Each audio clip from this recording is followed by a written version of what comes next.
officers could have done that day to save Henry. It doesn't matter. It's like, if they were trying and then you're saying that, that's one thing. But if they're not trying, there's no point to even point it out. You know what I mean? Like, yeah. His wound was deep and internal, the bleeding extensive but internal. That doesn't make sense considering he left a trail of blood, but whatever. Because they're just trying to say, oh, he's bleeding internally, so that they're would just say that CYA. that's why they They're trying to cover themselves, you know, and it's the thing police departments do a billion times over. And we're going to talk about another case later with the minifigs thing about another police department saying we've investigated ourselves and found no wrongdoing. It's a trope. It's a trope. We all know it. It's been a thing forever. We've investigated ourselves and found no wrongdoing. Yep. The officers involved were given a paid vacation. Yep. I hope that the names of these officers do come out and that, they never get a freaking moment of peace until they die. I hope they have kids that were friends with him or went to school with him, and that now they have to look at their friend. More Free Talk Live coming up.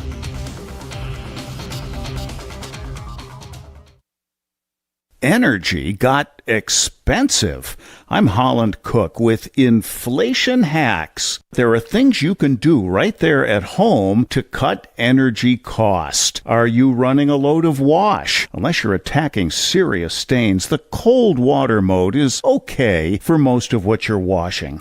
And wait until you have a full load to save electricity and water. Ditto for the dishwasher, which will also save on detergent, which is pricey now.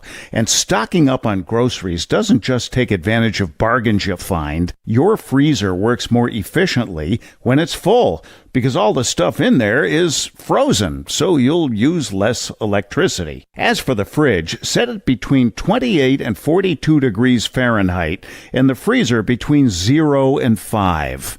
How are you coping? Post your inflation hacks at andyoucanquoteme.com. From Feature Story News in San Francisco, I'm Ira Spitzer with a look back at some of the week's top stories. Israel and Lebanon agreed to renew their ceasefire, according to a joint statement issued by the U.S.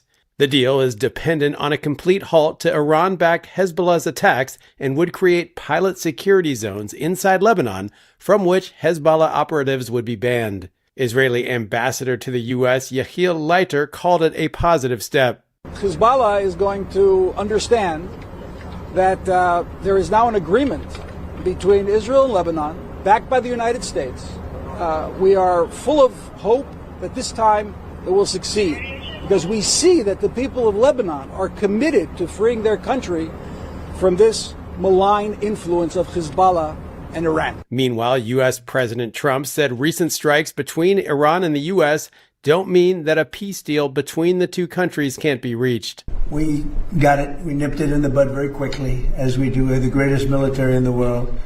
But some people would say they were slightly provoked because we took a strong action for a different reason. So they were reciprocating it. The negotiation itself has gone very well, actually. Very well. I mean, if it happens, and it might not happen, who knows? But if it happens, it could happen like over the weekend. House lawmakers delivered a bipartisan condemnation of the Iran war, passing a resolution to block President Trump from ordering further strikes. Kate Fisher reports from Washington. 4 Republicans joined Democrats in a vote to effectively halt military operations in the Middle East unless Congress authorizes it, ratcheting up the pressure on the administration to find a way to end the unpopular war. The 215 to 208 vote marked the first time that such a measure has cleared the House or Senate since the start of the conflict more than 3 months ago. It's the clearest sign yet of frustration within the GOP as the war stretches on and gas prices skyrocket. It is largely symbolic, though, as President Trump would almost certainly veto any legislation that restricts his authority. At least 18 people were killed in the Ukrainian cities of Kyiv and Dnipro after a massive Russian attack. FSN's Ross Cullen has more. An 8-year-old boy was among the at least 12 people who were killed in the city of Dnipro. At least 6 people were killed in the capital, Kyiv. The Ukrainian President Volodymyr Zelensky has called on the US to send more air defense systems to help defend cities after the deadly strikes. Kremlin spokesman Dmitry Peskov said at a briefing on Tuesday that the conflict could be resolved by the end of the day if Ukrainian troops withdraw from the areas in eastern Ukraine that Moscow considers part of its territory. The Donetsk and Luhansk regions of Ukraine are considered sovereign Ukrainian land by the United Nations. From Bureaus Worldwide, this is Got Telegram? You can follow our channel there and discuss show prep with other listeners at telegram.freetalklive.com.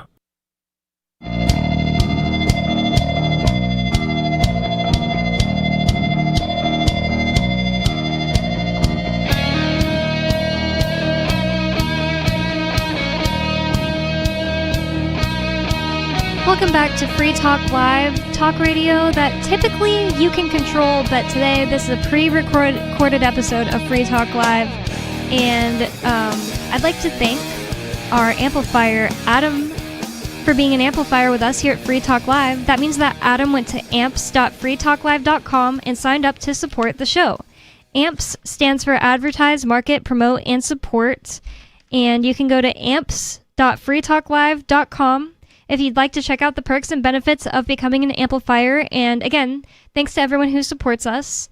That's amps.freetalklive.com. With you on Free Talk Live tonight, you've got me, Bonnie. And Angelo. And in the last segment, we started off we told you basically what exactly happened between his name is Henry Novak. Novak. And we're also going to talk later, maybe if we have time, about the Carmelo Anthony trial starting today, so I keep mixing those names up. But Henry Novak and Vikram Digwa, this man who stabbed Henry. So we told you what happened and what the cops did negligently in order for him to bleed out on the sidewalk while he was being told he was being arrested for basically racism. They said assault, but a racist attack. And it's so funny because the picture where he was, Vikram Digwa was jailed, I guess I don't know if he was arrested the same night, but he definitely doesn't have like a swollen eyeball or whatever.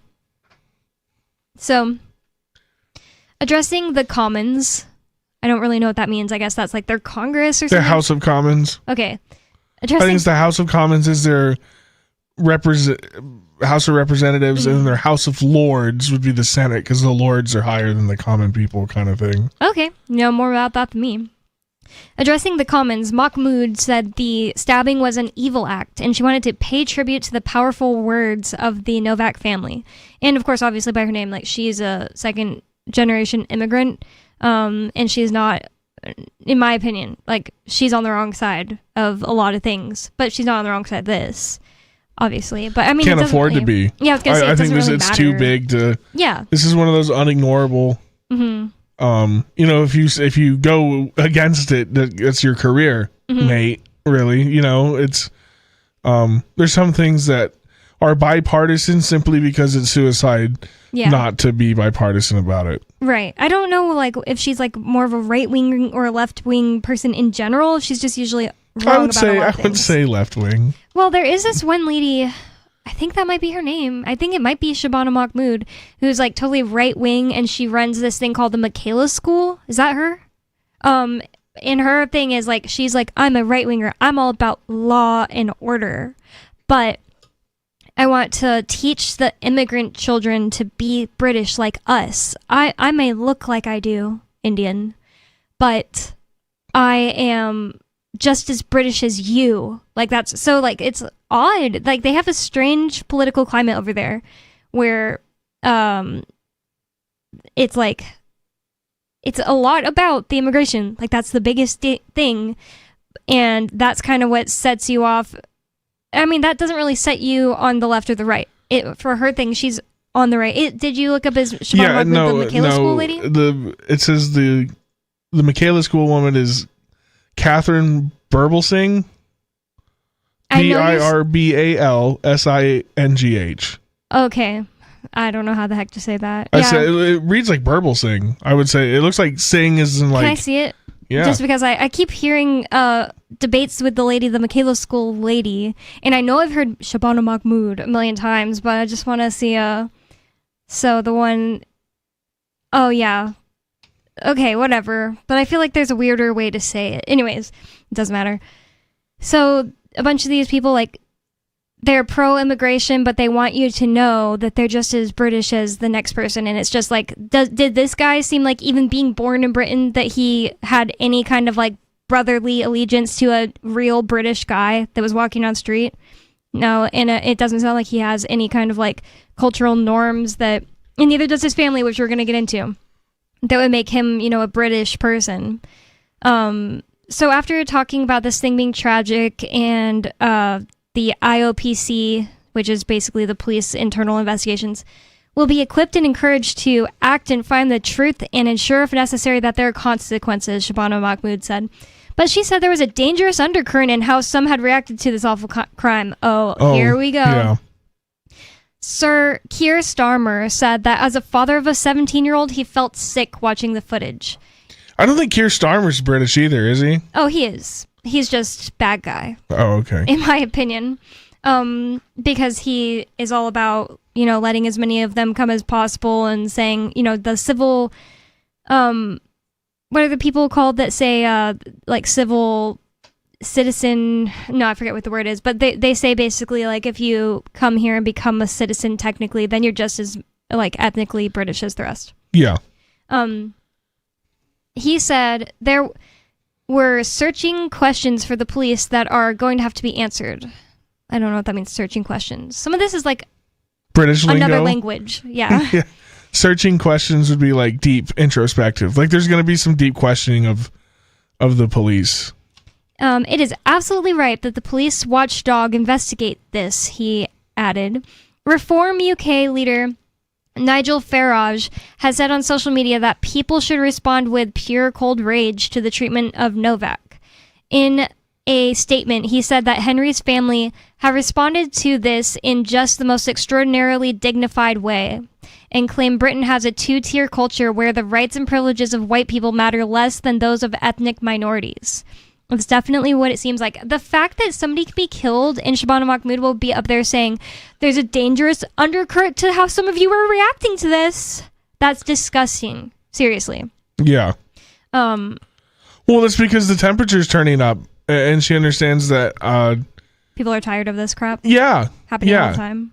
And it's the pattern, the noticing is happening, and people are noticing that things are getting worse, and the patterns are emerging, and you can't, the fires are starting to get lit, and people are starting to be like, wait a second, this whole this post World War II neoliberal consensus of blank slateism, and we're just interchangeable cogs within an economic machine. We can just take people from anywhere and put them in to the factory, and we'll make money.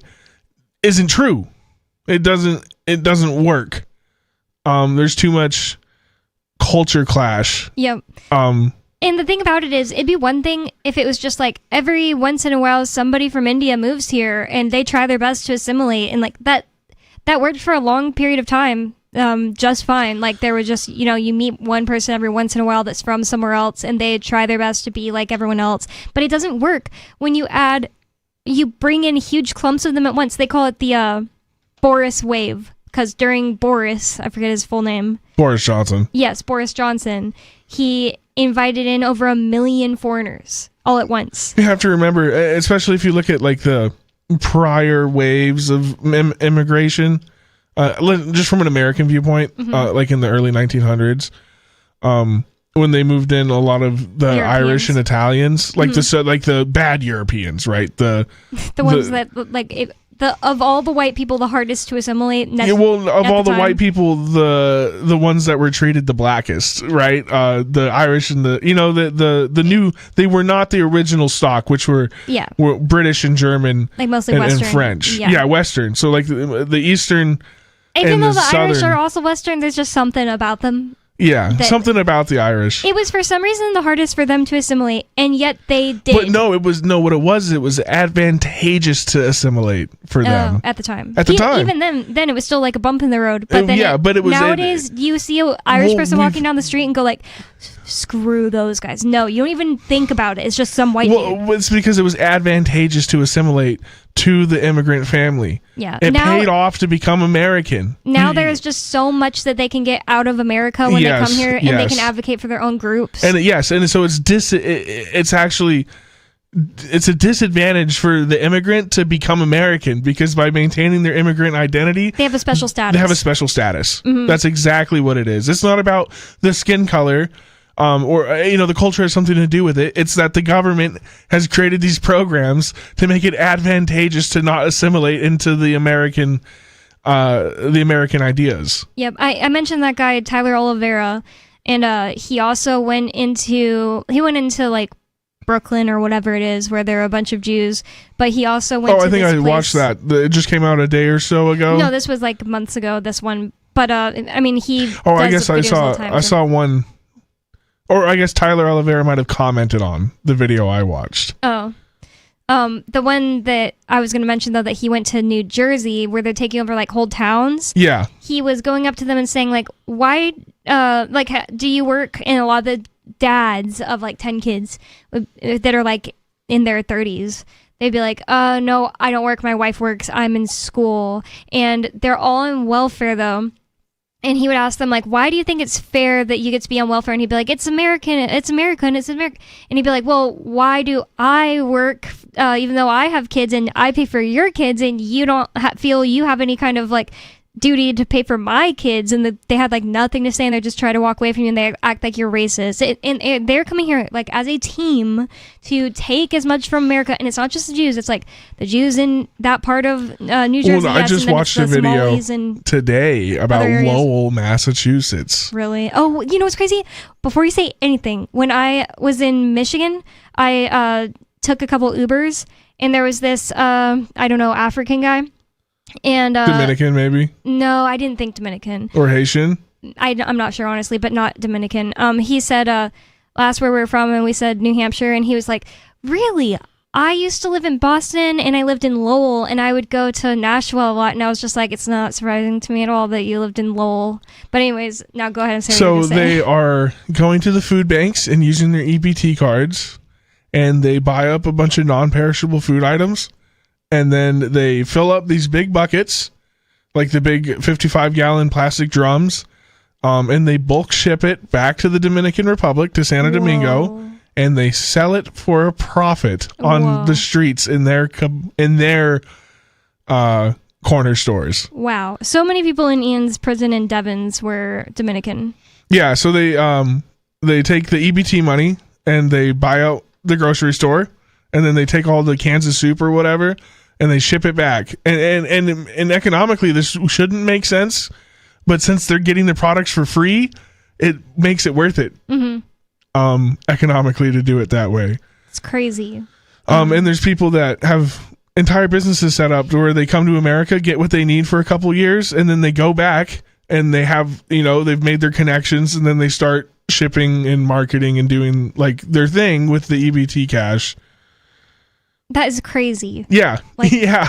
And the liberals voting for giving more EBT to people, they picture in their mind some like American black family that like just is trying their hardest and still not making ends meet. And instead, it's going to people from other countries that are coming here totally able-bodied and shipping their, like these white, Martha Vineyards women's money back to Santo Domingo. It's just so crazy.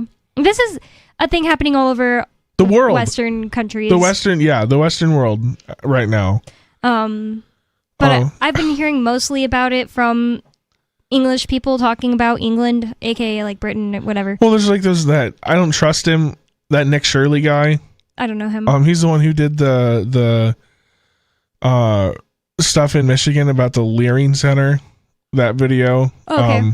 That's the only thing I had heard about him then. Yeah, he does stuff like those. So kind of like the Tyler Oliveira videos. Yeah, but why don't you trust him? I just think, for one, he's a Mormon. He's a pretty staunch Mormon. And he kind of came out of nowhere. Like, I didn't know about this kid, and suddenly he's getting hundreds of millions of views on his videos. That feels artificial. And every news show starts talking about you out of nowhere. Yeah. That feels artificial. I remember this now. I just didn't recognize the name, and I didn't go like watch his videos. Well, I didn't either. He came out of nowhere, and now he's this like poster boy for the new MAGA or whatever, the Ben Shapiro MAGA that's emerged in the past year or so. And big ups from those guys like the Benny Johnson and the Matt Walsh types. Love this Nick Shirley kid. And so, I don't trust him. Yeah. That's kind of how I always felt about like Charlie Kirk, even though once he died, it was like a kind of a different story. It's like, oh, now everybody's saying it's okay to kill anybody who like doesn't love trannies. We should pay attention to this. But still, like the whole time he was like big, I was just like, this person had like popped out of nowhere, and like it just doesn't feel very genuine. That's like, oh, I just go and talk to people on college campuses. Now I'm a millionaire. Like. You see what I mean? Like, and I was 18 and I created this huge thing, Turning Point, whatever. Well, because it wasn't. There was a millionaire that stood behind Charlie Kirk the whole time. Who's that? Met him when he was 18. I can't remember his name. Oh, yeah. See, but you can look into it, and there was somebody who talked Charlie into not going to college and doing this instead, and he's like, "We'll bankroll it," So nobody's self-made. This whole idea of self-made millionaire, I'm coming to realize, just isn't true. Sure, there's people that come from like bad places and they do make it, but they get help and get lucky, or like luck exists, right? There's somebody helps you or sees something in you to give you that little bit of cushion that you need to really take off onto that next step into things. Well, it seems like that's definitely the case with a lot of like famous people. Yeah, famous people. I wouldn't say like, I guess successful's a lie, because you can just work and work and work and work. But the successful, like the people you see on your front page of YouTube, right? Yeah, exactly. I don't know anything about like the Tyler Oliveira guy specifically. He seems just like he actually goes and does videos, but there's always like weird financial backings and like, one thing about if we go into this story, like the clavicular guys that Peter Thiel cut out. He's somehow connected to Peter Thiel, the looks maxing guy. Yeah. Boyfriend. But that's so far removed. No 13-year-old, 14-year-old kid who's watching clavicular clips or streams is thinking about how he's a Peter Thiel cutout. Yeah. Or even knows what that means. And that's like most streamers. I bet iShowSpeed probably has some Chinese millionaire benefactors. All these guys are in somebody's pocket. They just have to be. How do you sit there and do nothing all day and become a millionaire? Did you know that Peter Thiel retired and moved to Argentina? Oh, did he? Yeah, just recently. It doesn't surprise me. Well, anyways. A free city. These I hate to call them libertarian free cities, but that's kind of how these tech bros are explaining them to be. Like in Argentina? Argentina, they want to put one in Greenland. It's like they're trying to make little new meccas all over the world that they can isolate themselves at, away from when the rabble actually collapse. Yeah. There's one in New Zealand, like where they're building all the bunkers and stuff. Like they know something we don't. Yeah, there's something off the coast of Florida, like a island neighborhood where Jeff Bezos has one, and they have bunkers and they have like turrets if you come close to the island and stuff. Yeah, that tracks. Yeah, like evil lairs. They're building a bunch of evil lairs all over the world. Well, we didn't even get into the response of not Henry Dequa, Henry Novak, but Vikram Dequa's family. They should also be charged if they haven't already. They are. They are. Okay. They helped cover up his crime. So it says that in a statement, Nigel Farage said that Henry's family has responded in the most dignified way, and conservative leader Kemi Badenoch accused Farage of deepening divisions, as she argued police should treat everyone equally regardless of race. Well, they weren't being treated equally for one thing, lady, but just accusing Farage of deepening divisions, it's like he is talking about something that's already happening. He's not doing it. So anyway, Liberal Democrat leader Ed Davies said it was an evil murder made so much worse by the police response. But I wanted to get into what the family did, and it's just not in this article, which maybe is on purpose. But basically, before the police got there, Vikram Dequa's brother came, and that's when they hatched this scheme to say that it was a racist attack. And his mother took the sword that he killed Henry with and ran back to the house with it and hid it amongst a bunch of other swords, like ceremonial swords. Ew, this is so disgusting. The picture of the sword. Oh my god, it's such a scary looking sword. It's like very sharp and pointy, and there's like a bunch of hair stuck all in it, so I don't know if that's Vikram's or Henry's. That's disgusting. There's blood on it. I never saw that. That's a pretty nasty looking piece of metal. Mm-hmm. I wouldn't want to get poked with that. No. So, under current legislation, Sikhs have a legal defense for wearing a small curved blade known as a kirpan close to their body for religious purposes. While Digwa had been wearing a traditional kirpan under his clothing, the weapon he used on Novak was much bigger, and he had worn it in a sheath on top of his clothes. So wow, that's not even a loud one that's allowed. When he asked his mother, Karan Kaur, to take it away from the murder scene, she described it as a shashtar, which is the Punjabi word for weapon. Kaur is due to be sentenced for assisting an offender later this month. And then I think his brother and dad got charged for having a bunch of swords in the house. Because that's illegal in the UK now. Okay. Which I don't think they should be getting charged with having swords in their house. That's kind of stupid. I think they should get charged for aiding and abetting a murderer. I think total remigration should happen, and we should just restart this whole stupid experiment. Well, the whole idea was the U.S. was supposed to be the experiment. Yeah, I know, but now everybody is. And now the whole West is, and if you don't agree with that, you're somehow a Nazi. Yeah, because if people were suddenly just like, you know what, all white people are going to just go start moving to Nigeria, claiming legal status, taking over places, and funneling their money into white tried. They made them give it back. It was called South Africa. Yeah, I'm just saying, if this started today, people would obviously be like, they'd lose their mind. They'd freak out. Yeah, exactly. They would be really freaking out. But like for some reason, that same logic isn't applied to nations that white people because it's viewed through a created. Marxist lens. It's a Marxist worldview, and this whoever has the most must be squashed, so everyone has the power dynamic. The Marxist power structure is obviously in the idea of the Marxist it's not intersectionalism. There's a critical theory. It's called critical theory, right? So in critical theory, you have to have two. There always has to be an oppressor and oppressee, and have and have not. It always has to come down to the bourgeois and the proletariat, right? Like without those two, that whole worldview falls apart. That's why if you have like critical gender theory, well, then that's simply looking at gender through the ideas of an oppressor and oppressee in a power dynamic structure.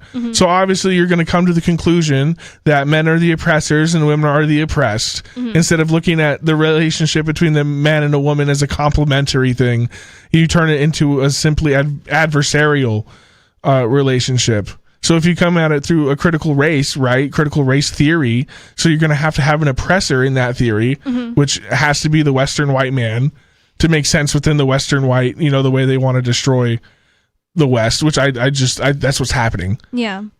So there has to be an oppressor, and the oppressee always has to be the victimized, colonized individual, right? Because as soon as you get rid of that power structure or the idea of that power structure, everything evens out, right? It turns into a different thing. When they could be complementary, it could be a complementary, like trade across the world. Yes, like everybody could have their own country. It doesn't have to be adversarial. It doesn't have to be, right? I agree. But in order for a Marxist ideology to continue proliferating, it has to, if that makes sense. Yep, it totally makes sense.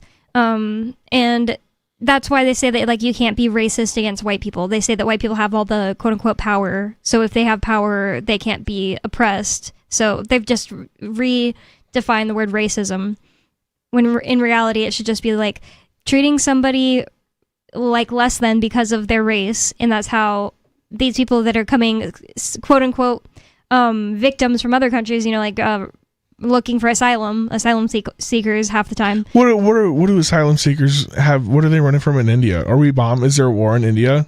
I don't really know. I always hear about bombs in Pakistan and India, like back and forth to each other, but I don't know. I guess they do fight each other a bunch. I mean, I've heard of it in the past several years. I just don't know that it's like right this second. I think it's kind of like a constant. We're going to fight over this 40 miles of desert forever kind of thing. Yeah. It's like the Chinese and the Tibetans. Well, wait, more Free Talk Live coming up.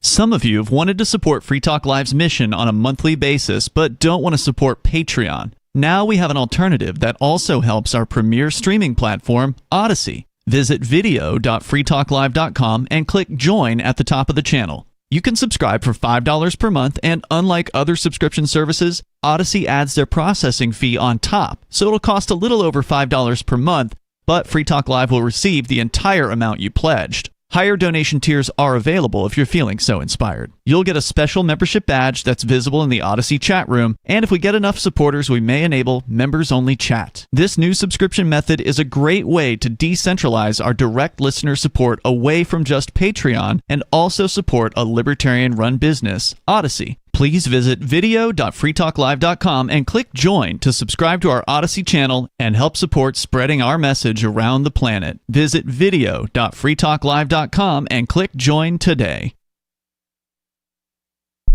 The new 4th edition of Healing Our World, The Compassion of Libertarianism, will take your understanding of liberty to a deeper level and has over 1,300 updated references, new cartoons, and a foreword by Dr. Ron Paul. With discounts for multiple book purchases, the 4th edition of Healing Our World is a great gift for the liberals, pragmatists, environmentalists, and Christians in your life who think libertarianism is cold-hearted. Get yours today at healing.freetalklive.com and use promo code FTL for a $5 discount. There are lots of ways to listen to Free Talk Live. Our podcast has been around since podcasts began, and now the FTL feed is loaded with content besides our full show archives. Did you know that we make it easy for you to customize your podcast subscriptions? We have different feeds, one that includes only our full shows, one with just the Daily Digest, and our main feed that includes everything. You decide what you listen to. It's quick and easy to customize your feeds at feeds.freetalklive.com. That's feeds.freetalklive.com. The latest episode of Free Talk Live continues with Hour 2 up next after the news, here at listen.freetalklive.com. From Feature Story News in San Francisco, I'm Ira Spitzer with a look back at some of the week's top stories. Israel and Lebanon agreed to renew their ceasefire, according to a joint statement issued by the U.S. The deal is dependent on a complete halt to Iran-backed Hezbollah's attacks and would create pilot security zones inside Lebanon from which Hezbollah operatives would be banned. Israeli ambassador to the U.S., Yehiel Leiter, called it a positive step. Hezbollah is going to understand that there is now an agreement between Israel and Lebanon, backed by the United States. We are full of hope that this time it will succeed, because we see that the people of Lebanon are committed to freeing their country from this malign influence of Hezbollah and Iran. Meanwhile, U.S. President Trump said recent strikes between Iran and the U.S. don't mean that a peace deal between the two countries can't be reached. We got it. We nipped it in the bud very quickly, as we do. We're the greatest military in the world. But some people would say they were slightly provoked because we took a strong action for a different reason. So they were reciprocating it. The negotiation itself has gone very well, actually. Very well. I mean, if it happens, and it might not happen, who knows. But if it happens, it could happen like over the weekend. House lawmakers delivered a bipartisan condemnation of the Iran war, passing a resolution to block President Trump from ordering further strikes. Kate Fisher reports from Washington. 4 Republicans joined Democrats in a vote to effectively halt military operations in the Middle East unless Congress authorizes it, ratcheting up the pressure on the administration to find a way to end the unpopular war. The 215 to 208 vote marked the first time that such a measure has cleared the House or Senate since the start of the conflict more than 3 months ago. It's the clearest sign yet of frustration within the GOP as the war stretches on and gas prices skyrocket. It is largely symbolic, though, as President Trump would almost certainly veto any legislation that restricts his authority. At least 18 people were killed in the Ukrainian cities of Kyiv and Dnipro after a massive Russian attack. FSN's Ross Cullen has more. An 8-year-old boy was among the at least 12 people who were killed in the city of Dnipro. At least 6 people were killed in the capital, Kyiv. The Ukrainian President Volodymyr Zelensky has called on the US to send more air defense systems to help defend cities after the deadly strikes. Kremlin spokesman Dmitry Peskov said at a briefing on Tuesday that the conflict could be resolved by the end of the day if Ukrainian troops withdraw from the areas in eastern Ukraine that Moscow considers part of its territory. The Donetsk and Luhansk regions of Ukraine are considered sovereign Ukrainian land by the United Nations. From Bureaus Worldwide, this is FSN. Chinese President Xi Jinping will travel to North Korea in the coming week. It marks his first overseas trip this year after recently hosting President Trump and Russia's Vladimir Putin in Beijing. FSN's Laura Westbrook reports from Hong Kong.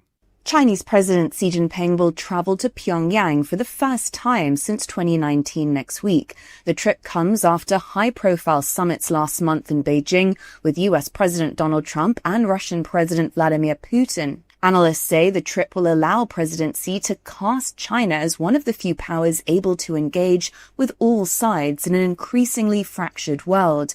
North Korea has accelerated its nuclear program in recent years and deepened military ties with Moscow. This week, North Korea unveiled a new facility to produce the ingredients for nuclear bombs.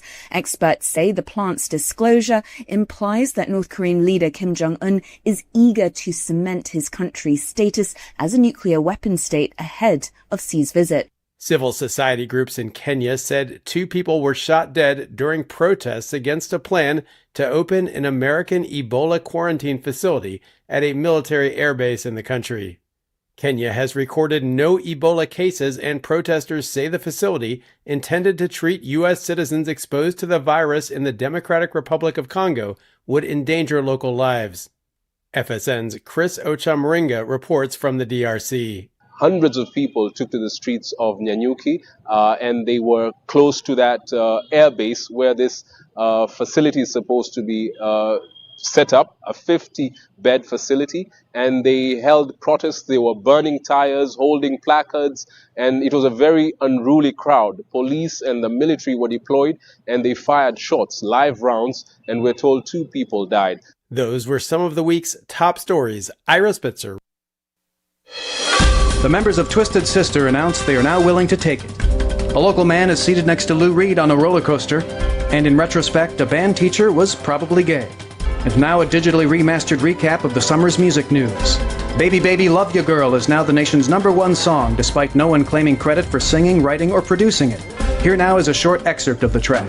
Baby, baby, love you, girl. Baby, baby, love you, girl. Baby, baby. Members of the music industry call the hit single the most creatively brain-dead wasteland in modern recording history. And they say they would gladly lose millions in royalties rather than face the shame of having been involved in it. After a slap-based filibuster from rubber band minority leader Bootsy Collins, the National Funk Congress remains deadlocked over the controversial Get Up, Get Down issue. Proponents of the measure favor getting on up and staying on the scene like a sex machine, while detractors are vehement in their belief that Americans need to get down with their bad selves. This is the Onion News Network. Our Matrix server is about as free as internet chat can be. Join the existing rooms or create your own at chat.freetalklive.com.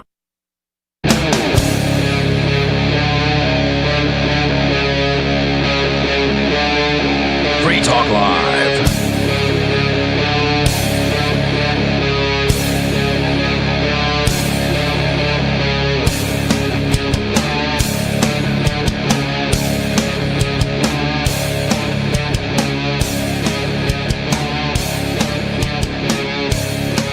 Welcome back to Free Talk Live. It's typically talk radio that you can control, but just throwing it out there, if you're listening, there is no live show tonight, so it's no call-in. It's not a call-in show tonight, but this is a pre-recorded news show for Saturday, June 6th.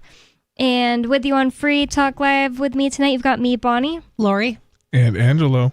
And one thing that's been going on in the world in this June 2026 is this Star Wars Lego war.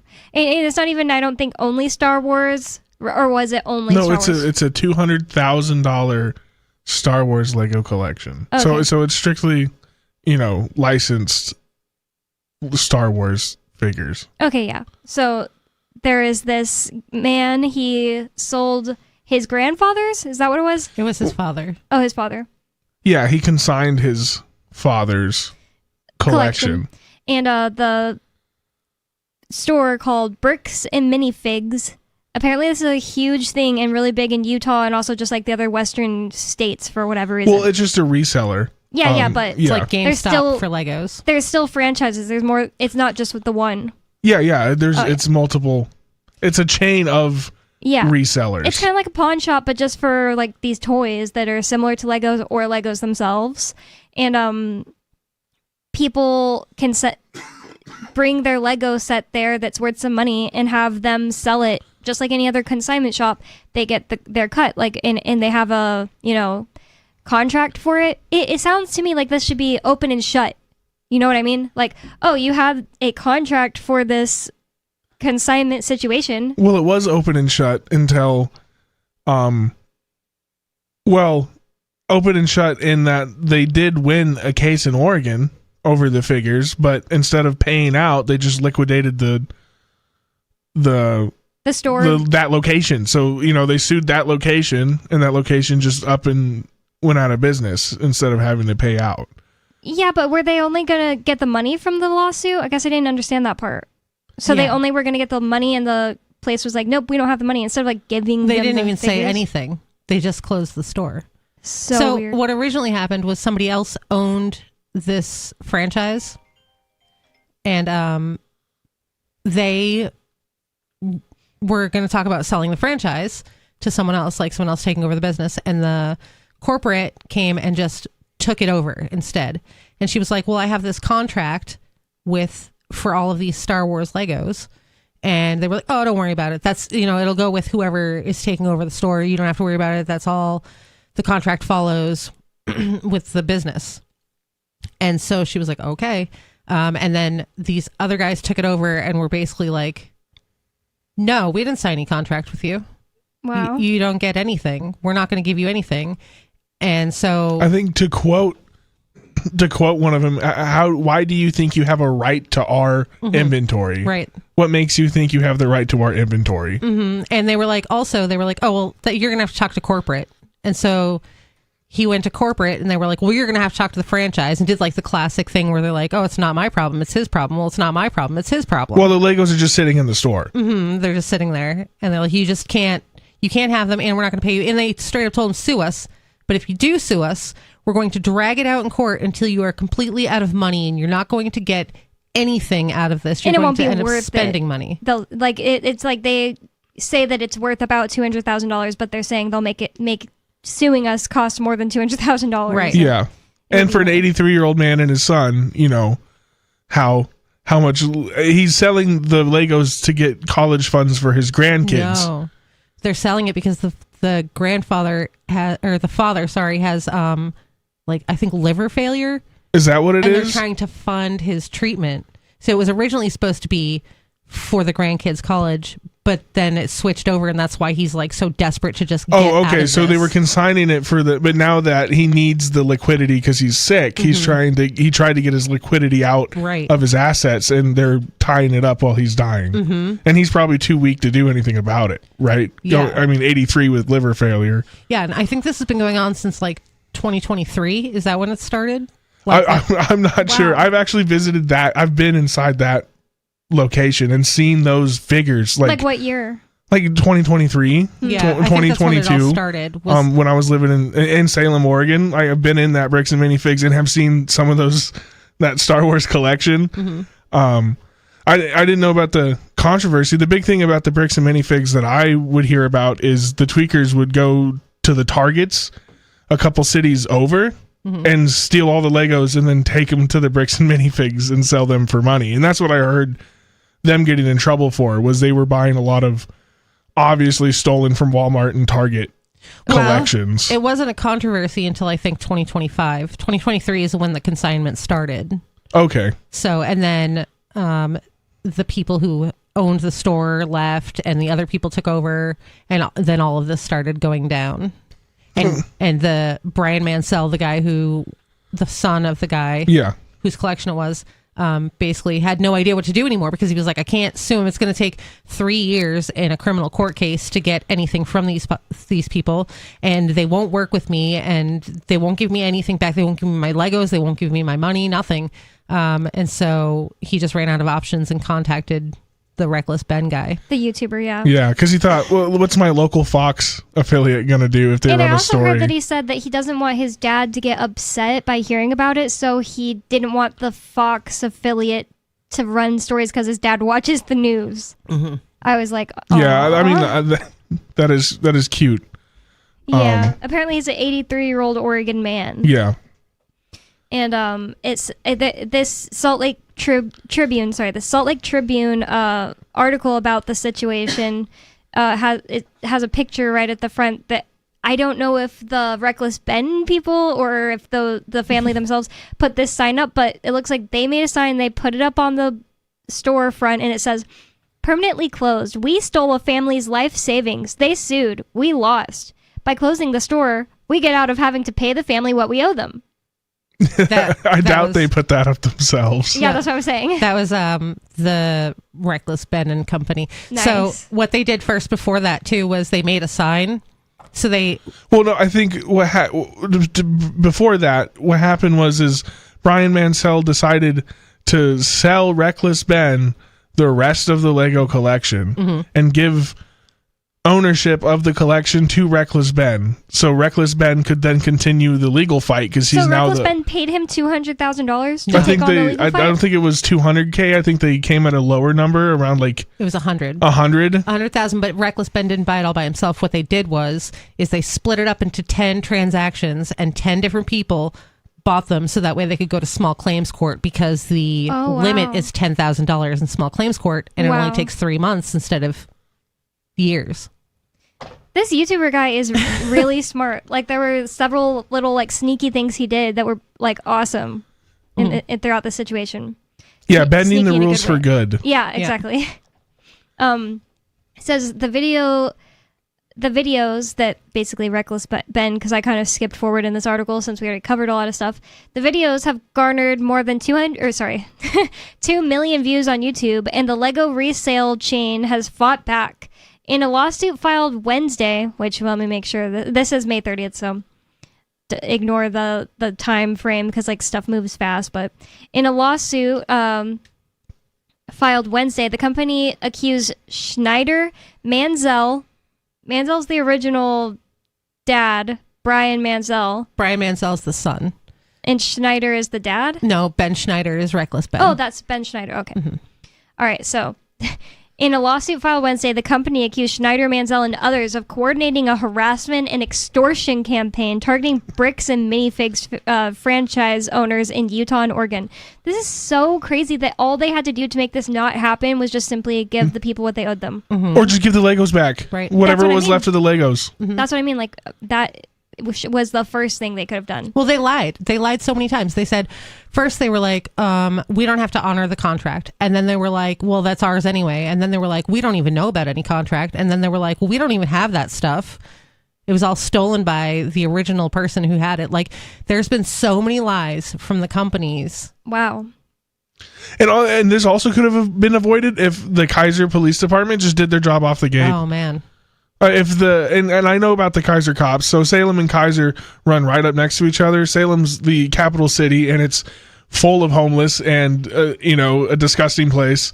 And the city that runs right up next to it, Kaiser, where this store is located, has a brutal police department that makes sure the homeless stay on that side of the line, even though they are connected, right? So these are already like cowboy cops who don't really care if you're not a local, right? So they saw Ben with the California plates, and they were already frothing at the mouth. To get on top of him.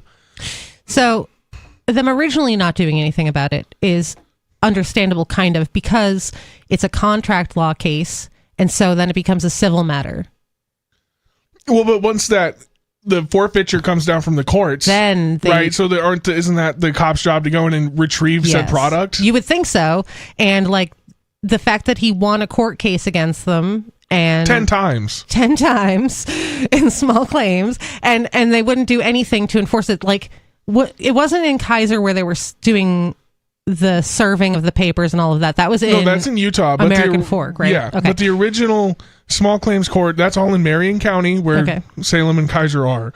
I kind of think that I'm not trying to like defend these people, obviously, but I kind of think that someone like a status might say, well, we went out of business, and maybe they did like a bankruptcy thing, even maybe, I don't know. It can't get you out of a judgment. Or a consignment. Oh, okay. So that's not, right? Like if I consign a boat to you and you go out of business, I still own the boat. Yeah, the boat's still in my. I still have the title of the boat. Yeah, but even beyond that, because he won a lawsuit, a judgment doesn't fall under bankruptcy. So like if you have a judgment against you and you claim bankruptcy, it doesn't absolve your debt. Like you just have to. Oh wait, with whatever it's called, where they take money out of your bank or paychecks and stuff. Yeah, you could get like I forget what that's called too. Yeah, I can't think of what that's called right now. They garnish your check. Yeah, garnishing. Or something like that. But like the judgment will not go away because you can't just be like, well, I owe this individual money. Too bad, so sad for them. Mm-hmm. Like that would be unrealistic justice, you know. Mm-hmm. Because then everybody would just claim bankruptcy all the time. Like, I owe all these people lots of money. Bankrupt. I don't owe anybody anything. Yeah. Okay. That makes it just... This whole thing is so weird. The only thing that makes it make sense is just that these people knew the cops would have their back, and the cops did, because they're like... there's this ex-Mormon girl named Alyssa Grenfell. She makes YouTube videos about how crazy the Mormon church is and how crazy Utah is and why she left the Mormon church and everything. And she, even before like this story came out, she's been talking about Mormonism and stuff, obviously, and she always uses the term the Mormon Mafia for like literally, like there's a place in like Colorado where there's a bunch of FLDS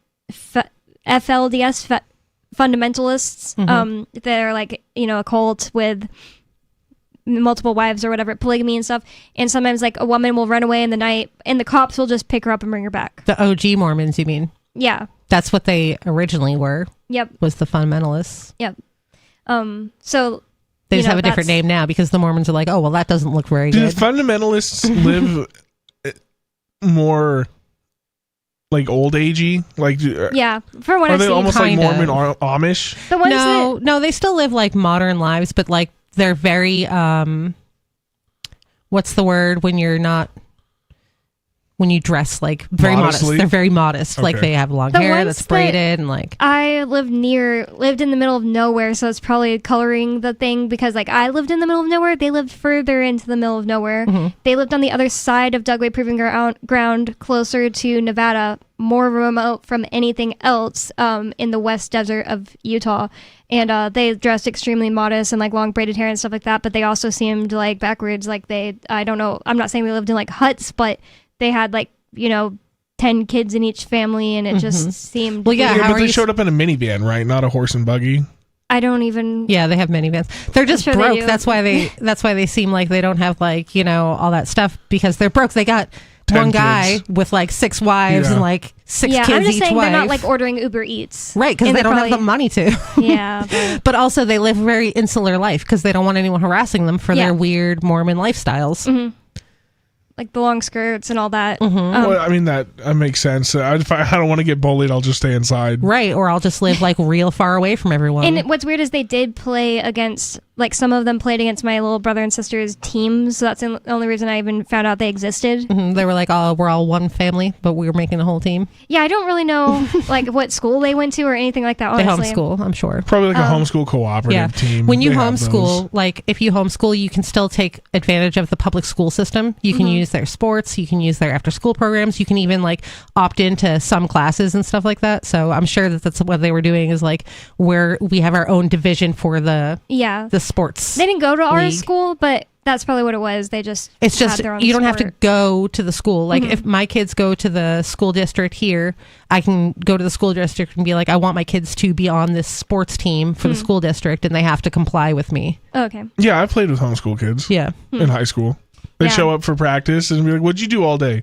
Xbox, bro. It's like Whatever I nice. wanted. It makes the most sense that they would be homeschooled because if they didn't go to the one I went to, like there was not a closer school, I don't think, around them. I'm pretty sure. I mean, I could be wrong. But anyways, Elsbeth would actually know that the answer to all that stuff. And she actually met them and stuff. I just like, they're like people I would see and occasionally I'm like, whoa, you know. Like even there were families that lived around me, and we, like I said, we lived in the middle of nowhere too. There were like poor people. They also dressed modestly, and this one family had 13 kids, and still the FLDS people, I don't even know how to explain it. They were weirder than them. Something off. I'm sure they were getting a way better education though. Definitely where I went to school is not a good education at all. It was horrible. That's because you went to public school. Yeah, but it was even worse than like a bigger public school in Texas. It was like my math was literally just called math, and they let us work on teams on tests and stuff like that. Yeah. It's horrible. And I could walk out all day every day and just come back, and like they were like, "Hey, you have a lot of days you've been skipping," and I'd be like, "Oh no, I'll stop doing that," and nothing ever happens. You know? What? Yeah. In the state next over, my buddy his grandma owns a ranch that we work at in the summertime sometimes, and he was telling me, yeah, dude, the local elementary school, they just got busted because like 75% of the teachers never went to college. They just hired them because it's a middle of nowhere school, and they're desperate just to have bodies in the building. My bad. I didn't send have to a the teacher kids. that didn't go to college, but he didn't have a teaching license. But he was my best teacher of like the entire time I went there. Yeah, these are just like unqualified. It's California school, of course, but completely unqualified. Like no idea what they're doing. It's just a warm body they call a teacher. Yeah. I went to school in I grew up in Massachusetts. So there was none of that going on. Yeah, supposedly like the best state for public Education, schools. Yeah, and for some reason Californians think that theirs is. I think they just are used to so many things being the best in California that they think that we got they're the best homeless, we got the best drug addicts, we got the best methadone clinics. So I mean, outside of like Polytechnic, I don't know. Oh, probably De they La have Salle. good colleges, you know. Where? In California, yeah. I don't know. What are you talking about? Colleges now? No. Oh. Cal Poly's a high school. I'm just thinking of like the top high schools. I mean, there's only like two I can think of, like high ranking high schools, even outside of sports. Just like I don't know. Is it just like spending? Like, you know what I mean? It probably is just spending. It's like everybody I ever met from California while I lived out there, they like spelled things wrong, and they thought things like, this lady argued with me. She was my boss. And I'm like, what if she ever listens to this episode? I'd feel so bad because I like her in general. She's not like a stupid idiot altogether, but this is totally like a symptom of going to a bad public school. She argued with me, telling me that eggs were dairy. Oh, the public schools are awful, but like the private schools, like De La Salle, Cal Poly, those are private institutions. She must have gone to the same school as this other lady that I met on the West Coast. She argued with me about eggs too, but it was that brown eggs are bleached white because of racism. What? Oh my god. Yeah. and I just give that as an example. It's like a thing like that would happen often, you know what I mean? And I just be like, you're right. Like, whatever. We don't have these magic rectangles. I was arguing with her, and she was like, what farm did you grow up on? And I was like, one with books. Wow.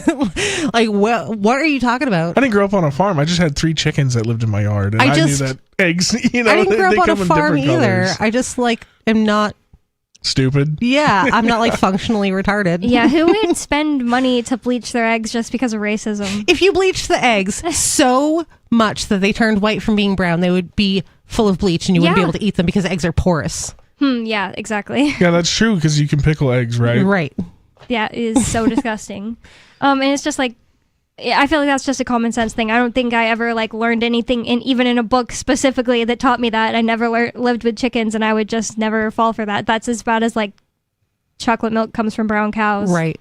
But anyways, enough pooping on the education system of California. They're all bad. But this whole Reckless Ben thing really went wrong when it got to Utah. Yeah, it's like, when really it got bad. Because that's where like the Mormon mafia, I think, kicks in. I feel like there's just like a thing where like most small enough towns or cities, cops are going to know people, and they already started off kind of protective of the place up in Oregon. But then in Utah, it's like Mormon mafia stuff. Like I was saying, like the cops, they'll like bring battered wives back to their abusers and stuff. But yeah, and not only is it like you know these people, but not only do you know these people, but you also go to church with these people. And like the Mormons are a really connected community They all go to church together and they have like functions together and basketball tournaments. Right. And they're all like kind of friendly with each other. They live in the same ward and they like go visit each other and things like that. And so you've got that on top of it. And then pressure probably from like higher ups in the Mormon church because these people have money and they're part of the church. And so they're probably donating large amounts of money to the Mormon church. So then you've got that extra layer on top of it. It says that they believe Bricks and Minifigs alleges the collection was lost while the Oregon store was owned by Crystal Law. Law may have sold the collection without payment to Manziel, the company said. But that's not true. Because there's video evidence of them coming in and taking over her store. She has time-stamped, like, it's in the data of the footage when you go to look at it. You know how it's got, like, all the information of what happened? Video of them taking over and all of the stuff being there. Wow. Yeah. And I think so there's GoFundMe set up for I guess Ben said he's changing it. He's paid out for the Legos. Yeah, it's at like $350,000 but now he's like, I need help with lawyers because this is going to be really expensive. So we've already gotten Mansell his money. Brian and his dad have been refunded to the best of their abilities throughout this whole situation. But now it's Ben getting railroaded by an obviously corrupt police department with a string of even some felonies they're trying to sprinkle in too on top of harassment and stalking. Yep. Picketing in public. They're charging him with picketing in public. Picketing in a private, not in a neighborhood. It's like picketing in a neighborhood. It's some neighborhoods have ordinances even in New Hampshire like that. That's so stupid. Like over the Free course Talk Live though is coming up, so you can't call this episode, but it's a pre-recorded show. But more Free Talk Live coming up. Don't go anywhere. It's Free Talk Live.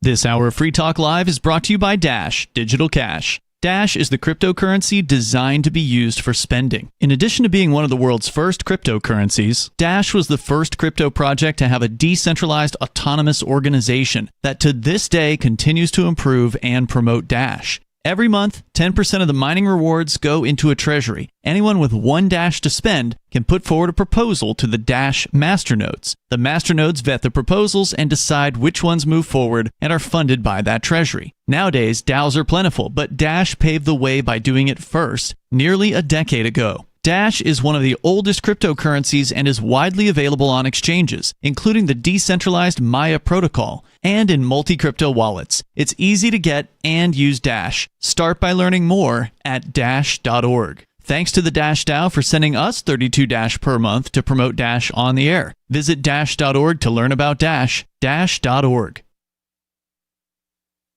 From Feature Story News in San Francisco, I'm Ira Spitzer with a look back at some of the week's top stories. Israel and Lebanon agreed to renew their ceasefire, according to a joint statement issued by the U.S. The deal is dependent on a complete halt to Iran-backed Hezbollah's attacks and would create pilot security zones inside Lebanon from which Hezbollah operatives would be banned. Israeli ambassador to the U.S., Yehiel Leiter, called it a positive step. Hezbollah is going to understand that there is now an agreement between Israel and Lebanon, backed by the United States. We are full of hope that this time it will succeed, because we see that the people of Lebanon are committed to freeing their country from this malign influence of Hezbollah and Iran. Meanwhile, U.S. President Trump said recent strikes between Iran and the U.S. don't mean that a peace deal between the two countries can't be reached. We got it. We nipped it in the bud very quickly, as we do. We're the greatest military in the world. But some people would say they were slightly provoked because we took a strong action for a different reason. So they were reciprocating it. The negotiation itself has gone very well, actually. Very well. I mean, if it happens, and it might not happen, who knows? But if it happens, it could happen like over the weekend. House lawmakers delivered a bipartisan condemnation of the Iran war, passing a resolution to block President Trump from ordering further strikes. Kate Fisher reports from Washington. 4 Republicans joined Democrats in a vote to effectively halt military operations in the Middle East unless Congress authorizes it, ratcheting up the pressure on the administration to find a way to end the unpopular war. The 215 to 208 vote marked the first time that such a measure has cleared the House or Senate since the start of the conflict more than 3 months ago. It's the clearest sign yet of frustration within the GOP as the war stretches on and gas prices skyrocket. It is largely symbolic, though, as President Trump would almost certainly veto any legislation that restricts his authority. At least 18 people were killed in the Ukrainian cities of Kyiv and Dnipro after a massive Russian attack. FSN's Ross Cullen has more. An 8-year-old boy was among the at least 12 people who were killed in the city of Dnipro. At least 6 people were killed in the capital, Kyiv. The Ukrainian President Volodymyr Zelensky has called on the US to send more air defense systems to help defend cities after the deadly strikes. Kremlin spokesman Dmitry Peskov said at a briefing on Tuesday that the conflict could be resolved by the end of the day if Ukrainian troops withdraw from the areas in eastern Ukraine that Moscow considers part of its territory. The Donetsk and Luhansk regions of Ukraine are considered sovereign Ukrainian land by the United Nations. From Bureaus Worldwide, this is You can stick it to the man and big tech. Join our FTL social mastodon at social.freetalklive.com.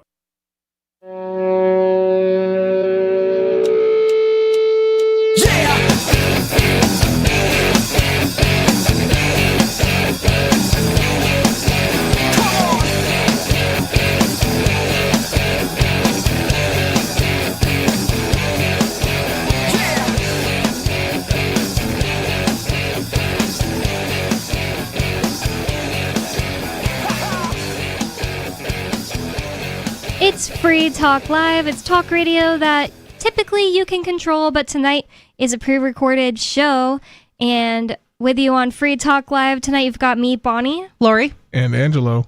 And Free Talk Live is brought to you by LibertyMinded.com. Official Free Talk Live gear like t-shirts and hoodies are available at LibertyMinded.com. Plus, you'll find a unique collection of cool and funny liberty-oriented clothing at LibertyMinded.com. That's LibertyMinded.com. And in the last segment, you'll remember we were talking about this story.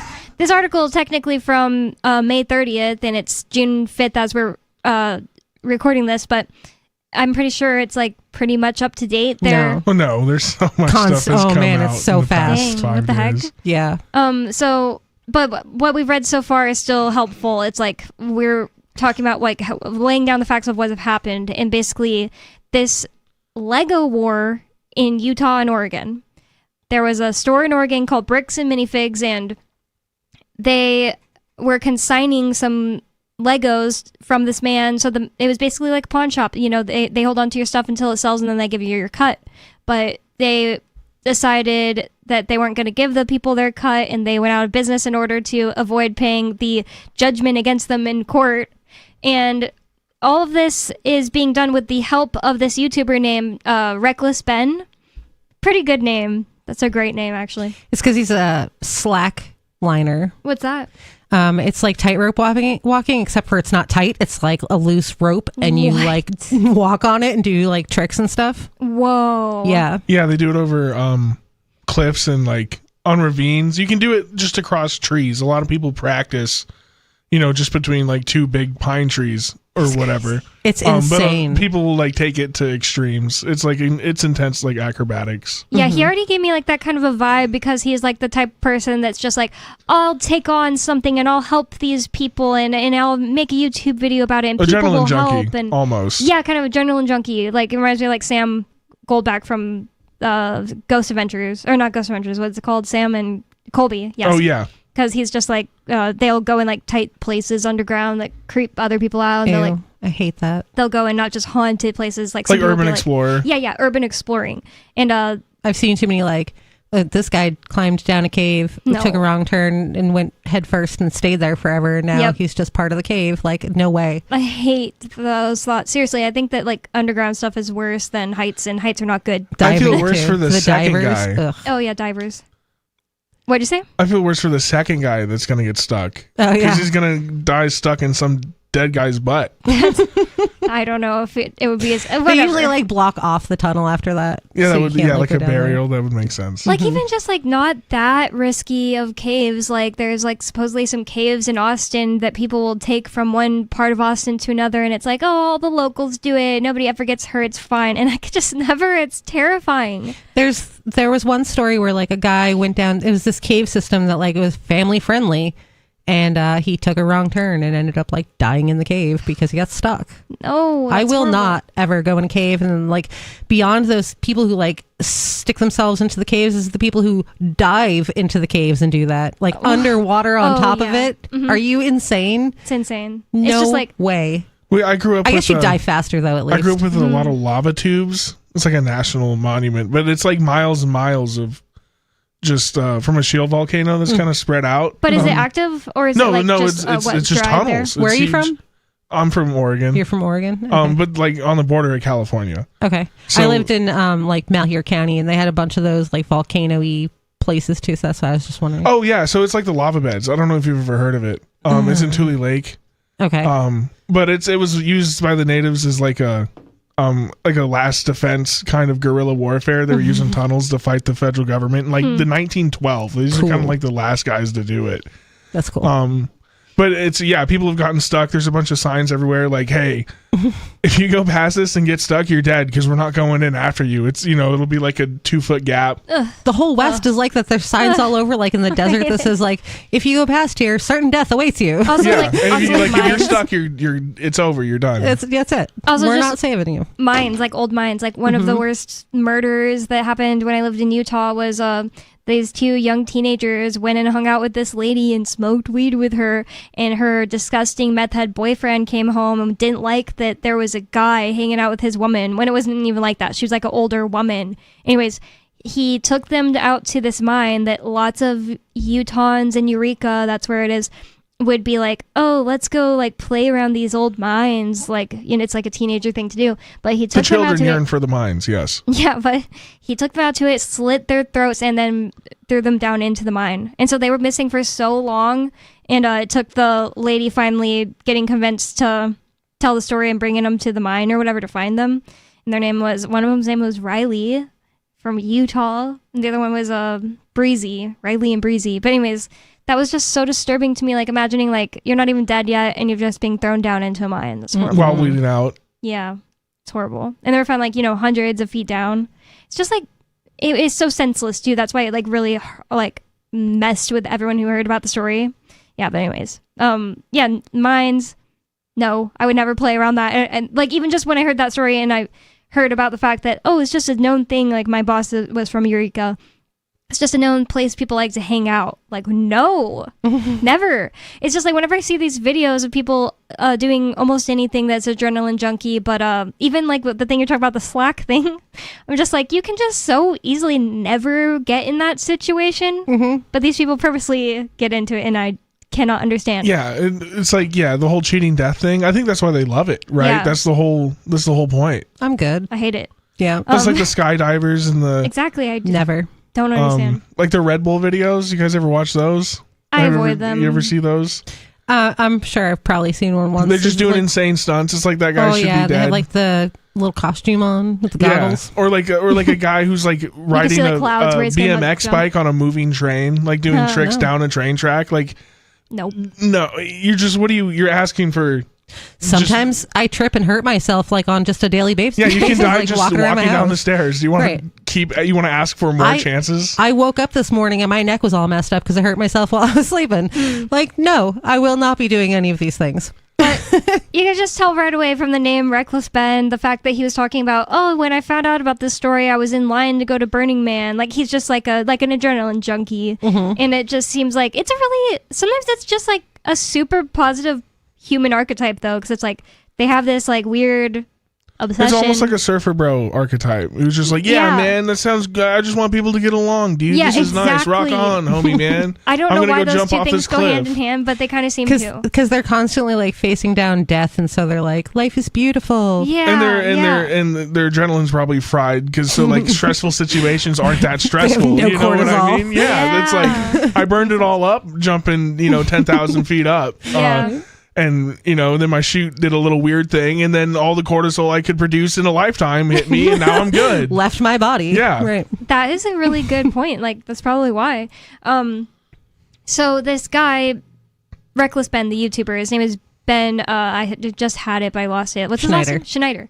He said he's from California. Yeah. So I don't know like where he's based out of, but It's California. he went to Oregon and he's gone to Utah, and it's like the American Fork cops too, specifically, that are now attacking him in order to basically protect this thieving company. So basically, they sold the franchise Bricks and Mini Figs that the franchise owner Law, her last name is Law. I forgot her first name at this point. Crystal Law. What a weird name. It just doesn't sound right. It's spelled weird too, with like a CH. Yeah. So the parent company that bought it, they said it's not their fault. Crystal Law must have done something with the Legos that were in her that she had at the time that she sold the. She didn't even sell it. No. She didn't sell the corporate franchise. Nope, corporate came and like did a hostile takeover. Whoa. Mm-hmm. So the corporate people, they're trying to say no. I think that actually it was Crystal Law that she sold the collection without payment to Manziel. Manziel is the original owner of the original Star Wars Legos in question. Yep, except for they had video proving otherwise. Crystal Law had video, right? Yep. It says Law, however, alleges in a separate Utah lawsuit that Bricks and Minifigs improperly ousted her from the Salem store. So she's suing. She has her own lawsuit open in Utah against Bricks and Minifigs. Good. That's just what it sounds like. I'm asking for clarification. Oh, you're right. In a separate lawsuit, a separate Utah lawsuit. Okay. Good. It says that they improperly ousted her and quote, seized control of the business and changed the locks the same evening. Yep. Without prior notice or compensation. Yep. They wouldn't give her access to anything, not files, not any of the inventory, nothing. You would think that like somebody figured out that there was like a missing book of the Bible like stuck inside these Legos. You know what I mean? Like there was some like big crazy thing. Like, you know that guy that said that he hid Casasious Bitcoins all over the country and not one has been found? One of them must have been inside this Star Wars Lego set. Well, if it's one Bitcoin, that's only like an extra 70 grand right now as it sits. They sell 100, or they had 100 Bitcoin, Bitcoin. Oh, 100 Bitcoin on it. Yeah, some of them. But I don't know necessarily that guy had those. I don't know. But I'm just saying. Did you know that there was a guy that says he hid them all over the country? It's a scavenger hunt and not one has been found. Been like, no. Has he left any clues? Is there like a clue, or is he just like they're out there? Scavenger hunt. Yeah, I don't know. You know, like that's ridiculous. Who's gonna do that? There's out all there. Kinds of these. There's a whole book like about another guy who hid like treasure, quote unquote, all over. It's like money and stuff, and nobody has found any of them. Does he make money in any other way? Because this guy, he has a book too. You have to. I think you have to buy the book. Yeah, you have to buy the book to find all the clues inside the book to find the treasure. And it actually became. Now it's like a whole different subject. But well, okay. Well, I'll finish. I've been seeing TikTokers that do like local money drops. It'll be like a couple $100 rolled up, and they'll be like geocache it, almost geocaching. They'll just like film their surroundings in like a city, like. Let's say Portland, Oregon is an example. It'll be like, hey, Portland, you know where I'm at? And he'll like show him putting the money underneath a rock. Come find it, see who finds it first. And it's almost like a... Does anyone actually find it? I guess people do. All right. I could so also they're not see just like taking it, put it back in their pocket. I could see that doing that for views would be really smart. Right. Yeah. I've seen people leave like $100 inside like infant formula and stuff, and then they get, you know, like the virtue signaling points and feel like they did. And then you something just buy the box. People do it too, like they say, oh, I put money in the pockets of stuff that I donate to the thrift store, which is such a terrible idea because all you're doing is paying the people who work there. Yeah, I swear they would find it. I mean, like, it only makes sense they would find it first. Yeah, that's silly. It's like something that seems like it might be nice, but probably isn't going to do anything. Right, just like the employees at the store with like the baby formula and stuff. You got to go and face that stuff every couple hours. Yeah, that's a good point. They might find it too. Yeah, but if you put it like in the... Well, I guess I'm just thinking like if you open the box and... Then no one's going to buy it. They're going to be like, oh, the box is open. This is tampered with. Yeah. I don't know. I feel like they might be answers for these things. I don't remember how, like the logistics or anything. But yeah, that... all I was saying is that you would think that there is something more special than $200,000 about these Legos. Like, well, I'm not saying that's no money, but this is like is if you sit on them, they're just going to keep building and building, and then if eventually they can be like, oh, this is the world's largest minifig or like Lego Star Wars collection, and you can come look at it in our Lego museum in Utah, and we'll charge you $40 to go look at it, or in 2080 when it's worth to look at to some nerds, they'll charge you $100 to go look at it, right? So it's like, people use these things as investments, so it's worth $200,000 now, but they're not going to print more of these figures. Or what if it goes higher up than any of us know? It's like Elon Musk's son is like, Daddy, get me that Lego set. I want the gold Post Malone 3PO. spent like it was like $11 million on a Magic the Gathering card or something. Elon Musk did? No, Post Malone did. Oh, yeah. Yep. I don't remember how much, but Somebody spent $1 million on a banana tape to a wall. Like, who even knows anymore? And there was people that were spending millions on NFTs of rocks back in the day. I'm glad that kind of left my brain. That whole situation was so stupid. But anyways, that woman who was, being accused by Bricks and Minifigs of stealing it when in reality she had proof she didn't do it, said, "We are disappointed that Bricks and Minifigs Corporate continues to take steps that we believe are intended to delay the process and discourage us from speaking publicly," Law wrote in a statement to the Salt Lake Tribune. "Our focus remains on moving our lawsuit forward through the proper legal process, and we intend to continue pursuing our claims." I wonder what, it didn't say, it just said a separate lawsuit. I want to know what her lawsuit is specifically like. Probably I think it's probably for the hostile takeover, yeah. Oh, okay, yeah. Court records show that the debacle landed Schneider in a Utah County jail. Multiple times. And that he faces misdemeanor charges of stalking, targeted residential picketing. Oh, that is what it is. It's like targeting a house or something. Disorderly conduct and criminal trespass against 2 Utahns he has deemed responsible for the missing Lego sets. And you guys are saying that now they're felony charges too, so more has gone on since May 30th. Yeah. Who owns the Lego sets? Since the 90s, Manziel and his father have built an elaborate Star Wars Lego universe, complete with unopened collector sets and more than 1,000 rare minifigures that he believed would someday help support his family.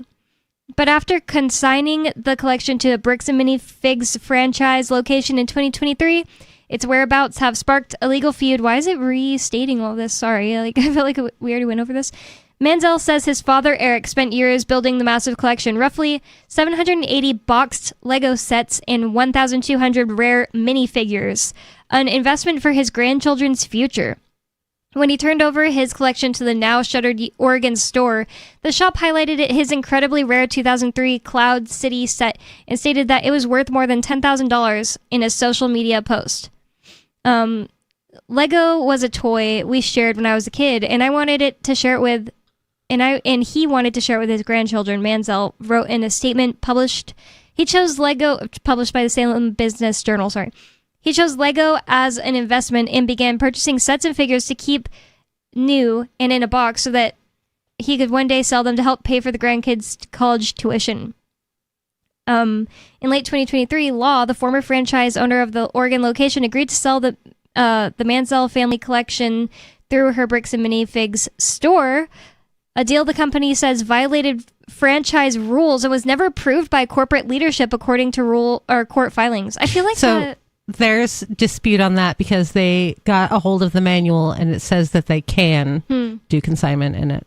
Well, that's like the whole point of the store, right? It's like a resale store. It's like a GameStop. So it would be more like, I'm going to sell it to the store. Okay, I'll bring it sense. in and sell it to you.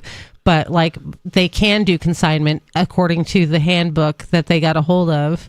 But let's say they couldn't. That doesn't mean, you tried to sell this and it wasn't okay according to our rules. We just keep it now. Yeah, right. That still isn't correct. It's not an excuse.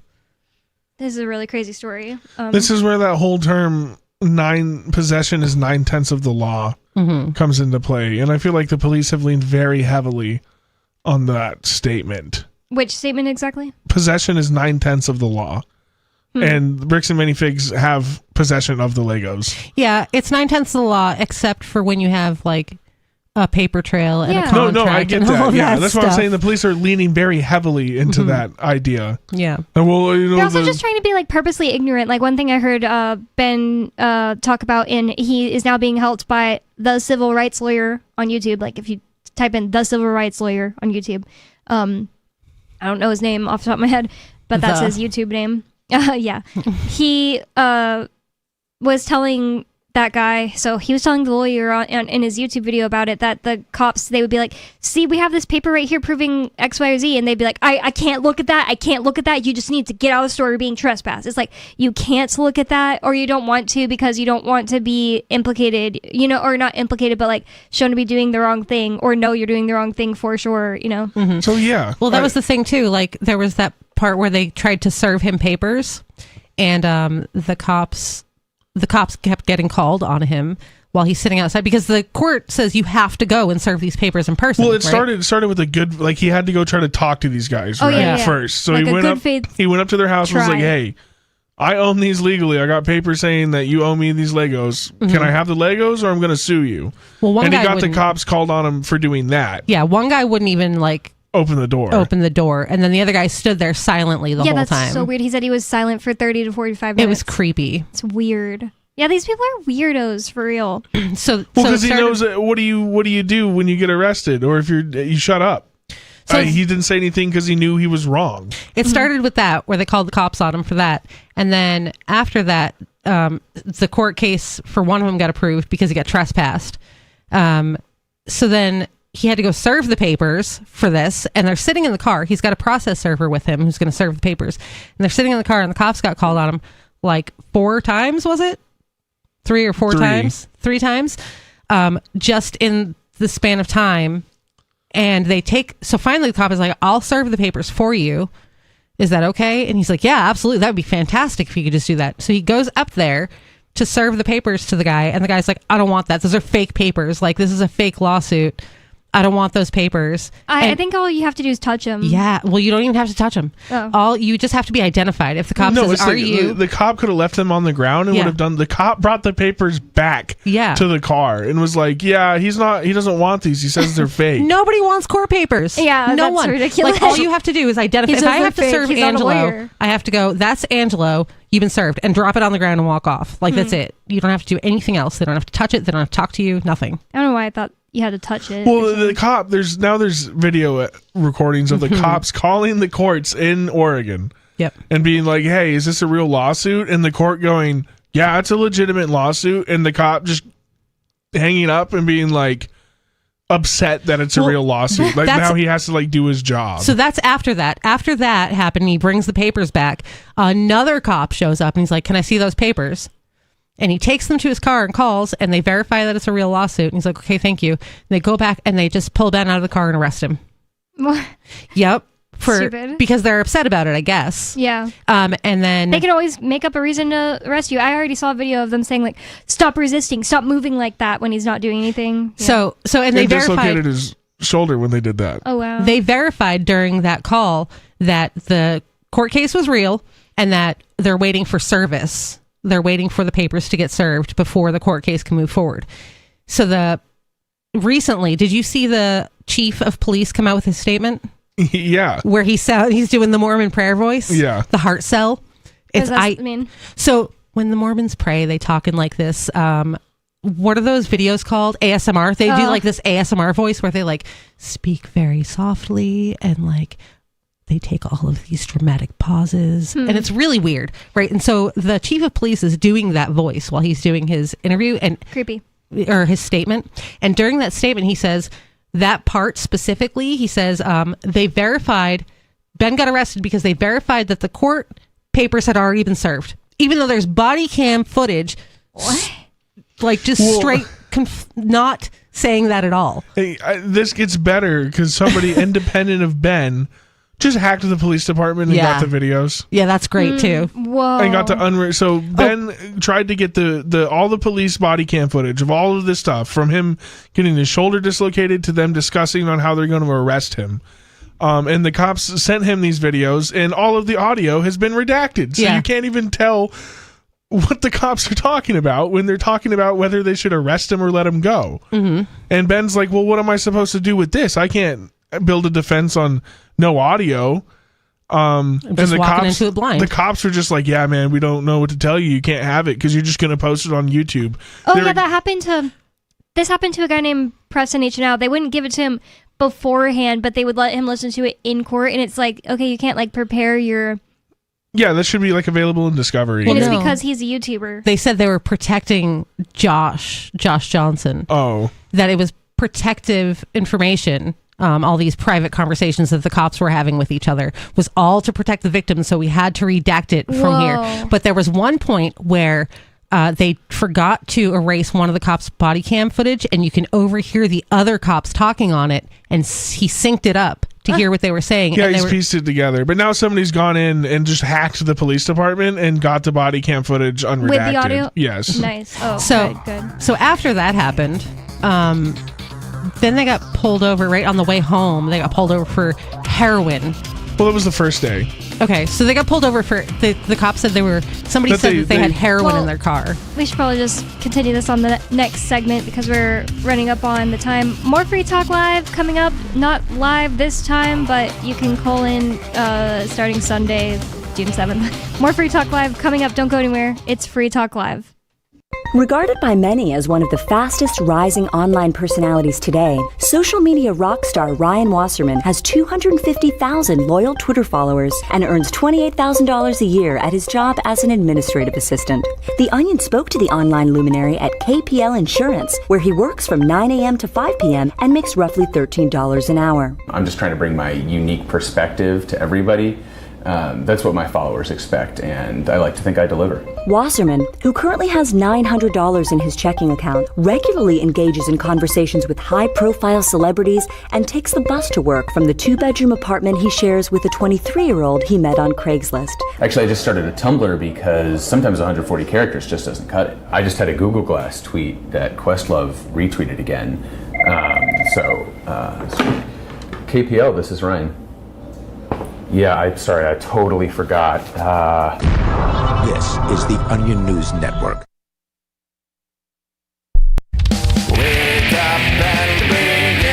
Eleutheromania, the insatiable desire for freedom.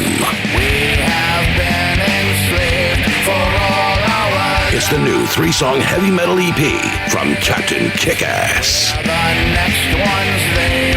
Available now on your favorite music app or get it directly from CaptainKickass.com.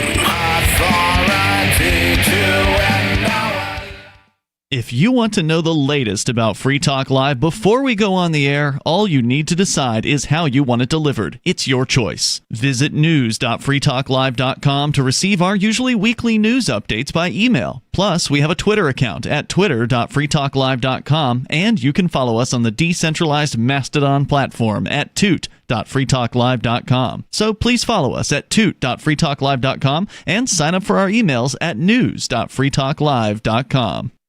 The latest episode of Free Talk Live continues with Hour 3 up next after the news here at listen.freetalklive.com.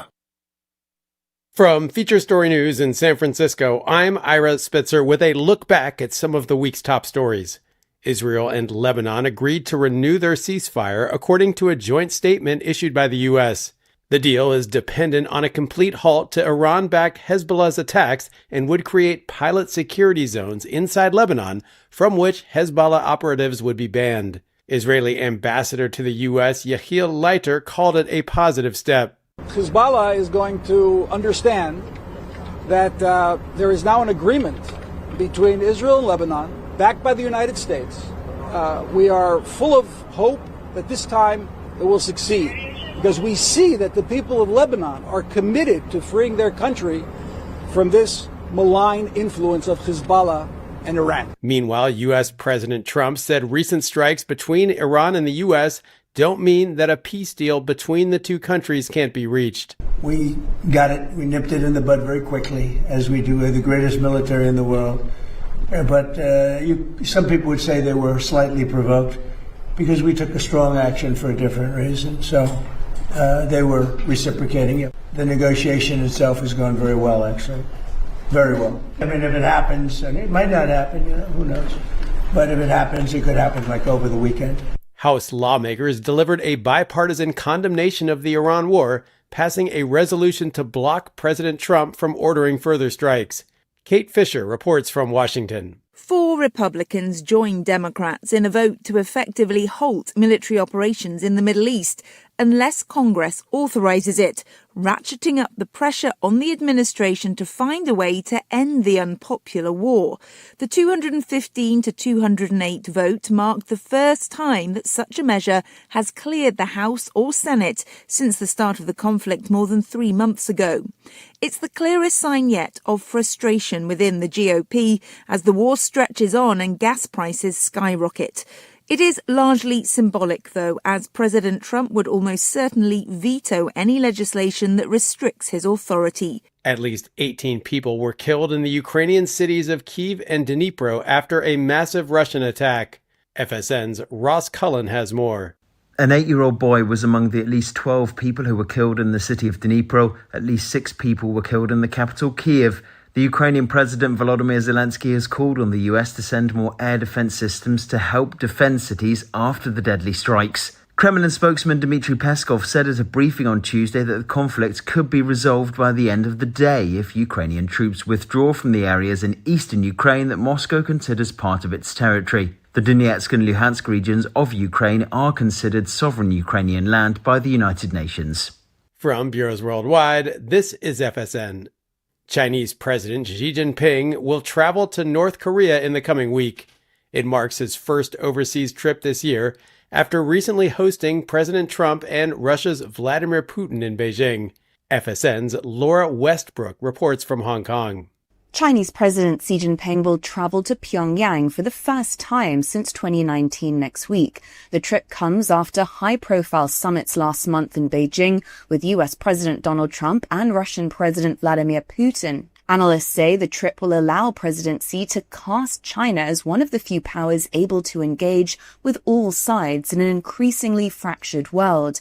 North Korea has accelerated its nuclear program in recent years and deepened military ties with Moscow. This week, North Korea unveiled a new facility to produce the ingredients for nuclear bombs. Experts say the plant's disclosure implies that North Korean leader Kim Jong-un is eager to cement his country's status as a nuclear weapon state ahead of Xi's visit. Civil society groups in Kenya said 2 people were shot dead during protests against a plan to open an American Ebola quarantine facility at a military airbase in the country. Kenya has recorded no Ebola cases, and protesters say the facility, intended to treat U.S. citizens exposed to the virus in the Democratic Republic of Congo, would endanger local lives.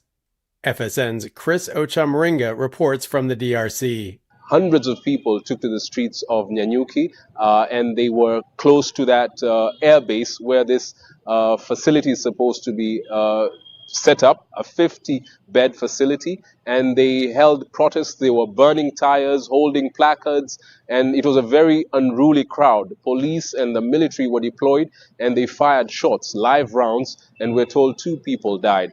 Those were some of the week's top stories. Ira Spitzer. From Betty Davis's first role as a piece of chocolate cake in the 1931 film Palmy Days to the discovery of Niagara Falls in 1996, The Onion looks back at this week in history. On May 16, 1929, the first Academy Awards were handed out in categories such as Greatest Achievement in Blackface, Best Catholic Whipping Scene, and Most Gorgeous Gams on a Broad.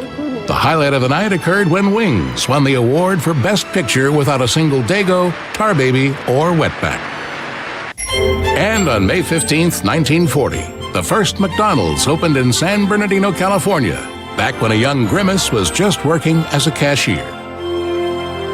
And that was what happened this week in history. As Martin Luther King Jr. once said, history is actually pretty racist. This is the Onion News Network. Don't miss a moment of Free Talk Live. Get our archives daily via our podcast at feeds.freetalklive.com.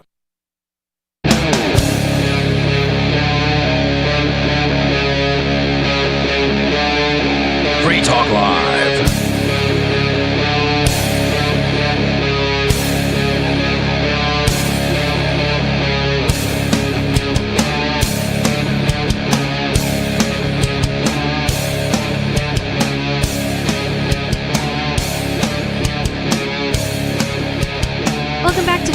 Talk Live. It's typically talk radio you can control, but tonight this is a pre-recorded show, so there's not going to be any calls being taken. I'll try to remember to say it more than once during each segment, but with you on Free Talk Live, you've got me, Bonnie, Lori, and Angelo. And Forkfest is happening this June 22nd to 29th in Errol, New Hampshire at the Northern Waters Outfitters Campground. The owner has offered to host 100 campers at $10 per night per person on the site, and anyone staying in nearby motels, campgrounds, or Airbnbs who'd like to come be a part of the fest for a day is welcome to come for free. The only restriction on freedoms the owner is asking us to abide by is no nudism, which I think we can deal with. Forkfest, that's F-O-R-K, forkfest.wtf, it asked me to say it one more time, forkfest.wtf, and forkfest2026@gmail.com to sign up as one of the 100 campers. And I'm really excited for Forkfest. Lots of people are. We're in the chat. If you could get in contact with me and you wanted to be in the chat on Signal about it, and there's like 120 people in that group, I'm really excited. I don't expect 120 people from that group to show up. I have a feeling that it'll be like at the most 100 people here, other than like people who come for a day pass. Like that's just a wild card. So we've got porta potties and showers, and it's going to be really exciting. There's a river there. The ad should mention the river. So anyways, back to Free Talk Live, back to the story. We were reading from this Salt Lake Tribune and just kind of explaining, because all three of us, like, we watched videos on it. It's a huge thing that lots of people have been hearing about. Like this article said, Reckless Ben's videos have gotten over 2 million views. And that's just his videos. Forget about civil rights lawyer video that they just did on it, and the countless of smaller people talking about it. We're going to talk about it. We're talking about it. You know, so we're getting into the tens of hundreds of millions of views of people talking about this situation. Yep. Like there's this lady I was following that talks about how the Mormon church is like, she left the Mormon church and how crazy and bad and a cult it is. Not a cult, but how it is a cult. I mean, people will say it's occult too, that are like into that stuff, because like they stole a lot of imagery and stuff from Freemasons. And they have their weird left-hand path. Their weird hidden ceremonies and stuff that you are not allowed to see or participate in unless you're like high up in the church. And have the special underwear on. They get mad at her because she shows the outfit she had to wear to her wedding, and it's supposed to be like, no one's supposed to see that. So is she like a former FLDS member, or just like a regular LDS. run-of-the-mill Utah lady? Was she like high up in the church? I don't know about she high got married up, in the temple. When you get married in the temple, you have to wear this specific outfit. Like you don't get to wear your wedding dress. Like you have to wear that outside of the temple. And it looks like you're wearing like a green apron over this white outfit, and it looks Masonic. Like all of the like tyings in the front, the women and the men both don't look like they're like much differentiated, and you look like you're about to go do a Masonic ceremony.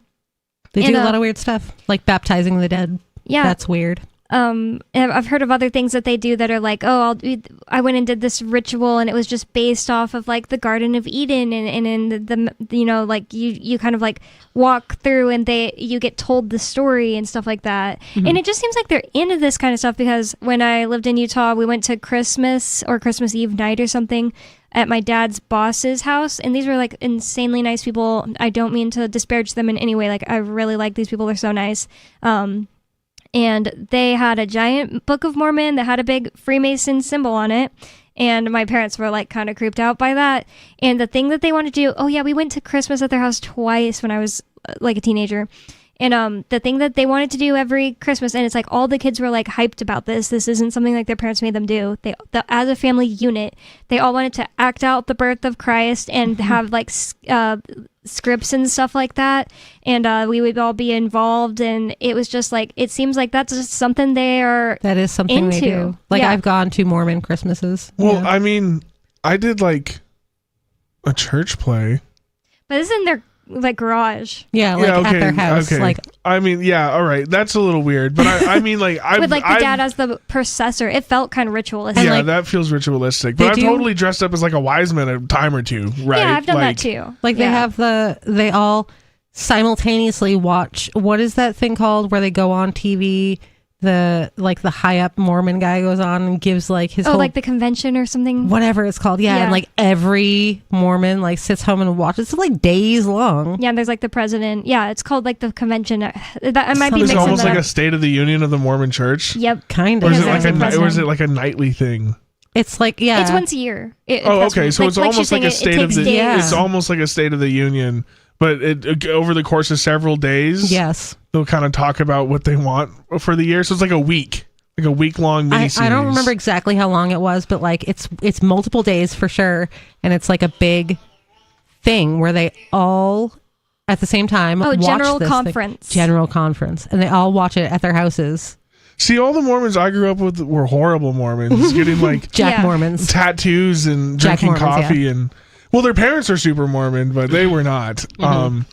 And I knew the kids better than the parents.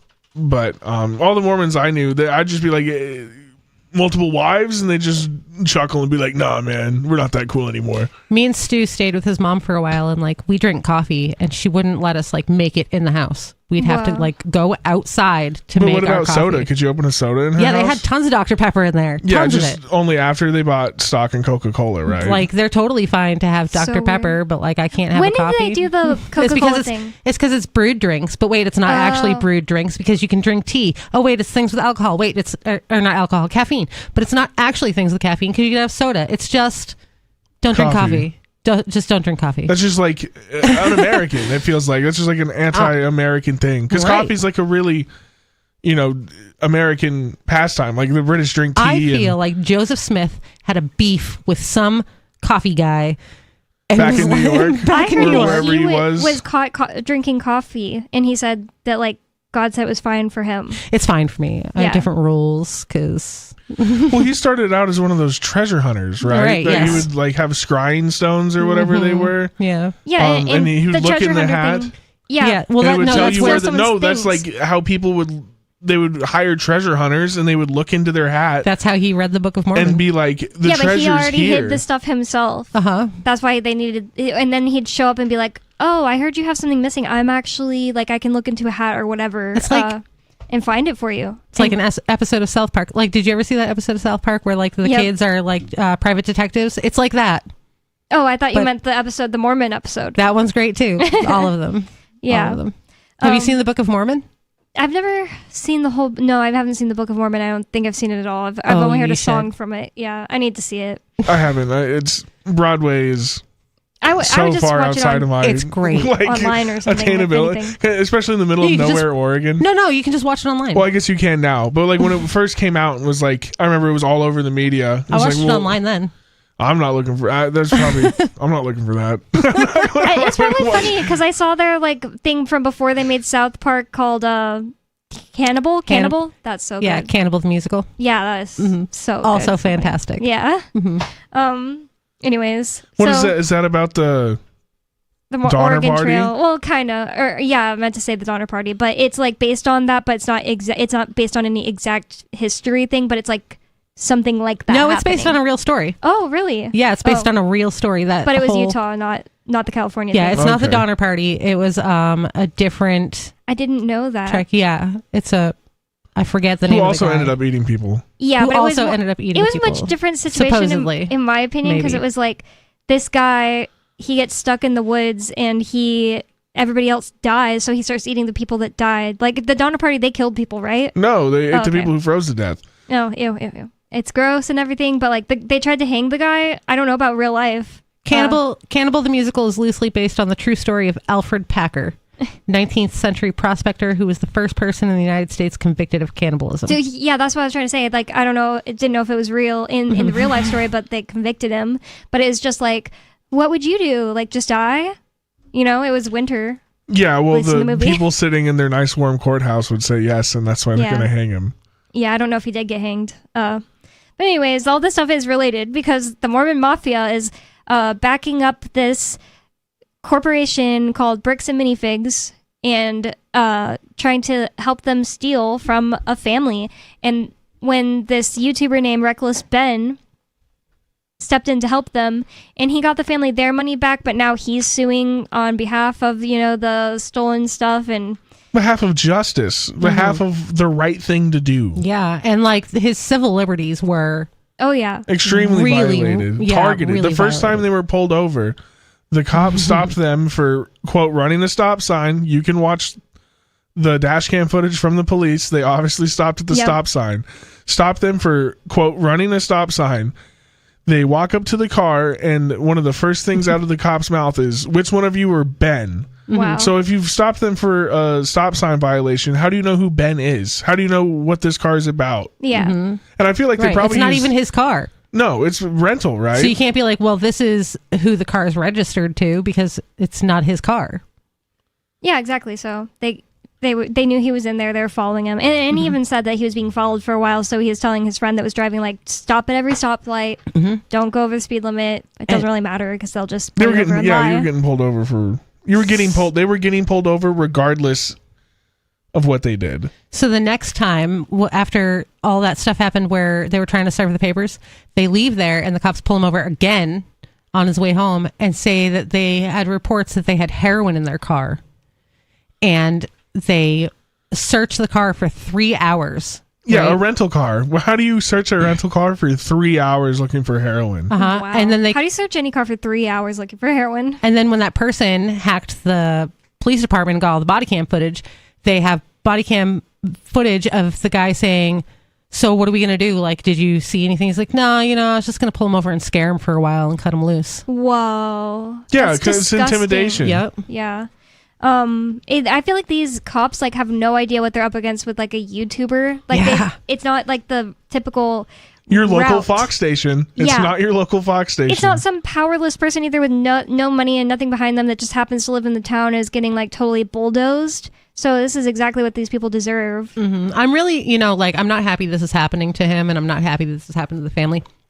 But I'm happy that it happened to the right people to get out there so people can see how corrupt the cops are. Well, they're not even the cops, the judge. So they now they're staying at an Airbnb in Utah, right? Reckless Ben and his team are. After they search his car for heroin, they go back to their Airbnb, and that night or the next day, they get swatted, and a SWAT team kicks in their door to look for the stolen Legos. Yeah, that they stole. Apparently, the Josh Johnson, is that his name? The people that end up buying the bricks the and corporate minifigs. people, the people who have control of the Legos at this point in time. Josh Johnson and Brandon Best. Yeah. Yes, Josh Johnson and Brandon Best. One of them told the cops that apparently Ben had stolen the Legos somehow. Ben had never had access to the Legos at any point in time. No, they said that the homeowner overheard them talking about stolen Legos, which is obviously a lie. Right. Because Josh Johnson is on the phone screaming at Ben saying, if you try to sue us, I'll just tell them you stole it. Wow. So also, because of the body cam footage being hacked into, they have body cam footage of this moment of the cop and the homeowner of the Airbnb sitting there talking about how they used to hang out together. Wow. Yep. It just... Hey, remember that time we did... I forget what he said. We did this thing with that other guy, and he's like, oh, yeah, haha. I don't know if we've already gotten to this point or anything yet, so maybe you guys know the answer to this, but it will really suck if the judge in the court case, in any of these court cases, is like, none of that is admissible because it was just stolen audio. I don't think you can do that. It's already out there. It's public knowledge.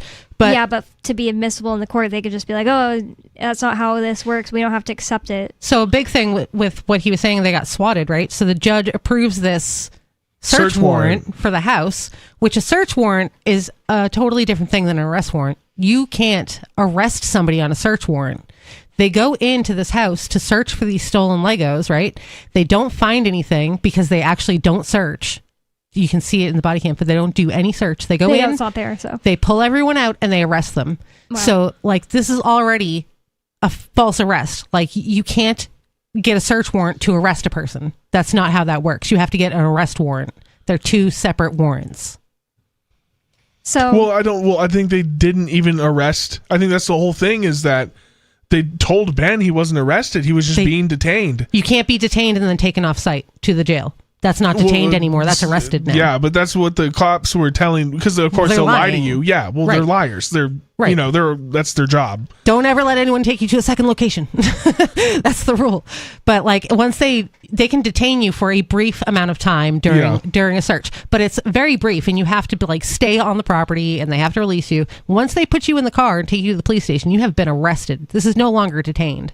Yeah, well, what the cop said, according to Ben, was, I'm going to read you your Miranda rights, but you're not being arrested. You're just being detained. Wrong. That's weird. So, well, but no, what if he's been read the Miranda? Maybe that's like a loophole. Like, oh, we read a Miranda, so whatever we did after. It doesn't matter because they arrested him and didn't have an arrest warrant and didn't find anything, so they had no reason to be arresting him in the first place. Yeah. So all of that, like, no matter how many CYAs they did, it's not gonna see any A's. Yeah, I know I've said it a million times, but whenever I was, the FBI raid was on our house and everything, and I was like thinking, oh, I need to ask them if I'm under arrest. I asked the FBI agent, am I under arrest? And he said, or no, I said, am I being detained? And he said, you're not being detained, which is like, I think I technically was. But anyways, he said, you're not being detained, you're being restrained until we can make sure nothing in the house is going to hurt us. And I was handcuffed for 2 more hours, or like an hour and a half or something. I just feel like they make stuff up as they go. I mean, I know that's feds, different than cops, and nobody hacked into the FBI and found the video cameras of all that, which would have been awesome. Maybe the guy who did the one for the American Fork Police Department will hear the show and do it for you and send it to you. It would be crazy. I wonder if that's ever happened to like the FBI, like they've got hacked and information came Probably out. all the time. I'm Probably sure- all the time. I'm sure the American Fork Police Department's password was like password 1 or something Yeah. like that. Well, for a bunch of local Utah cops, they probably can't make it any more complicated than password 1. American Fork is pretty like banjos. Yeah, it sounds like it. I dated a guy there once. was getting I didn't like date him built like, up a little. long term, but like I went on a couple dates with him, and the very first date we went on, I was like, so what do you like to do? And he's like, oh, shoot dirt, drive around. I was like, wow. To be fair, I went around with my boyfriend while he shot dirt. See? So. See, it's a thing. People think I'm joking when I say that. And signs and stuff like that. And I was Shoot really dirt. afraid that like Shoot something would dirt's pretty ricochet fun. at us. Yeah. Shoot dirt. Shoot dirt's pretty fun. It's even more fun if you can get a can or a bottle out in the dirt and then shoot at that. too. Shoot the can. I didn't like I it feel at like all. And that it's makes super more loud. sense than shooting dirt. Yeah. Yeah. Yeah, I don't know why. Did you ever like shoot at abandoned cars? Was that a thing you guys would ever come across? A shot out? I don't know. We Rusted only out dated a abandoned couple car? times because I was I've like, never even seen an abandoned car in the middle of even the desert. I never saw an abandoned car. Abandoned things like a TV, that was pretty cool, but like a boxy TV looked Oh, really I've cool. seen like whole Not a cars car. just shot out, left crazy. to die in the desert. Bullet holes everywhere. So stupid. I feel And like then some people will drive by, add more bullet holes. Like once it sat there for 3 years, it's like, oh well, this is just the shooting car now, and everybody shoots at it. oh my god. Yeah. I had a boyfriend that would shoot America. signs. Like he would just told me to hold the steering wheel for a second. He would shoot signs while he was driving. It's so ghetto. That's ghetto. That's lame. Abandoned car is already there. Like I didn't put it there. It's already you're been shot saying, up. I'm just you're adding saying, holes like, to oh, the you're car. harming the sign. I don't think that's that big of a deal because it wasn't like important signs. It was like this county or whatever. we paid for it. Yeah, it's like you paid for it. You're just they're gonna use it as a justification to either A, increase my taxes, or B, restrict my ability to own a firearm. Well, when you're like 18, you're not thinking of that type of thing at all. And I don't think they were gonna find out and restrict anybody's. I don't know. That was actually a huge thing in my Oregon Hunters thing. Was like hunters don't shoot signs. in My hunter safety class, it was like a huge thing. Don't shoot signs. We're not sign shooters. see, you were brainwashed. I guess. I was like I guess. brainwashed because you're saying sign. So, anyways, this article goes on to explain how Ben got involved, the YouTuber, but we already kind of like covered that. Basically, he said that he and his friends were waiting in line at Burning Man, and he had posted something that was like, "Hey, what should I do next? What should I cover next?" And he got like 10,000 emails, and he and his friends were just going through the 10,000 emails, and they like had in mind that they wanted to do something family friendly because he said a bunch of his videos kept getting cut or Demonetized. yeah, demonetized by YouTube for covering like apparently he's gone after people that were like rapists or something. Like I think that's what he said, or like Domestic something. abusers and stuff. Yeah, so Oh, is that like the McCamey Manor one? I don't know. So because of I haven't that, followed his other stuff. I've never even heard of him until all this. Had you guys heard of him before? No, but I like scroll down his channel real fast to see what was going on. Yeah. I know what McCamey Manor is. I had less time than you guys, so I was like, I think I'll just watch videos about what happened. And the civil rights lawyer one was pretty informative in a way, but that's because he was being interviewed on it, I think. The other one, I think the civil rights lawyer has good questions to ask. Mm-hmm. I think he's a good interviewer. And he already said he's got somebody that's going to help Ben that's probably perfect for this. Oh, cool. I thought he himself was going to do it or something. I don't know if he's licensed to practice law in Utah. Oh, yeah, that makes sense, because he lives in West Virginia or something like that. So basically, in a viral May video, this all happened like super fast because it's only the beginning of June as we record this. In a viral May video titled, "I tracked down the thief who stole $200,000 of Lego," he accused Bricks and Minifigs of exploiting the consignor. Videos posted to Schneider's YouTube account show multiple confrontations with American Fork police where Schneider alleges he was attempting to resolve the legal dispute by going to Johnson's Utah County home. That's what we mentioned when he was legally required to try out a good faith conversation to end the problem before the lawsuit, because otherwise they won't take your lawsuit, because they it makes sense. It's like if anybody could just put in a lawsuit without trying. Yeah, you got to try to talk to him first. Yeah. So they put out that video, and it showed, in a video, Schneider pushed a theory that the police officers were protecting Johnson and Best. I wonder if Salt Lake Tribune doesn't want to just straight up say that it's obvious in the video. Along with the corporate owners of Bricks and Minifigs, because they all appeared to be members of the Church of Jesus Christ of Latter-day Saints. Mormon Mafia stuff. Schneider was charged in March with stalking and residential targeted picketing after the interactions at Johnson's home, court records show. Johnson was also granted a protective order against Schneider on May 20th, which requires he not contact Johnson and stay away from his home, according to the filing. Schneider also faces charges of disorderly conduct and trespassing near a Provo business park, court records show. What's at the Provo business park? Is that, more I think Free that's Talk. the corporate. Oh, okay. Well, more Free Talk Live is coming up. Don't go anywhere. It's Free Talk Live.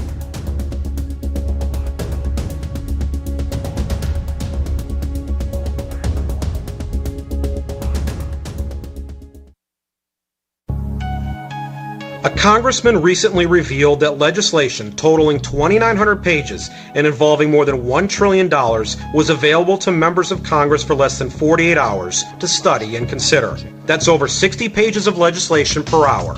Do you think anyone read the entire bill? I'm Jim Babka with DownsizeDC.org. Consider a proposal buried in a 3,200-page, $388 billion bill, which would have empowered committee chairmen or their agents to examine Americans' tax returns. When this horrible provision came to light, no one claimed to know how it got into the bill. One congressman questioned said, "I didn't write it, I didn't approve it, I wasn't even consulted." If your attorney represented you this way, he might be disbarred. But this is how Congress represents you every day. That's why DownsizeDC.org has created the Read the Bills Act. You can force Congress to read their bills before they pass them at DownsizeDC.org. From Feature Story News in San Francisco, I'm Ira Spitzer with a look back at some of the week's top stories. Israel and Lebanon agreed to renew their ceasefire, according to a joint statement issued by the U.S. The deal is dependent on a complete halt to Iran-backed Hezbollah's attacks and would create pilot security zones inside Lebanon from which Hezbollah operatives would be banned. Israeli ambassador to the U.S., Yehiel Leiter, called it a positive step. Hezbollah is going to understand that there is now an agreement between Israel and Lebanon, backed by the United States. We are full of hope that this time it will succeed, because we see that the people of Lebanon are committed to freeing their country from this malign influence of Hezbollah and Iran. Meanwhile, U.S. President Trump said recent strikes between Iran and the U.S. don't mean that a peace deal between the two countries can't be reached. We got it. We nipped it in the bud very quickly, as we do. We're the greatest military in the world. But some people would say they were slightly provoked because we took a strong action for a different reason. So they were reciprocating it. The negotiation itself has gone very well, actually. very well. I mean, if it happens, and it might not happen, who knows? But if it happens, it could happen like over the weekend. House lawmakers delivered a bipartisan condemnation of the Iran war, passing a resolution to block President Trump from ordering further strikes. Kate Fisher reports from Washington. 4 Republicans joined Democrats in a vote to effectively halt military operations in the Middle East unless Congress authorizes it, ratcheting up the pressure on the administration to find a way to end the unpopular war. The 215 to 208 vote marked the first time that such a measure has cleared the House or Senate since the start of the conflict more than 3 months ago. It's the clearest sign yet of frustration within the GOP as the war stretches on and gas prices skyrocket. It is largely symbolic, though, as President Trump would almost certainly veto any legislation that restricts his authority. At least 18 people were killed in the Ukrainian cities of Kyiv and Dnipro after a massive Russian attack. FSN's Ross Cullen has more. An 8-year-old boy was among the at least 12 people who were killed in the city of Dnipro. At least 6 people were killed in the capital, Kyiv. The Ukrainian President Volodymyr Zelensky has called on the US to send more air defense systems to help defend cities after the deadly strikes. Kremlin spokesman Dmitry Peskov said at a briefing on Tuesday that the conflict could be resolved by the end of the day if Ukrainian troops withdraw from the areas in eastern Ukraine that Moscow considers part of its territory. The Donetsk and Luhansk regions of Ukraine are considered sovereign Ukrainian land by the United Nations. From Bureaus Worldwide, this is We're still not sure why you'd want to watch, but our video feed is streaming nightly for free at cam.freetalklive.com.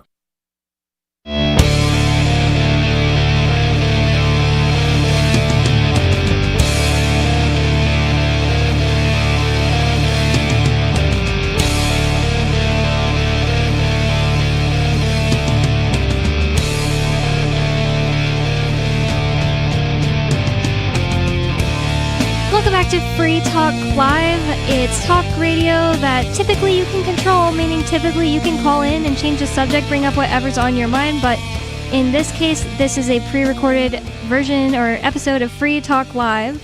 And with you on Free Talk Live tonight, you've got me, Bonnie, Lori, and Angelo. And if you're tired of the oppressive rules and moderation of the big tech social media sites, our Mastodon server at social.freetalklive.com can set you free. Mastodon is free, open source, decentralized, and federated. Multiple apps are available for iOS, Android, Windows, Mac, and Linux. Social.freetalklive.com. And in the last segment, and in the segment before that and the one before that, we've been talking about this crazy story. Seriously, like this guy set off a really insane series of events by taking these people's little, I almost said small claim, it's actually like a big claim, it's $200,000 dispute against this company, Bricks and Minifigs, because they stole their Lego collection, their Star Wars Lego Universe collection that got started in the 90s, that's worth currently like $200,000. Their whole collection must have been worth more than that, because they said that they had been getting money and she had been selling some for him already. Yeah, it's the $200,000 number is what they were valuating it before anything got sold. Oh, so okay. what they're actually owed is less than the $200,000. Oh, okay. So it was like the whole and if it had been consigned, it would have been even less, because then the store takes a part of it, but it wasn't consigned. Still, like its value as far as like the customer buying it was like a $200,000 set. Mm-hmm. Anyways, this family, basically a dad and a son, an elderly dad, like an 83-year-old guy in Oregon, they were trying to just sell their Star Wars collections so that way they could help out the family, like have all his grandkids go to college and stuff like that, when a bunch of it was stolen by corporate. When corporate stole, basically, I don't know if you'd say stole, but they unethically took over a Bricks and Minifigs franchise. And so this guy, this YouTuber, Reckless Ben, decided to take matters into his own hands and help sue these people and do all kinds of things to prove that not only was this company acting badly, but now the cops are involved in helping. In fact, Reckless Ben starts off like, oh, I just assume you need the cops and cops are always there to help you and stuff like that. Mm-hmm. He didn't start off just being like, oh, screw these guys. But eventually he starts apparently making a claim or at least pushing a theory is what the Salt Lake Tribune says, that the police were protecting Johnson and Best, which are owners in the corporate Bricks and Minifigs, because they all appeared to be members of the Church of Jesus Christ of Latter-day Saints, which is the Mormons in Utah, if people don't know. Or, not just in Utah, but it's the Mormons. Apparently they don't call themselves that anymore, and apparently it is a service to Satan to call yourself a Mormon as a Mormon is what the president now says. That's weird. And it's because it's like you're not using the word Jesus Christ to define yourself. You're not using the full name. Well, neither does LDS. Yeah, I know that's actually a thing that people push back on, but LDS fine, Mormon bad for whatever reason now. Well, I think it's because that's just optics. Yeah, that's exactly. that's the rapper formerly known as Mouse Cop. Yeah, they're like Mormons have a bad name. Yeah, exactly. So don't call us that anymore. Like they're the people that knock on your door and they're annoying, or they're the soft swinger Mormon mom talk Secret Lives of Mormon Wives. Oh, I wonder people. how long after the Mormon Wives thing started that they changed it. Oh, I don't know. I don't know if it was actually before or after. I'm not sure, honestly. Either way. So it says Schneider, which is Ben, Reckless Ben, his name is Ben Schneider, also faces charges of disorderly conduct and trespassing near a Provo Business Park, court records show. His next court appearance is scheduled to be held online on June 8th at 11 a.m. I wonder if anyone can attend and listen. Schneider said in a video that he has fled to Mexico. The American Fork Police Department, which is in Utah, in a news release Friday evening, said there are no active warrants for Schneider in Utah and the department is not currently seeking him. We understand that many individuals following this matter online have strong feelings regarding the underlying business dispute originating in Oregon and allegations that people may have suffered significant financial losses, the department said in the news release. The department added that their involvement is limited to investigating potential criminal conduct and should not be interpreted as taking sides in the dispute. Yeah. Ridiculous. Okay. We all don't believe your lying eyes and ears, guys. Yeah. We've investigated ourselves and found no wrongdoing within our department. That was my thing too. Like, how is this, if the American Fork Police Department is going to be investigated, it would usually be done by the state, right? The state would step in and investigate the town. But you can't do that in this case because the state is also run by Mormons. Like the whole state of Utah is captured by the Mormon I church. think what they're going to have to try to do is get it out of the local courts and try to get it into a federal court system. They would have to. Because that's the only way. Yeah, that's the only way you're going to get anything done. Yeah. Did you guys already hear about the videos being ordered to be taken down? Did he just say Yeah, no? with Patreon. Oh. Yeah. So yeah, you can go if you want to tell the story. You can. So the CEO of Bricks and Minifigs sent a message to Patreon, asking them, basically demanding them to take down Reckless Ben's videos. And so the CEO of Patreon came out and made a statement and basically said, "Stuff it, and if you don't like it, sue us." Wow. Okay, good. Nice. Yep. Because Patreon has way more money than Bricks and Minifigs. And if Bricks and Minifigs wants to bleed out the little guy, Maybe then this is something you guys hadn't heard, though.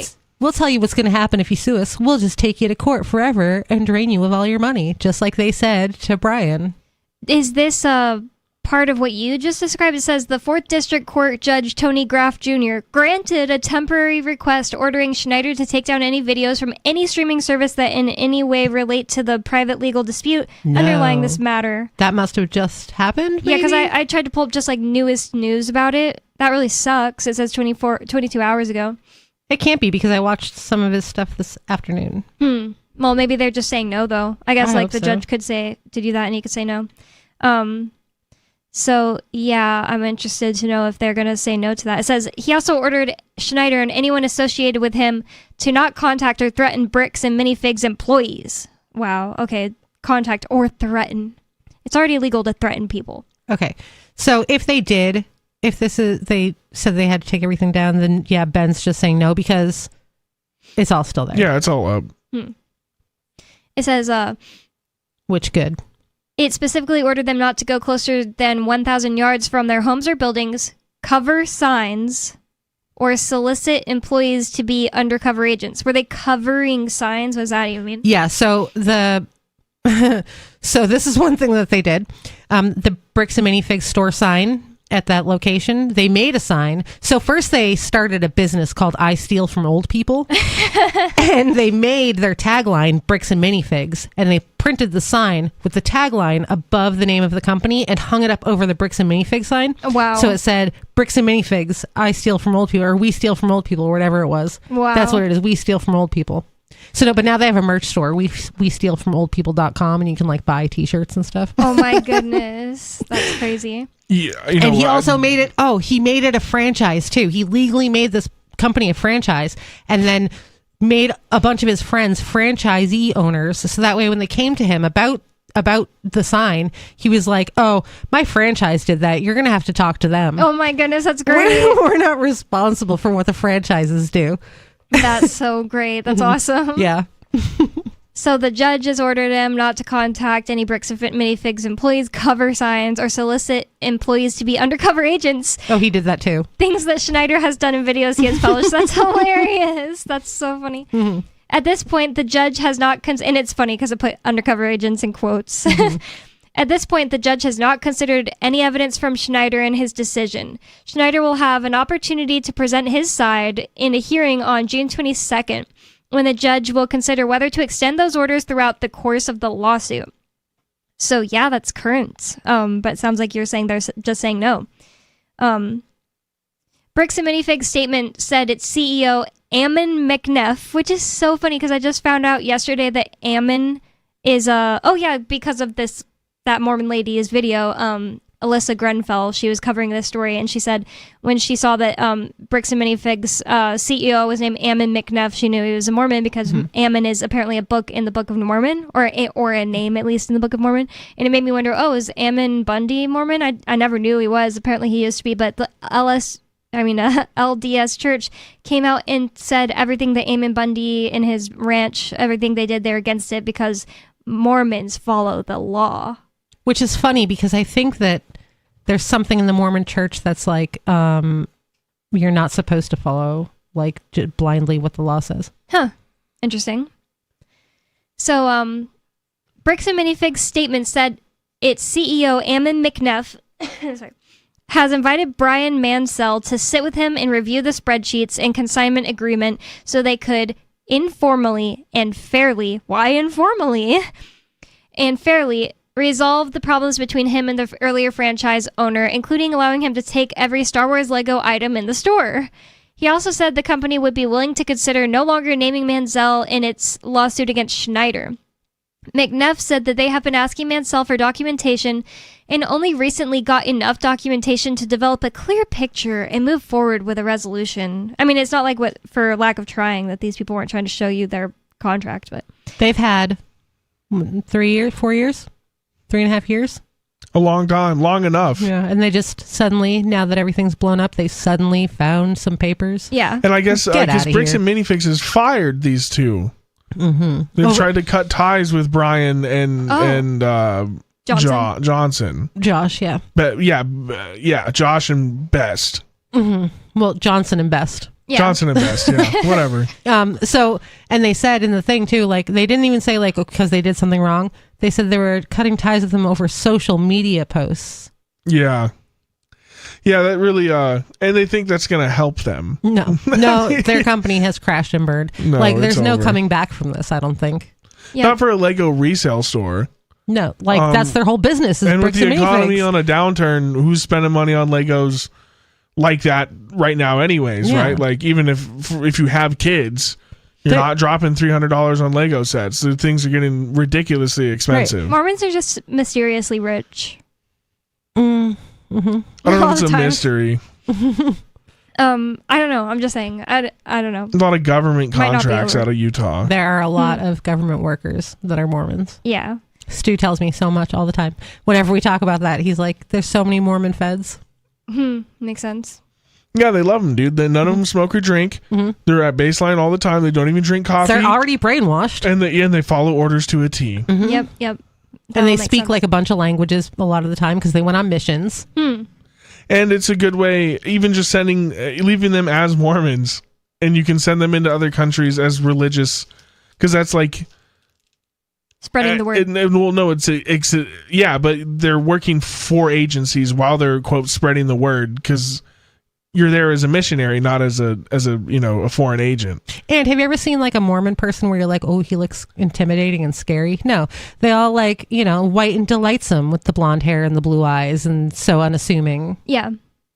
Yeah, they are really like a very unintimidating people. They're like large. They're like tall and farmer built. Some of them, I kind of think of them as like averagely. I think of him as like tall, the skinny blonde kid riding his bike with his bike helmet on, going. Oh yeah, I'm not saying like necessarily like huge built, but they're not like tiny, scrawny people. No, but they're not intimidating. It's not like they're not. I know like, that's what I said. Even though it's like not just like Scandinavians, like they could be tall and. Yeah, I'm thinking like a bunch of Minnesotans that are like 6'5" and as white, like Nebraska O-line type people that just have a neck the size of a barrel. Just like huge, monstrous. A bunch of the ones I went to school with were just like big. Like there was literally a guy who was almost 7 feet tall and his son was almost 7 feet tall. That was Elsbeth's teacher. I was a teacher for him, or a student teacher, whatever they called it. So the volleyball coach? No. He was like the basketball coach. His name was Mr. Goff. And he was literally 6'11". I didn't think he that's played possible. at Oregon. Sounds like a nightmare being that tall. Yeah, but he was just like a really nice guy. I'm 6'4", and there's in New England, I hit my head so much. It's not even about being fat. It's just, I'm too tall for a lot of stuff in New England. Yeah, all the houses are built much shorter. Yeah, way tiny. I love out west. Everything's like you can spread out, and there's like room to build still. So the houses are way bigger. I'm only 5'10", and like when I go down my stairs, if I like move my head in just the right way, I would hit my head like on the little overhang. Yeah, same. Like, on the same staircase. Duck. Yeah. I'm 5'2", and that I have these to ones not I have somewhat. to duck. Yeah, that one is like I think oddly short. I remember Christmas a couple years ago when I was visiting Elsbeth. I ran down these stairs and cracked myself pretty good. I don't think it would be possible for me to just do it, but you I had still a duck, feel huh, coming down close. the. Do you ever go up there and like come back down the stairs? I just I got to a point where it was like, dude, I don't even need to be up there. We're not even sleeping up there. I just never going up there. And it's just like people were literally smaller because the houses here are older. Well, yeah, like everybody was shorter, so everything's because they were all malnutrition. Weird. Yeah, so weird. Like I guess the malnutrition is the answer, but it just seems so unbelievable. Mm-hmm. Like you would think it'd be like. Well, really I don't hard. know. It was also just a lot of British people, and those they're not necessarily huge to begin with. Yeah, because like my great grandma's family are Germans, and they were all like 6'8" in the 20s, and that's in what Canada, the Mormons, right? Just like huge, and that's what the Mormons are. They're like they were gathered from like northern New York, Wisconsin, or not Wisconsin. What's next to that? Like Michigan area. So they're not like the English. Yeah, that's the English. I don't think they are. I thought that they for sure were. Maybe there are some like they were all mixed together because they traveled. Stu's like a lot of English, and his Mormonism goes all the way back to some guy who was like really high up in the way beginning. Well, I feel like they did mix still because they were like they're at least Scandinavian. I'm sure that they are. That's why they're so white and delightsome. Yeah. With their blonde hair and the Lewis. That's what they call them. I'm not saying that like being racist. That's what they say in the Book of Mormon. Well, they were being racist when they did that. They were being racist. They said that black people were cursed. Cursed, and like they couldn't be Mormons. I feel like a lot of people don't know that just like the run-of-the-mill evangelical also thinks that black people are cursed, and they just don't like go and put it written down in their scriptures. The thing is, like, people believe that when Noah had his 3 sons after the ark, and they each went off and populated different areas. I don't remember the names. There's like Shem. It's like Shem, Hashem, and Ham.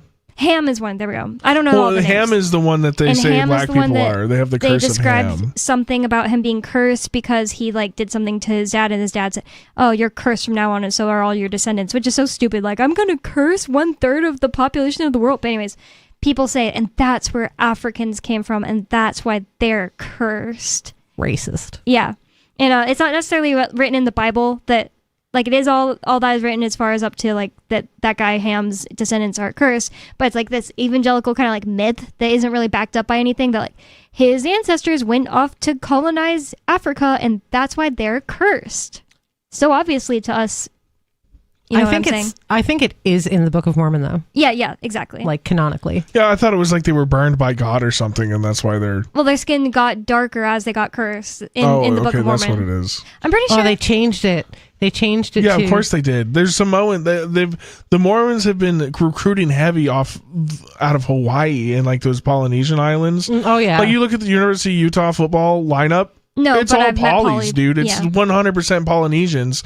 There's not that many big buff white guys that play football for these Mormon colleges. So they've been pulling.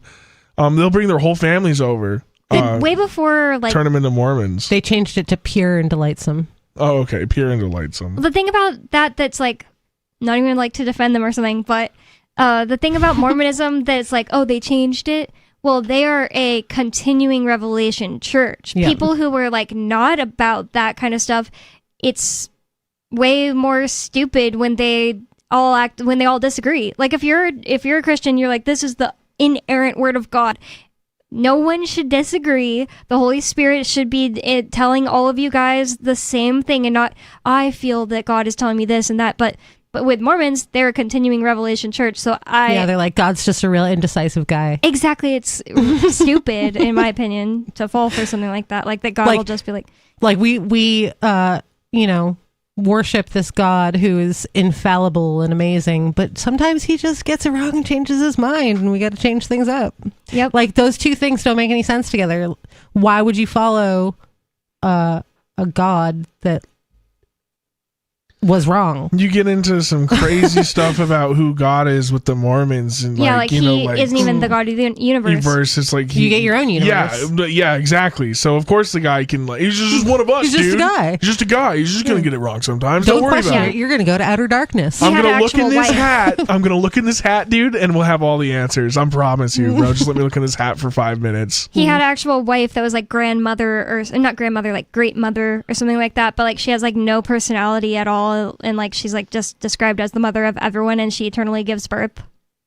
So crazy. I don't know enough about, and they're so secretive about what they really believe behind the closed doors, like in those rituals that nobody's allowed to access, right? Yeah. You don't even know what they're telling you. Same thing with like Scientology. And they say this saying called sugar before salt whenever they go to people's doors and whenever they're trying to convert someone, meaning they tell you all the things that are like good to hear or easy to take right away, and they will wait until like you're already in it kind of to start telling you things like, oh yeah, we baptize dead and stuff like that. I tell people all the time that Mormons as a culture are super passive aggressive, and people think that I'm just like, oh, maybe I met some bad Mormons or something, but no, this is like baked into their culture. Like that is their operating mode, is to be passive aggressive. They want to smile sweetly to your face and lure you in and then snatch you into their Mormonism. Well, yeah, because it's a cult. It's a cult. It's just like what's the cult that it's where near Rogers. No, I'm just kidding. Oh yeah, I forgot I don't ever remember their name, but they run the Yellow Deli. The Yellow Deli. The 12 Tribes cult. Oh, okay, yeah. There's so many. Those people also do the same thing. Have you been to the Yellow Deli? No. It's really good it's a food. cute little place, and then you get in there and everybody looks a little downtrodden, and some people are staring a little bit too hard at you, and they look what's the word, like the people that live in Pennsylvania. What the heck are the Amish? Amish, they look kind of Amish, but not. Are they Mennonites? No, they're their own like thing, but they dress like old fashioned looking, and the whole house, or not the whole house, like it kind of feels like you're in a house. The whole restaurant is like, instead of just like white walls, it's like wooden stuff that they made, and it's really really nice. Yeah, like nice. But the trick is that you sell all of your stuff or sign it over to the church, and then you get brought in, and then you're slave labor for the deli for the cafe. So everybody working there is like indentured servants. Weird. Yeah, and the women are like chained to radiators and kept pregnant, kind of thing. Like real messed up stuff happens. And it's always like an older but lady. Sandwiches, you're good at capitalism, dude. Everybody They will make look the good other sandwiches. way. And the other thing that's weird is like you go in there and like there are coffee drinks on the menu, and like me and my friends who would go there were like all coffee drinkers, and we're like, yeah, we're gonna get this coffee drink, but what is this other thing? I didn't know what it was. And then she'll be trying to sell you on the non-caffeinated thing for like at least like a couple minutes, and it's like, yeah, that does sound good. Is it Postum? It's no gross, but it's like dandelion leaves and like a tea or something, and like some other things, so you like can't really tell what you're looking at, but it's like called a latte. But it doesn't, it's like, the point is you're like, yeah, I think I'm going to go with the caffeinated drink, the other thing. And she's just like, you're missing out. It's like they really don't want you to buy their own. It's just a yerba mate. Yerba mate. Oh, okay. That might be one of them. The other thing is like a dandelion tea. Either way, the thing about it is like you could tell that they're trying to. Why are you even selling the coffee if you guys like have a preference for people not to buy it? It's weird. I don't know. I think that they think that their teas will do something to you. You know what I mean? Like they think that their teas will like purify you a little and maybe make you. Maybe they put some drugs in there, mind-altering drugs to get you in. So just put it in the coffee. Yeah, that's true. Maybe the caffeine inactivates it. Yeah, get a better drug. Get a better mind-altering drug. If caffeine can beat it, then it's probably not strong enough. It's not that good, yeah. Well, this story, I feel like we'll have more to talk about on Free Talk Live in like the weeks coming and months coming. Oh, because I'm sure. More and more is going to come out about this. Yeah, and the most interesting stuff I think to us on Free Talk Live is like all of the cop. Well, it's liberty. It's the overextension of the monopoly of violence that these thugs who call themselves our leaders have enacted upon us, and that's kind of like the whole point of us is to talk about the things. You know, it's good this is blowing up, but we would have talked about this had it had 100,000 views. You know what I mean? That's just kind of like the niche place we find ourselves in as libertarians. Well, more Free Talk Live Sunday, and you can go to freetalklive.com for more. Thanks for listening. Peace.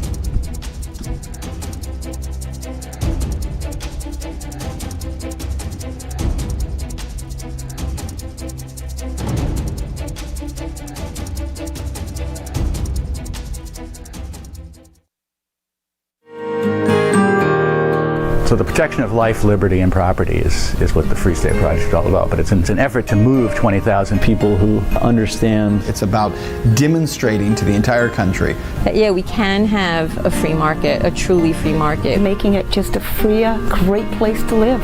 It's the world's largest voluntarist libertarian community, and it's only getting bigger. That's amazing, to be able to move to a place where other people like passionately believe in being free and independent. What the Free State Project is managing to do, though, is to put their money where their mouth is. It's physically getting up across the country and saying, let's go someplace and let's demonstrate the power of these ideas. There's a lot of kind of philosophy that surrounds liberty. There's a lot of thinking about it and talking about it. But here in New Hampshire, people are doing it. 101 Reasons Liberty Lives in New Hampshire, a documentary by Free State Project Early Movers. Watch it free at 101reasonsfilm.com. 101reasonsfilm.com. Are you tired of your taxes funding endless occupations around the world? Antiwar.com is run by people who understand that wars abroad become wars at home, wars on our freedoms. Antiwar.com is dedicated to bringing you the latest in news, views, interviews, and reviews from the top movers and shakers in the anti-occupation movement. Antiwar.com has it all, from thorough foreign policy analysis to interviews with whistleblowers who used to run the military-industrial complex. Anti-war, pro-free market. That's antiwar.com. What if you want to hear the latest episode of Free Talk Live, but all you have is your phone, you forgot to download our archive, and you have no data connection? You can call our Listen line at 641-793-0191. That's a long-distance number, so you may incur charges. If not, listen as long as you want. 641-793-0191. The Free Talk Live Listen line, 641-793-0191. Coming up next after the news, Hour 1 of the latest episode of Free Talk Live, here at listen.freetalklive.com. From Feature Story News in San Francisco, I'm Ira Spitzer with a look back at some of the week's top stories. Israel and Lebanon agreed to renew their ceasefire, according to a joint statement issued by the U.S. The deal is dependent on a complete halt to Iran-backed Hezbollah's attacks and would create pilot security zones inside Lebanon from which Hezbollah operatives would be banned. Israeli ambassador to the U.S., Yehiel Leiter, called it a positive step. Hezbollah is going to understand that there is now an agreement between Israel and Lebanon, backed by the United States. We are full of hope that this time it will succeed, because we see that the people of Lebanon are committed to freeing their country from this malign influence of Hezbollah and Iran. Meanwhile, U.S. President Trump said recent strikes between Iran and the U.S. don't mean that a peace deal between the two countries can't be reached. We got it. We nipped it in the bud very quickly, as we do. We're the greatest military in the world. But some people would say they were slightly provoked because we took a strong action for a different reason. So they were reciprocating it. The negotiation itself has gone very well, actually. Very well. I mean, if it happens, and it might not happen, who knows? But if it happens, it could happen like over the weekend. House lawmakers delivered a bipartisan condemnation of the Iran war, passing a resolution to block President Trump from ordering further strikes.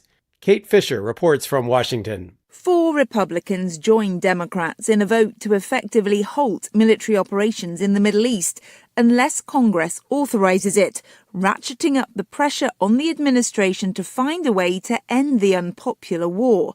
The 215 to 208 vote marked the first time that such a measure has cleared the House or Senate since the start of the conflict more than 3 months ago. It's the clearest sign yet of frustration within the GOP as the war stretches on and gas prices skyrocket. It is largely symbolic, though, as President Trump would almost certainly veto any legislation that restricts his authority. At least 18 people were killed in the Ukrainian cities of Kyiv and Dnipro after a massive Russian attack. FSN's Ross Cullen has more. An 8-year-old boy was among the at least 12 people who were killed in the city of Dnipro. At least 6 people were killed in the capital, Kyiv. The Ukrainian President Volodymyr Zelensky has called on the US to send more air defense systems to help defend cities after the deadly strikes. Kremlin spokesman Dmitry Peskov said at a briefing on Tuesday that the conflict could be resolved by the end of the day if Ukrainian troops withdraw from the areas in eastern Ukraine that Moscow considers part of its territory. The Donetsk and Luhansk regions of Ukraine are considered sovereign Ukrainian land by the United Nations. From Bureaus Worldwide, this is FSN. Chinese President Xi Jinping will travel to North Korea in the coming week. It marks his first overseas trip this year after recently hosting President Trump and Russia's Vladimir Putin in Beijing. FSN's Laura Westbrook reports from Hong Kong. Chinese President Xi Jinping will travel to Pyongyang for the first time since 2019 next week. The trip comes after high-profile summits last month in Beijing with US President Donald Trump and Russian President Vladimir Putin. Analysts say the trip will allow President Xi to cast China as one of the few powers able to engage with all sides in an increasingly fractured world. North Korea has accelerated its nuclear program in recent years and deepened military ties with Moscow. This week, North Korea unveiled a new facility to produce the ingredients for nuclear bombs. Experts say the plant's disclosure implies that North Korean leader Kim Jong-un is eager to cement his country's status as a nuclear weapon state ahead of Xi's visit. Civil society groups in Kenya said 2 people were shot dead during protests against a plan to open an American Ebola quarantine facility at a military airbase in the country. Kenya has recorded no Ebola cases, and protesters say the facility, intended to treat U.S. citizens exposed to the virus in the Democratic Republic of Congo, would endanger local lives. FSN's Chris Ochamaringa reports from the DRC. Hundreds of people took to the streets of Nyanyuki, and they were close to that air base where this facility is supposed to be set up, a 50-bed facility, and they held protests. They were burning tires, holding placards, and it was a very unruly crowd. Police and the military were deployed, and they fired shots, live rounds, and we're told 2 people died. Those were some of the week's top stories. Ira Spitzer. The couple told reporters this week that they routinely urge their son Patrick to devote all of his time and resources to his improv comedy education. We keep telling Patrick again and again that if you don't buckle down and start learning basic concepts like yes and the Herald now, nobody is going to take you seriously later in life. He has to start thinking about this now. The parents explained that he should try to get as much out of his improv training as possible by attending improv jams, forming a few indie teams, and doing as much bar-prov as possible to keep himself warm for those upcoming Herald auditions. The fact is, if Patrick were on stage with his fellow improvisers, and one of them were to play, say, a supervillain who's afraid of mice, Patrick wouldn't even be able to identify the game in that scene, let alone respond in a supportive way. I gotta say, I had this internship at a law firm, but I quit to do a character workshop and a musical elective. I think this is really gonna pay off for me in the long run. This is the Onion News Network. You can help spread the ideas of liberty with our Patreon for just $5 per month at amps.freetalklive.com.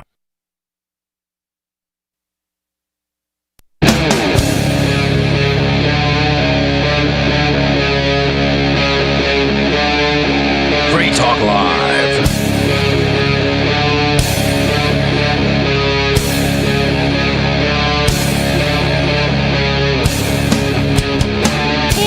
Free Talk Live.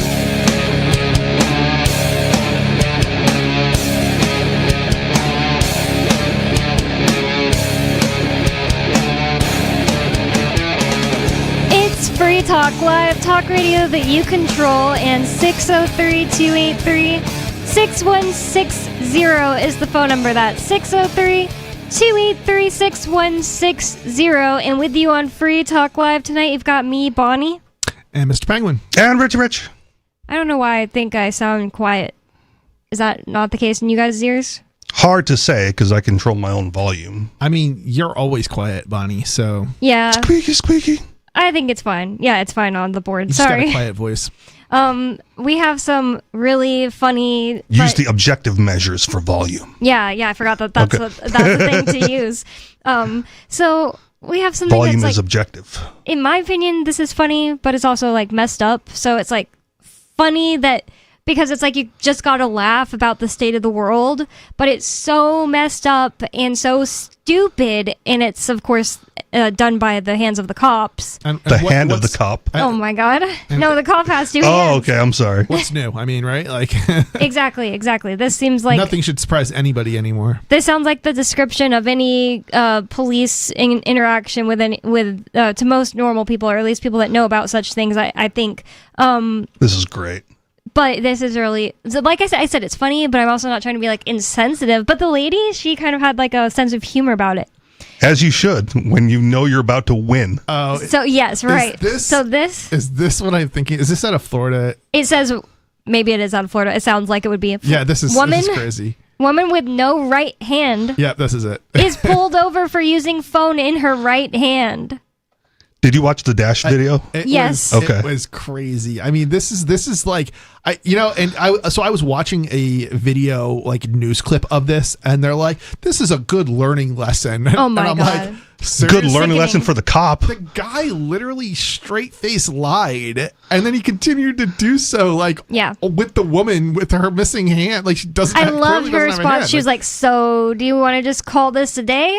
And he was like, "No, I do not want to call it a day. Actually, I want like whatever hand He it was." doubled down. Yeah, Right, I can't. It's like, we're going to go to court over this. We're going to put this on the record. It's annoying that it did make it to court. Like it should not have. Are you serious? Yes, Well, it's but going it got to. dismissed. Yeah. But still. Wow. And now I'm sure As it she's should. gonna. Actually, it's probably a good thing that he didn't just walk away because now she gets money. You know. But Is she? I hope she countersues. I don't know that that's in the news. I don't think she's gonna have a case, does she? What would the case be? What would the argument be? That I got pulled over for having a phone in my right hand and I don't have a right hand. I mean, cops are allowed to lie. They're trained to lie. I mean, I don't think they're allowed to lie, as in, Yeah. like FBI, they're like straight up allowed to lie. But I don't think that that the cops on the side of the road are allowed to pull you over for a known lie, even though they're trained to do that. Okay, so they're not. You're sort of right. Like they can't get on the stand and testify to something that didn't happen. Not that they don't do that all the time, Right. But they're not. Yeah, they can't do that. But they can lie to you. yeah, they can't can lie on the stand. Right. They can lie to you when they're talking to you, right? Like on the side of the road, and they pull Yeah. you over. Now they're not supposed to like make up reasons that they pulled you over. They're supposed to have like a legitimate reason, and So false arrest. yeah, so probable Right, she could cause. sue for false basically. arrest. But you know what? I don't know that. That's a very interesting question. I don't know that. Maybe once he pulled up and the conversation started, he arrested her for something else. Yeah, I don't know. This is actually an interesting question for a lawyer because I mean it's really hard to win a case based on false arrest. This is a pretty good case for it, though. This would be perfect. I would think so. It is something that you can like sue them over. I think theoretically, but so I also want more details. Like, was the case dismissed in court, or did the prosecutor like She made it all the way to court. failed to prosecute. I only know that because the form of the video I watched was that she said, all right, I'm walking into court today, and here's why. And then she showed the dash cam. That it's like a 50-second video altogether. Okay. Well, I mean, I didn't do anything civil with it, but I've been like falsely arrested, have gone to court. My name's not on the docket. Where they go like, no, prosecutor, threw it out. Like they're not going to move forward with it. And so I spent like half a day going to the prosecutor's office because I'm like, I want documentation. Like I don't want this coming back later. Yeah. So I got a letter from the prosecutor's office saying that, we're not going to pursue this any further and this is the end of it. So, but that, but there was no court case. Like I didn't go in front of a judge. The case wasn't dismissed. I wasn't found innocent in any way. The prosecutor just decided not to move forward. Yeah, maybe that's But they didn't tell me that until I got to court. So I still wasted a day on it. Wow, that's so annoying. Let's see what happened. Okay. In February, this is from the New York Times. In February, reputable news source. Well, you know what? I don't even want to read that one because there's one where it says charges dismissed. So I want to make sure it includes Not as like an reputable news source. update. Yeah. Okay. So, this one is. I have a feeling that the case against the police there might be like the logic or the argument is something like, had he not pursued the charges after he realized that she didn't have a right hand, like I think she probably wouldn't have a case, but I think it's because the officer pursued it that she might have a case. Like it was demonstrable when he got she basically cross-examined him, which they said, which you're not supposed to do, right? But she cross-examined him on the street. Like, you're saying you saw the phone in my right hand. Is that correct? Like, yes, ma'am. Yeah. And she lifts her arm up. And it's like, and you could not have seen the phone in any other hand. No, it was the right hand. And he goes, boop. I don't have a right hand. Are you still certain you saw me hold the phone with the nub? He's like, I saw the phone in your hand. I'm like, well, and even all then right, it's like, let's do this then. She was just driving down the road with no hand on the steering wheel, just a phone in her hand. Like, I really doubt that. You know what I mean? People have these things that hold up phones for them. Yeah. I've seen enough like stupid dash cam videos to know that people drive down the road with the phone in both of their hands. Oh my God, that's so stupid. And their eyes not on the road and the ensuing accident to know that it's not a very bright thing to do if you're not skilled. There was comments online saying it's dangerous enough that a woman driver is driving around with one arm, but it's dangerous enough that she's a woman. You double up on it that she's only got one hand. That's funny. Yeah, that's mean though. If it was an Asian woman with one hand, you wouldn't even give her a license in the first place. Oh my God. Wow. I don't know how true the Asian. You're not supposed to say that behind the scenes, especially not on the air, guys. Yeah, I don't know how true those things are, where it came from. It's absolutely true. It's absolutely true. You can't say I just don't know. I've never lived in a place that was like, oh, tons of Asians live here, so I could like pay attention. You know what I mean? Take my word for it. Okay. I haven't either. Yeah. I haven't seen it either, but yeah. It's a stereotype. It's certainly a stereotype. Stereotypes exist for a reason, man. It starts off with empirical data and then degenerates into a stereotype. Yeah.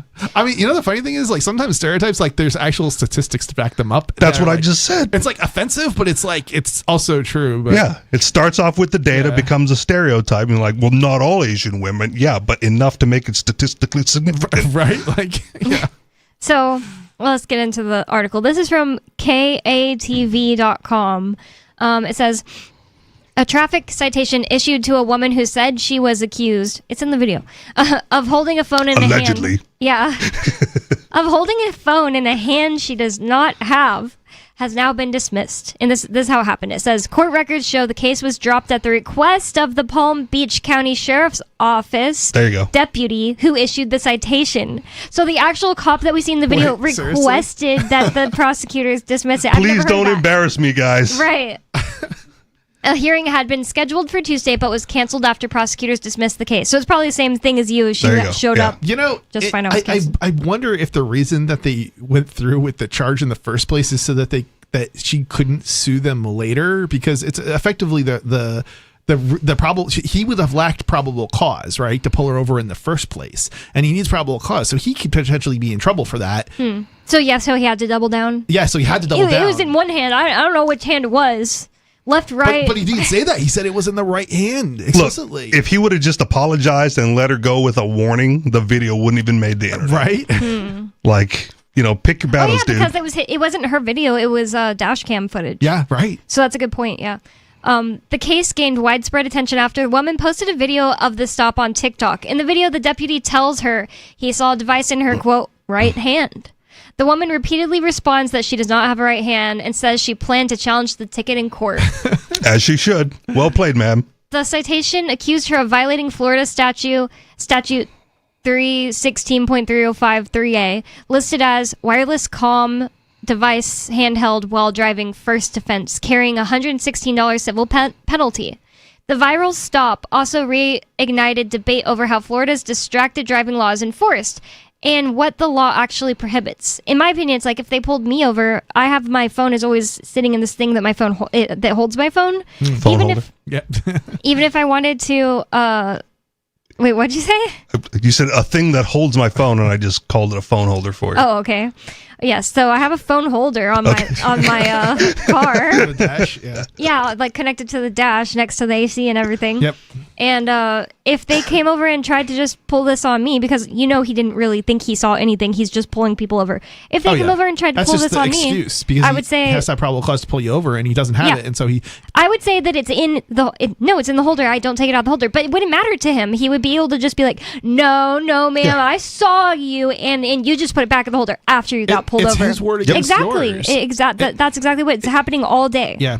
Which is a good reason to have a dash cam. I mean, Yeah. this is the problem when you don't hold police accountable for their lies. Florida certainly doesn't, of all places. And unfortunately, they're basically trained to lie.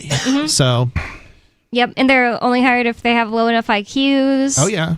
What are the odds for his perspective, though, right? He's just going to, like, railroad I this know. chick, like, I got to hit my quota Yeah. for the week or whatever. I got to get me a ticket written. He went back to his car and was like, pull what are over the a chick. freaking They odds? don't have quotas. Yeah, but whatever. They don't have quotas. Oh, yeah, guys. whatever. Yeah. But the funny thing is, they'll say that, and then they'll be like, "Well, if I don't write enough tickets, then I'll get punished for it." It's like, Right. but you don't have a quota. But you don't have a quota. Yeah, whatever. We all know you have a quota. Yeah. Don't call in and lie and tell us use a different word for it. Right. Right.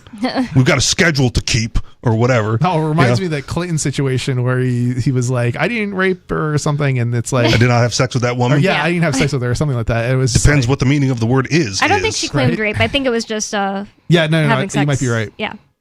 But yeah, it does sound It was a cigar. We have a caller on the line, and I think it's an unscreened caller, maybe someone who's never called before. What's on your mind, caller? Kind of lie.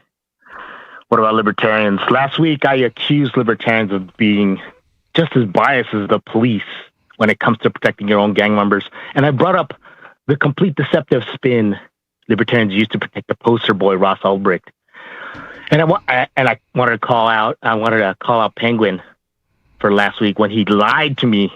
Liar. There was no Daubert, Shame. There was no Daubert ruling that a blockchain tool was inadmissible in the Ian Freeman case. And it looked like Ian dropped the challenge, actually. So maybe because he didn't want to set the precedent that it would actually pass. Okay, and hold number on. two, it does. And Hold on. No, well, let him address number one. Jesus. Yeah, You got to Penguin clarify. needs to be able to you address. got to clarify exactly what you're saying. I lied about because He just did. There was no Daubert thing that you apparently talked about. Okay, so first Yeah, of all, you're not debating that there's a Daubert, some sort of Daubert ruling, I believe is the name of the title, correct? No, he's saying there isn't. I am disputing there was no Daubert ruling that any blockchain analysis tool was inadmissible in court. The judge actually permitted it. So right. The hold only on, challenge hold on. Let me speak because we need to let clarify. Let me just finish the complete point. God. Maybe you'll understand instead of asking a question. Right. So Ian originally challenged the expertise of the witness, Erin Montgomery, and the reliability of the tool she used. He later dropped the challenge to the tool and only challenged the expertise of the witness, which was partially denied, which was denied in part, which is basically a loss. The judge allowed the witness to testify just as a plain witness and still using the blockchain analysis tool she used, which I believe was There was a ruling. Right? So there was a ruling. It was denied in part. Yeah, it was denied in part. So what do you mean there wasn't a ruling? There was That's a what the ruling ruling based is. on that, or it wasn't, There or it didn't go forward because of that anyway. That was a ruling on the expertise of the witness, not the tool itself. Ian dropped that part of the challenge. Okay, so They yeah, did that not that challenge sounds the correct. tool. Maybe Chris is kind I'm of not like sure what difference it makes here. It's still the case that one is the truth, the other is a lie. I mean, there's if I could finish just the First three of all, quick points, you'd understand. That ruling exists, whether or not, or how it was applied or not applied, or What any of that. ruling? It was witness specific. That witness wasn't the witness. I in the think Ross that Skeeter's Ulbricht right case. on this And one, The witness in the but Ross I Ulbricht think it didn't was probably an use accident. Chainalysis reactor. So I don't know what the relevance to the Ross This case is is. this is nothing. That's like, there's nothing that I said I don't believe That's that was what I'm wrong saying. about Penguin this. brought it up. There was a witness. There was an agent, okay, who was on the stand, and she was not able to testify as an expert witness. She was only able to testify. Let me read the decision to you. Let me read the decision. No, I don't want to read the whole decision. How long is this? The witness will just the part where it's relevant to the witness. The I mean, I witness think we will already not be accepted referred this. to or qualified as an expert during trial, but the witness will be permitted to testify regarding her work and observations. Okay, So he premise just accepted. stripped What's her your of point? expert Yeah, I'm trying title. to understand what your point is and what you're trying to say I got wrong. So number one, there was no Daubert ruling that the tool she used was inadmissible in court. Number two, that tool was not used in the Ulbricht case. It was direct tracing from the wallets of the Bitcoin servers on the Silk Road disease to Ross Ulbricht's wallet found on his laptop. Number three, the Chainalysis tool was later past Daubert, the Daubert standard, in flying colors, quote unquote, readily and easily. No, it didn't. Okay, No, you're wrong. I don't know about Yes, number it did. 3. I just don't know, but In the Sterlinghoff case 2 years later, after the decision in Ian's case, okay, the Sterlinghoff levied the same accusations against Chainalysis Reactor in the same way. It was a black box. It was proprietary. And guess what? He actually followed through with the challenge. Right? Because he was I'm not familiar. I'm not familiar with the case. Let me back up a second and let me get something out here, man. I'm not familiar with the specific case that you're referencing, Liar. but there's no reason that the Daubert ruling does not apply to this very specific situation. That tool should not be admissible, whether or not regardless of whether or not they ruled it was or was not in a specific case and challenged. It should not have been because it lacks a scientific.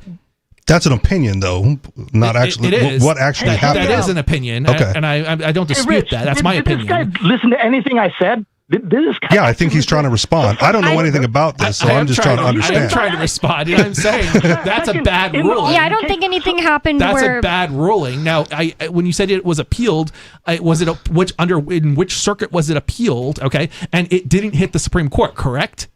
We muted him. Do you Are you want him talking back? about Sterlinghoff? No one's dumb enough to even It passed take it to the Sterlinghoff. Supreme I Court. googled it while you guys were talking out. So it passed the Daubert. Skeeter is right on his number 3. It did pass the Daubert I understand that at a lower court, for Sterlinghoff. presumably at a lower court, correct? Let me see. In the federal courts. No, it And yes. even in Oh a my bigger God, you don't case. understand how the court system works, dude. So there are federal courts, but there's different circuits, okay?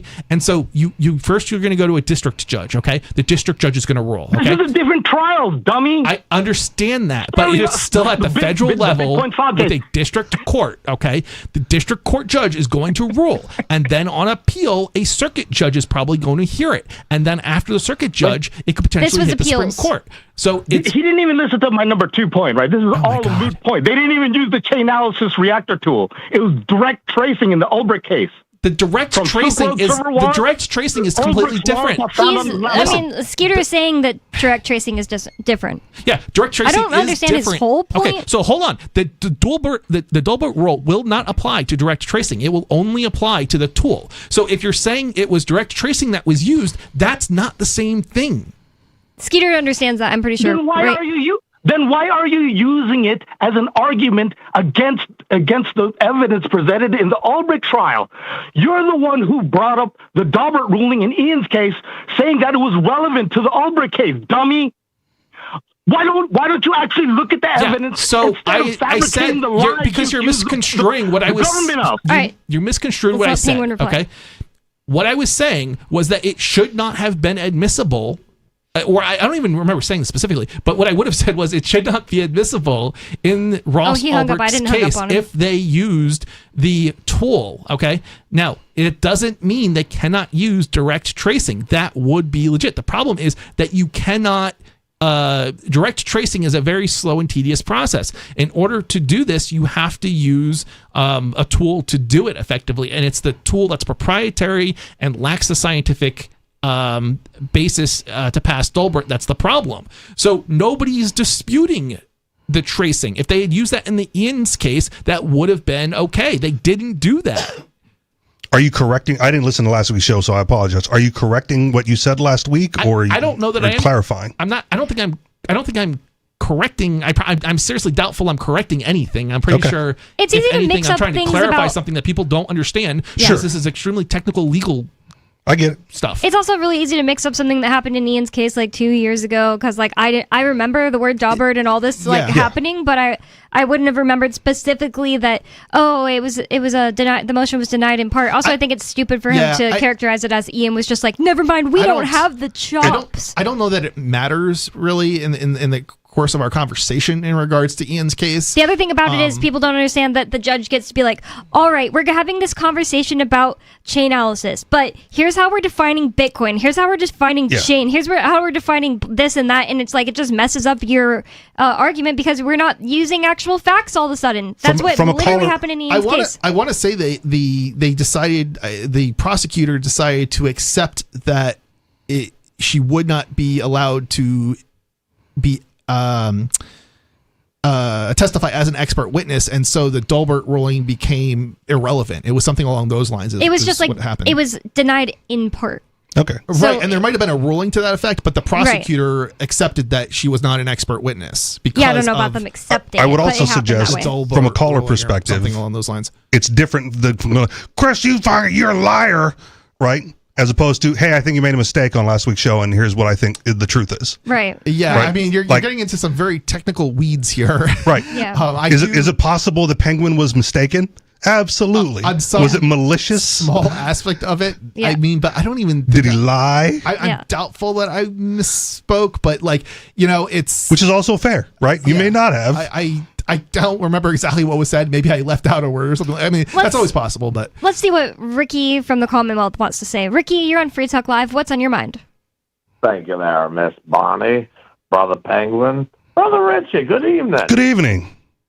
How are you tonight, Richie? I'm well. Should I be checking an email or a wallet?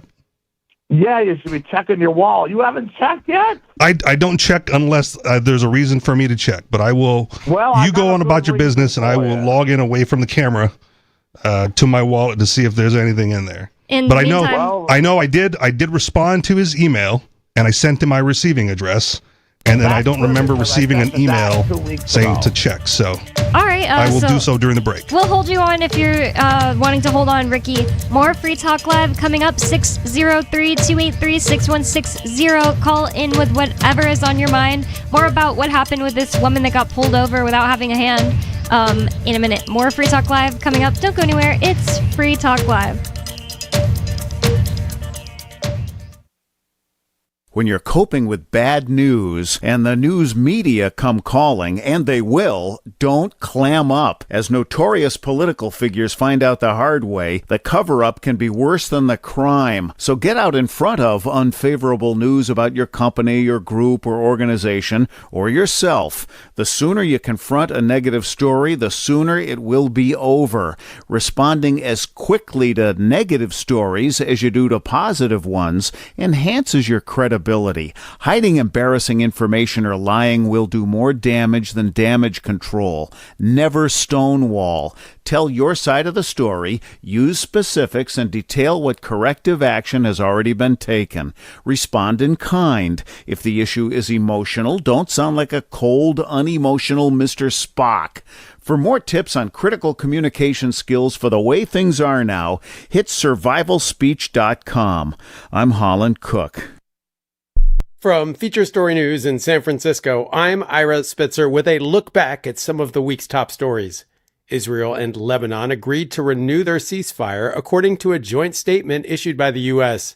The deal is dependent on a complete halt to Iran-backed Hezbollah's attacks and would create pilot security zones inside Lebanon from which Hezbollah operatives would be banned. Israeli ambassador to the U.S., Yehiel Leiter, called it a positive step.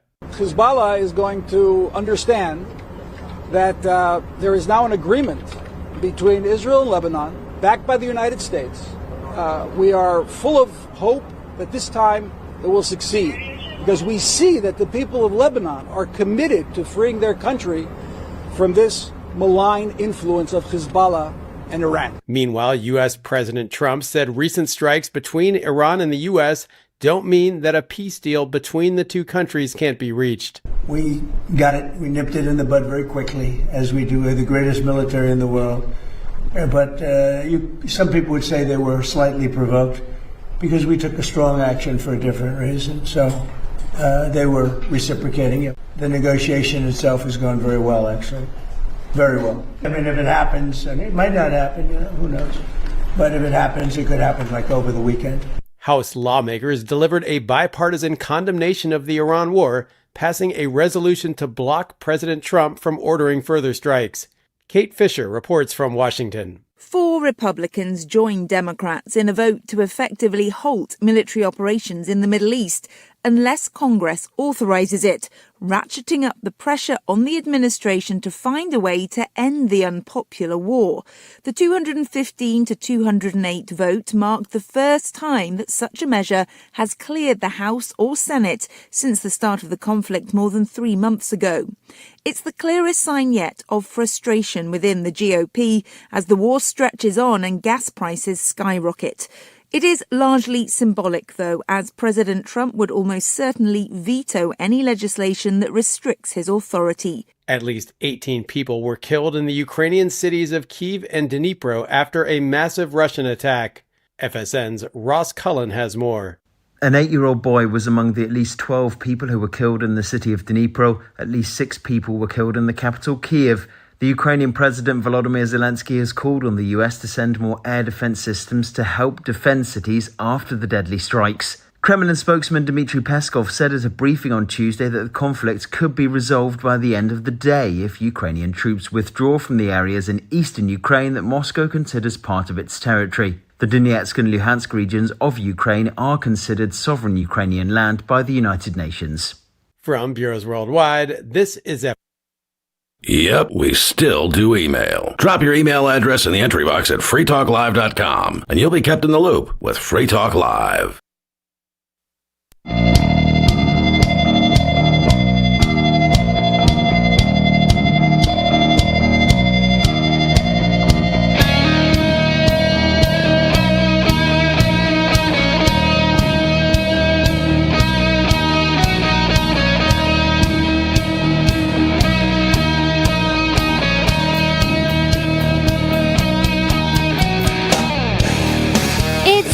Talk Live, talk radio that you control, and 603-283-6160 is the phone number.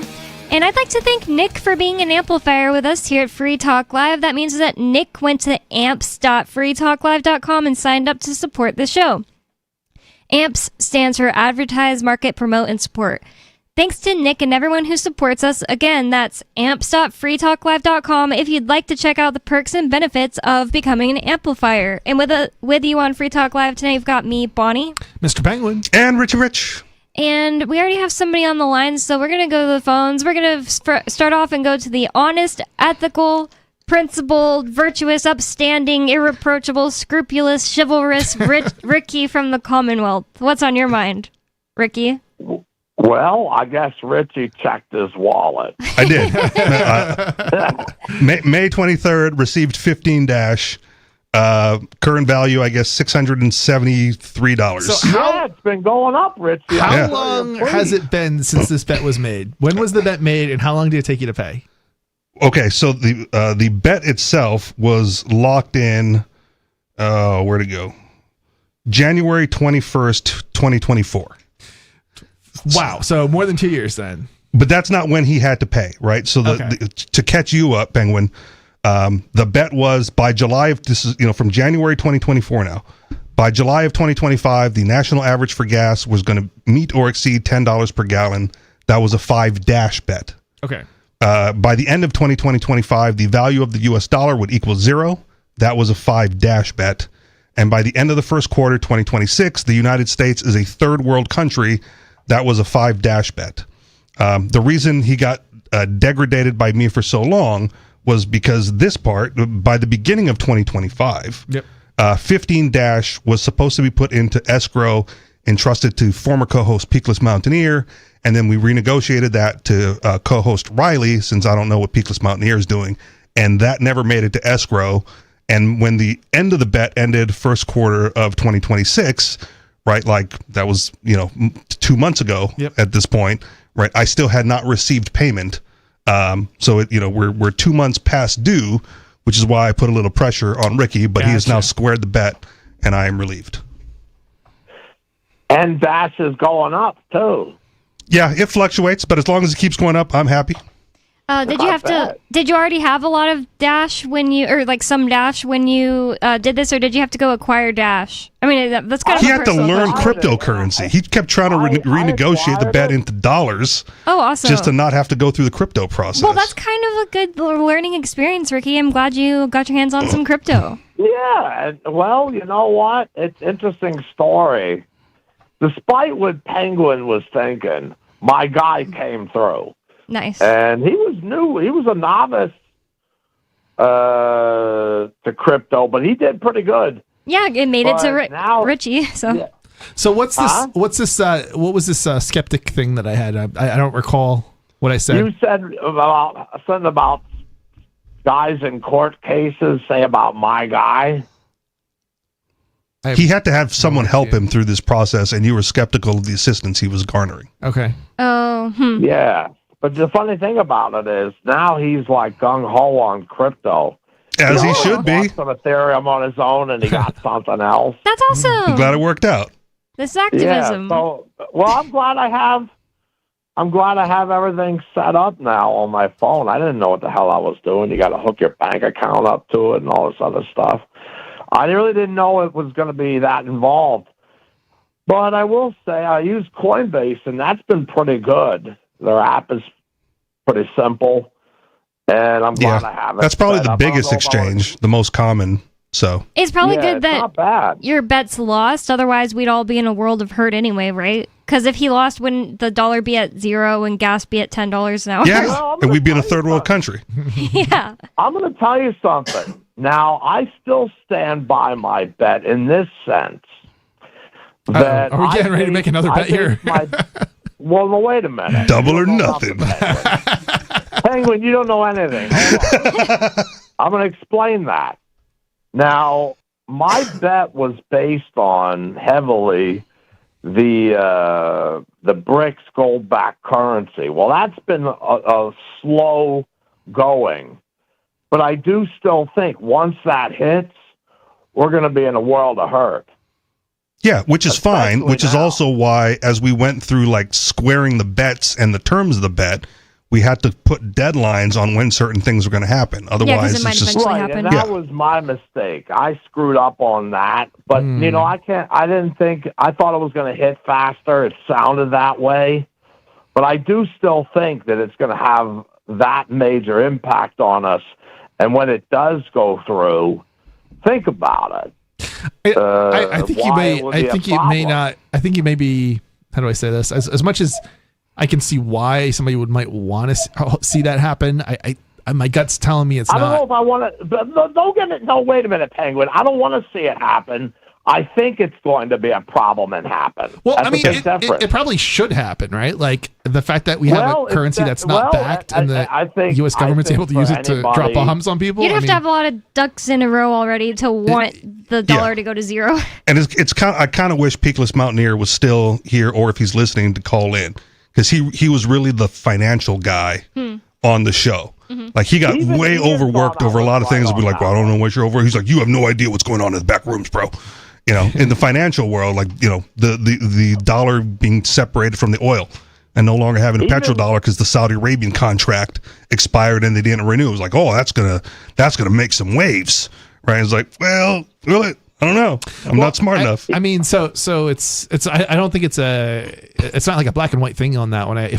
So I don't know what the numbers are specifically. He may be more familiar with it than I am, but I think the situation is that it's. I don't know if you can say it's not a petrodollar now because it's crumbling, right? Remember, he hasn't been on in like a year and a half at least. Sure, it's crumbling, right? But it's not it's not like everybody stopped using the dollar. It's just like Saudi Arabia. But when they do, all of those foreign dollars flow back into the United States, which is like a double layer of inflation. Yeah, right. Yeah. But I mean, we are seeing inflation. I mean, I get it. Yeah, but like how much U.S. currency is currently held by foreign actors, and what happens when they don't need that currency anymore? Right. Right. That's no, you're gonna right. be the thing. That's what I'm gonna looking have, at, Richie. Well, and see, that's the thing. Exactly it. That could have an impact, right? But it's going to have an impact. That could have an impact. Yeah. But the question is, how much of an impact? Because it all depends on the numbers. I think it's that's what but I think you're not. I think you're hoping it don't happen for some reason, because. Oh no! I actually want to see the U.S. dollar collapse. Your wish will be granted because it's going to be a major impact. Richie's right, because that's what I was looking at. And that's what Ricky was betting on, and that's what Peak was thinking at the time. Coming all the time. See, I wouldn't make a bet, that the U.S. dollar is going to collapse, because I think that I did, and I won't. Yeah, it's like wanting something to occur, and it's not like I want to lose all my money or anything like that. The point is that it's fiat, right? And I think we need to be moving away from government currencies. That's what fiat is basically. Yeah, but really, Penguin. I mean, the fact is, the dollar, if you look up its value compared, say, to the euro, it's really pathetic. I mean, it's nickels and dimes, really. It's really bad. So how much is it going to take to push us over the edge? Now, the BRICS gold-backed currency, there's already a lot of countries in the alliance. Once they get that currency going, they'll look to get more for the money. I mean, I want to say that alliance is not been anywhere near as successful as we might have wanted it to be. Right. I feel like we don't hear about it anymore. I was saying, right, I'm not really on your side or Ricky's side. I'm not saying I know, but I'm surprised we haven't heard more. Well, it's a slow burn, man. You gotta encourage other companies to drop the dollar, and when they do, they get invaded or bombed. I mean, if my memory serves me correctly, I don't think that that set of how do I say this, economies are. They're kind of on they're not that big basically, and Brazil, Russia, India, China. Hold on. South Africa? Yes, but let me finish my sentence. Relative to the world economy, right? So, and it's not that those countries no doubt Russia has money. It's got a lot of land mass. It's like I'm trying to think. So does China. But yeah, it does. Well, Russia's really huge, like unbelievably huge. It's like land mass, but China's like a bigger economy, right? Yeah, has more people. India's got a lot of consumers. More people. Oh yeah, India's part of that. The Russia has fewer people than the United States actually, and I think it's like 60 million or something. That's it. It's really small compared to the United States, I believe. Yeah, it's Europe overall has larger population than the United States. It's something like over 1 billion. Russia people, is 143 million, but still, that's half U.S. or less than half of the United States. That's crazy. Yeah. I'm sorry, I misspoke. Yeah, it's fine. But no, that was a lie. Skeeter's gonna call you tomorrow. I know somebody's gonna call me out on it. It's like, yes, you lied. The numbers. I had the numbers wrong. I probably was thinking of the wrong country, but I knew it was a fraction of the United States. Yeah. I didn't know that. I didn't really think about it. What was that, Ricky? Don't even encourage Skeeter to call in. I've come to the conclusion that he either suffers from brain damage or as the result of use of really poor quality drugs. Right. He is not virtuous, not upstanding, not honest. There's something very wrong with Skeeter. I hear his calls. They're painful. They're boring, but they're always neurotic, and he's got some kind of problem. Well, if he calls in at the same time as you, I'll put you guys on together and you can have it out. How about that? I'm all for it. I'll take it out on Skeeter. Nice. Yep. Well, congratulations on the debt finally being paid. Yeah, buddy. Now I can turn off Richie Rich's debt badge. Oh my goodness. I got a That's Thomas hilarious. Massey United States National Debt badge, and it's sitting here in front of me in the studio. I could hold it up to the camera, but I'd have to get it at the right time. So whatever, you know what it looks like. That thing ticks so fast that it's probably like 1 second of mine and Ricky's bet. Yeah, it's a tick or less. less, way less. And it's showing 38,911 billion. Yeah, and then, Good job. And then it's showing that much money constantly going up. And it's like that. Those amount of numbers, they don't even let you type that into like a calculator. At least not in a calculator. Trillion is beyond my general comprehension. I was going to say, like, trillion, that number is just beyond human comprehension, period. Yeah, people are saying that... Like, people don't understand, like, how big of a number this is. They really don't. It's... And Elon's on his way to being a trillionaire. That's crazy. Yeah. So people are saying that it's going to hit 40 trillion this year. But we have a caller on the line. Let's go to the phones. We have Uber George in Virginia. Uber George, you're on Free Talk Live. What's on your mind? Before you say anything, I want to ask, because this is the first time I've gotten to talk to you, Uber George. Were you TSA George back in the day? Yep. All right. Carry on, sir. I don't think he likes that. I don't care. I just wanted to know if it was the same guy or if there was a new George calling in. Yeah, I don't really care. I don't really care about the thing like the like or dislike, whatever. So don't worry about it, Bonnie. Oh, good. He quit the TSA, so that's good. Because he's driving for Uber. But I wanted to know if it was the same caller, because I've listened to the calls from Uber. I went, oh, so the bigger question is, did you quit because you were disgusted with the TSA, or did you quit for some other reason? Basically, quit because in part of the excess of the TSA, and because also I got in trouble for something that I did that had I done it 1 week later would have been perfectly fine. You know, like doing a okay.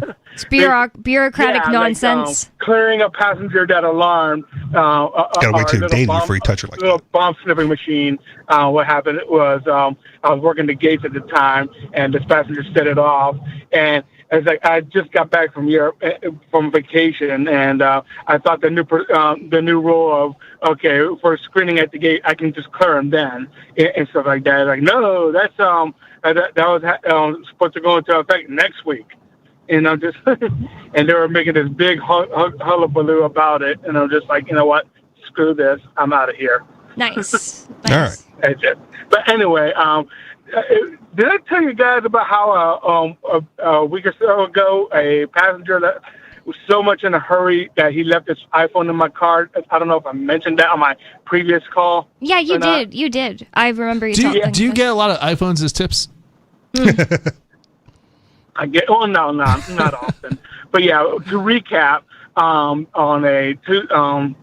last time I called, what happened was a passenger. I was taking him from a hotel next to the White House to Washington Dulles Airport, about 20 miles west of the city, and basically Trump was going through to this worship event thing at the same time, and so the National Guard, the Homeland Security and local police closed off all these streets and stuff like that. So I literally had to go from near the White House all the way to 395 where the Capitol is, which is about 13 blocks in the wrong direction, just to get out of the city to take my passenger to Dulles Airport. Wow! I have to ask, why are you still? Is this Washington D.C.?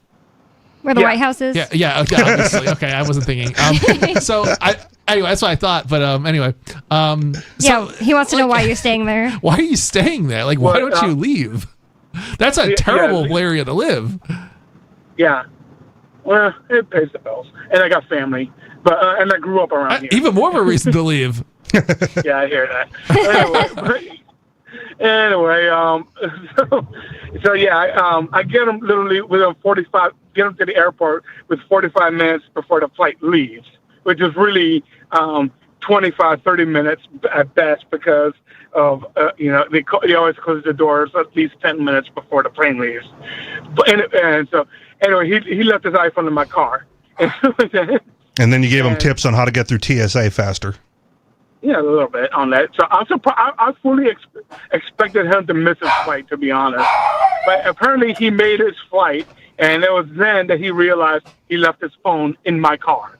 Nice. So because I already had another passenger. I was like, crap.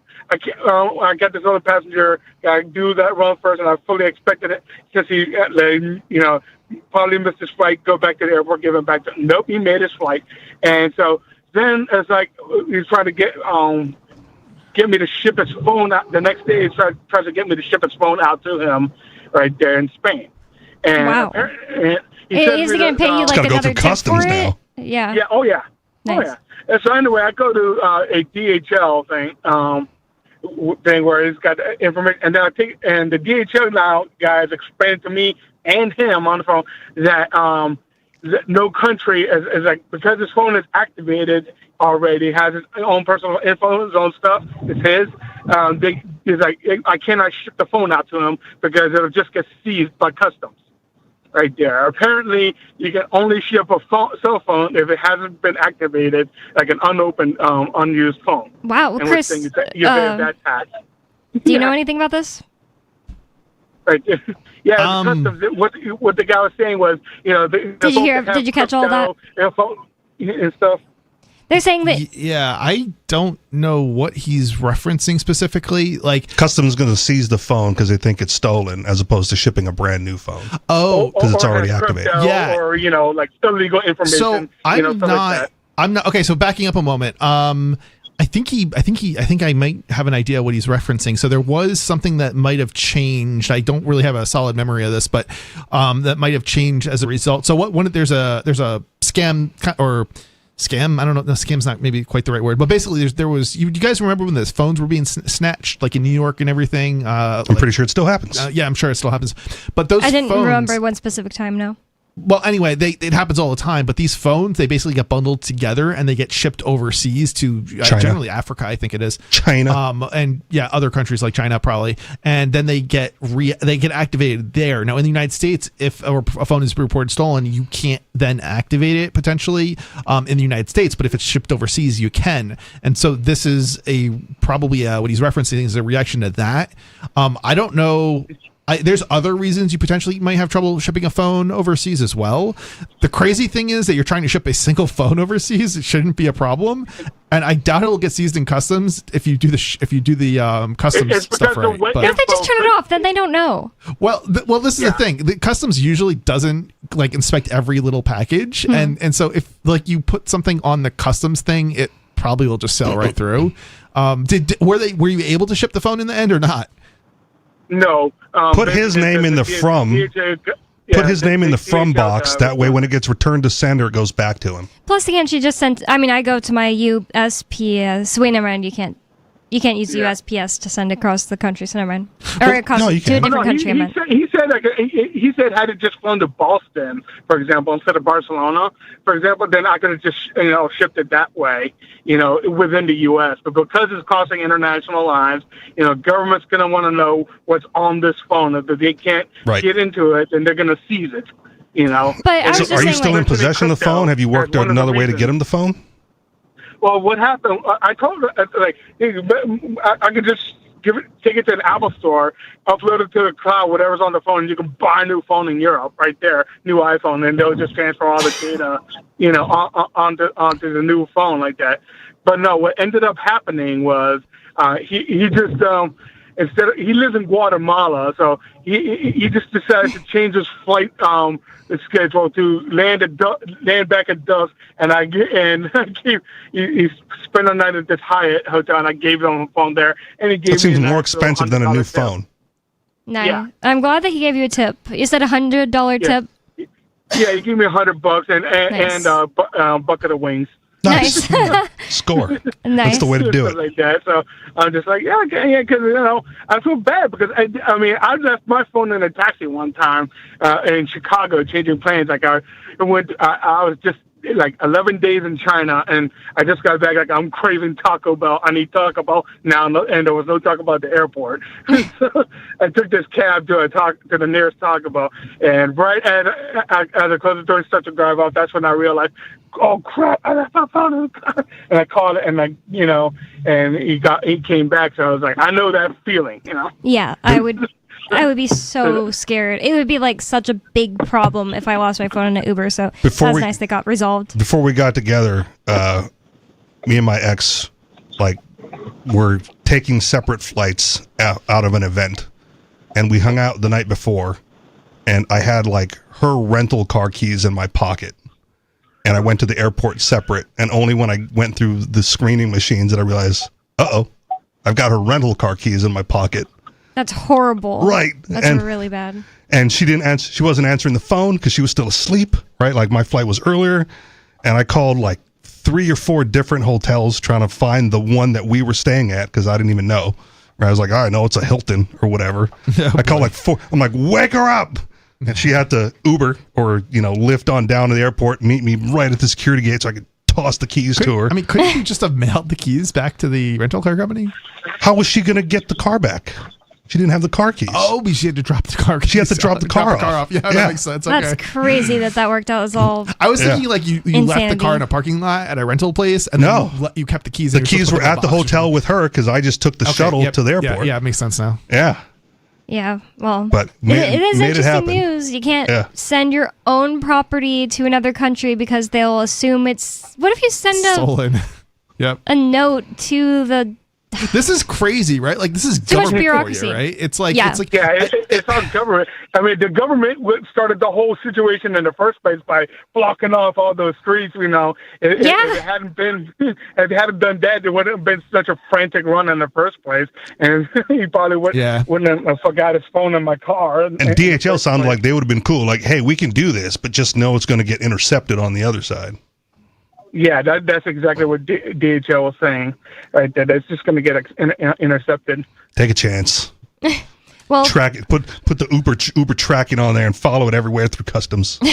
Yeah, put an air tag on it. Thanks for the call, Uber George. It's an interesting story. And Uber George will be coming to Fork Fest. I haven't read the Fork Fest ad yet, but I'm going, and Penguin, you're going, right? Yeah, read it. Richie Rich, are you going? No.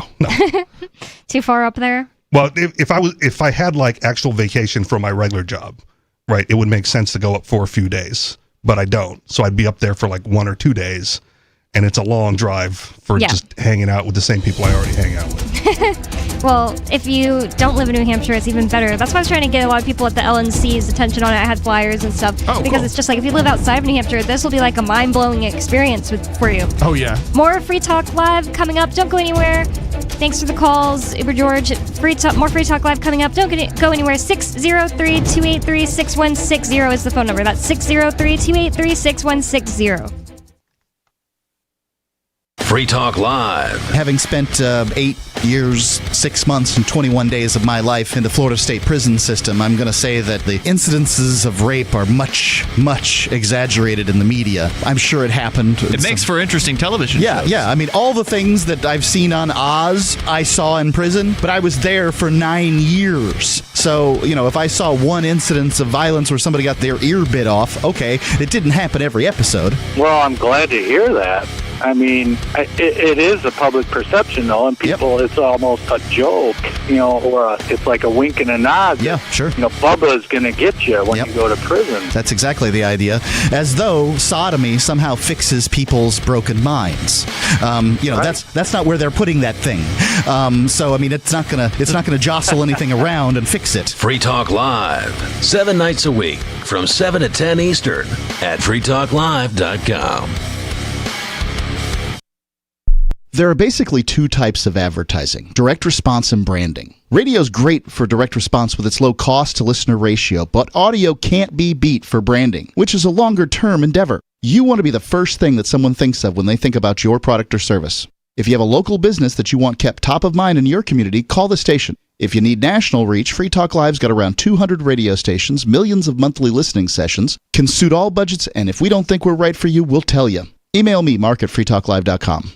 Tired of cancel culture? Sick of mega tech corporations holding an axe over your head? Join the LRN.FM Matrix chat server. It's self-hosted, so no one else can tell us what to do or say. Don't like the existing channels? You can make your own. You can even connect into some of our channels from other Matrix servers. It's federated. For the full LRN.FM Matrix experience, though, you should join our server via the step-by-step instructions at chat.lrn.fm. Chat.lrn.fm. The latest episode of Free Talk Live continues with Hour 2 up next after the news here at listen.freetalklive.com. From Feature Story News in San Francisco, I'm Ira Spitzer with a look back at some of the week's top stories. Israel and Lebanon agreed to renew their ceasefire according to a joint statement issued by the U.S. The deal is dependent on a complete halt to Iran-backed Hezbollah's attacks and would create pilot security zones inside Lebanon from which Hezbollah operatives would be banned. Israeli ambassador to the U.S., Yehiel Leiter, called it a positive step. Hezbollah is going to understand that there is now an agreement between Israel and Lebanon, backed by the United States. We are full of hope that this time it will succeed, because we see that the people of Lebanon are committed to freeing their country from this malign influence of Hezbollah and Iran. Meanwhile, U.S. President Trump said recent strikes between Iran and the U.S. don't mean that a peace deal between the two countries can't be reached. We got it. We nipped it in the bud very quickly, as we do. We're the greatest military in the world. But some people would say they were slightly provoked because we took a strong action for a different reason. So they were reciprocating it. The negotiation itself has gone very well, actually. Very well. I mean, if it happens, and it might not happen, who knows? But if it happens, it could happen like over the weekend. House lawmakers delivered a bipartisan condemnation of the Iran war, passing a resolution to block President Trump from ordering further strikes. Kate Fisher reports from Washington. 4 Republicans joined Democrats in a vote to effectively halt military operations in the Middle East unless Congress authorizes it, ratcheting up the pressure on the administration to find a way to end the unpopular war. The 215 to 208 vote marked the first time that such a measure has cleared the House or Senate since the start of the conflict more than 3 months ago. It's the clearest sign yet of frustration within the GOP as the war stretches on and gas prices skyrocket. It is largely symbolic, though, as President Trump would almost certainly veto any legislation that restricts his authority. At least 18 people were killed in the Ukrainian cities of Kyiv and Dnipro after a massive Russian attack. FSN's Ross Cullen has more. An 8-year-old boy was among the at least 12 people who were killed in the city of Dnipro. At least 6 people were killed in the capital, Kyiv. The Ukrainian President Volodymyr Zelensky has called on the US to send more air defense systems to help defend cities after the deadly strikes. Kremlin spokesman Dmitry Peskov said at a briefing on Tuesday that the conflict could be resolved by the end of the day if Ukrainian troops withdraw from the areas in eastern Ukraine that Moscow considers part of its territory. The Donetsk and Luhansk regions of Ukraine are considered sovereign Ukrainian land by the United Nations. From Bureaus Worldwide, this is FSN. Chinese President Xi Jinping will travel to North Korea in the coming week. It marks his first overseas trip this year after recently hosting President Trump and Russia's Vladimir Putin in Beijing. FSN's Laura Westbrook reports from Hong Kong.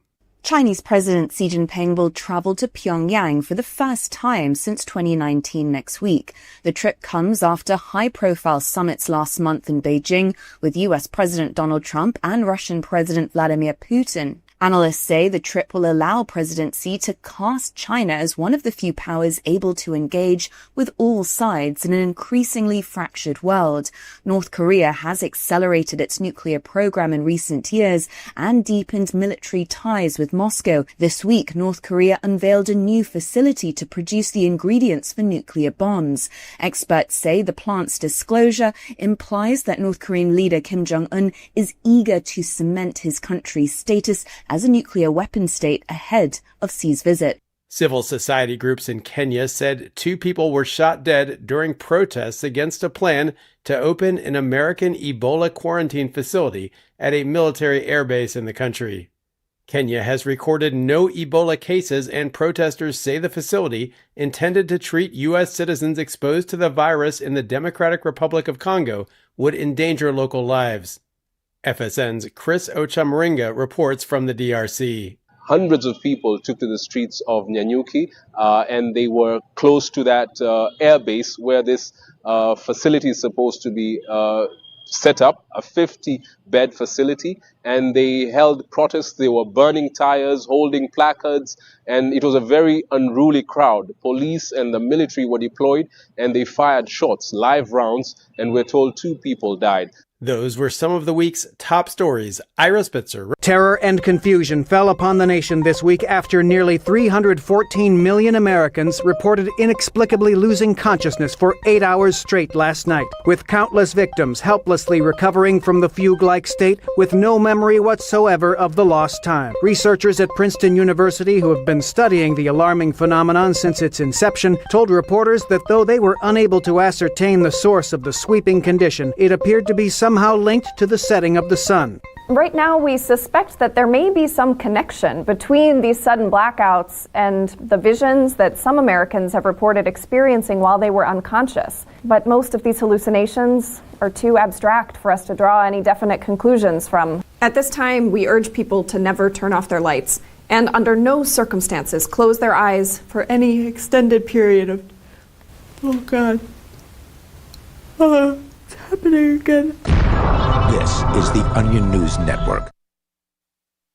Got Telegram? You can follow our channel there and discuss show prep with other listeners at telegram.freetalklive.com.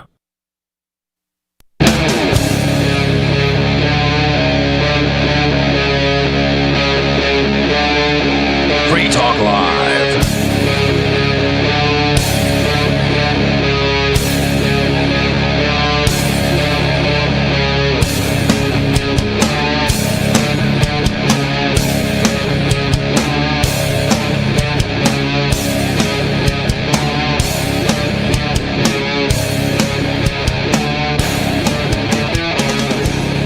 Free Talk Live, talk radio that you control, and that means that you can call 603-283-6160.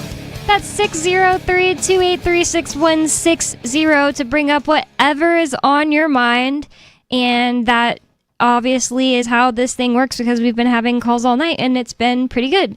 But Fork Fest is happening this June 22nd to the 29th in Errol, New Hampshire in the Northern Waters Outfitters Campground.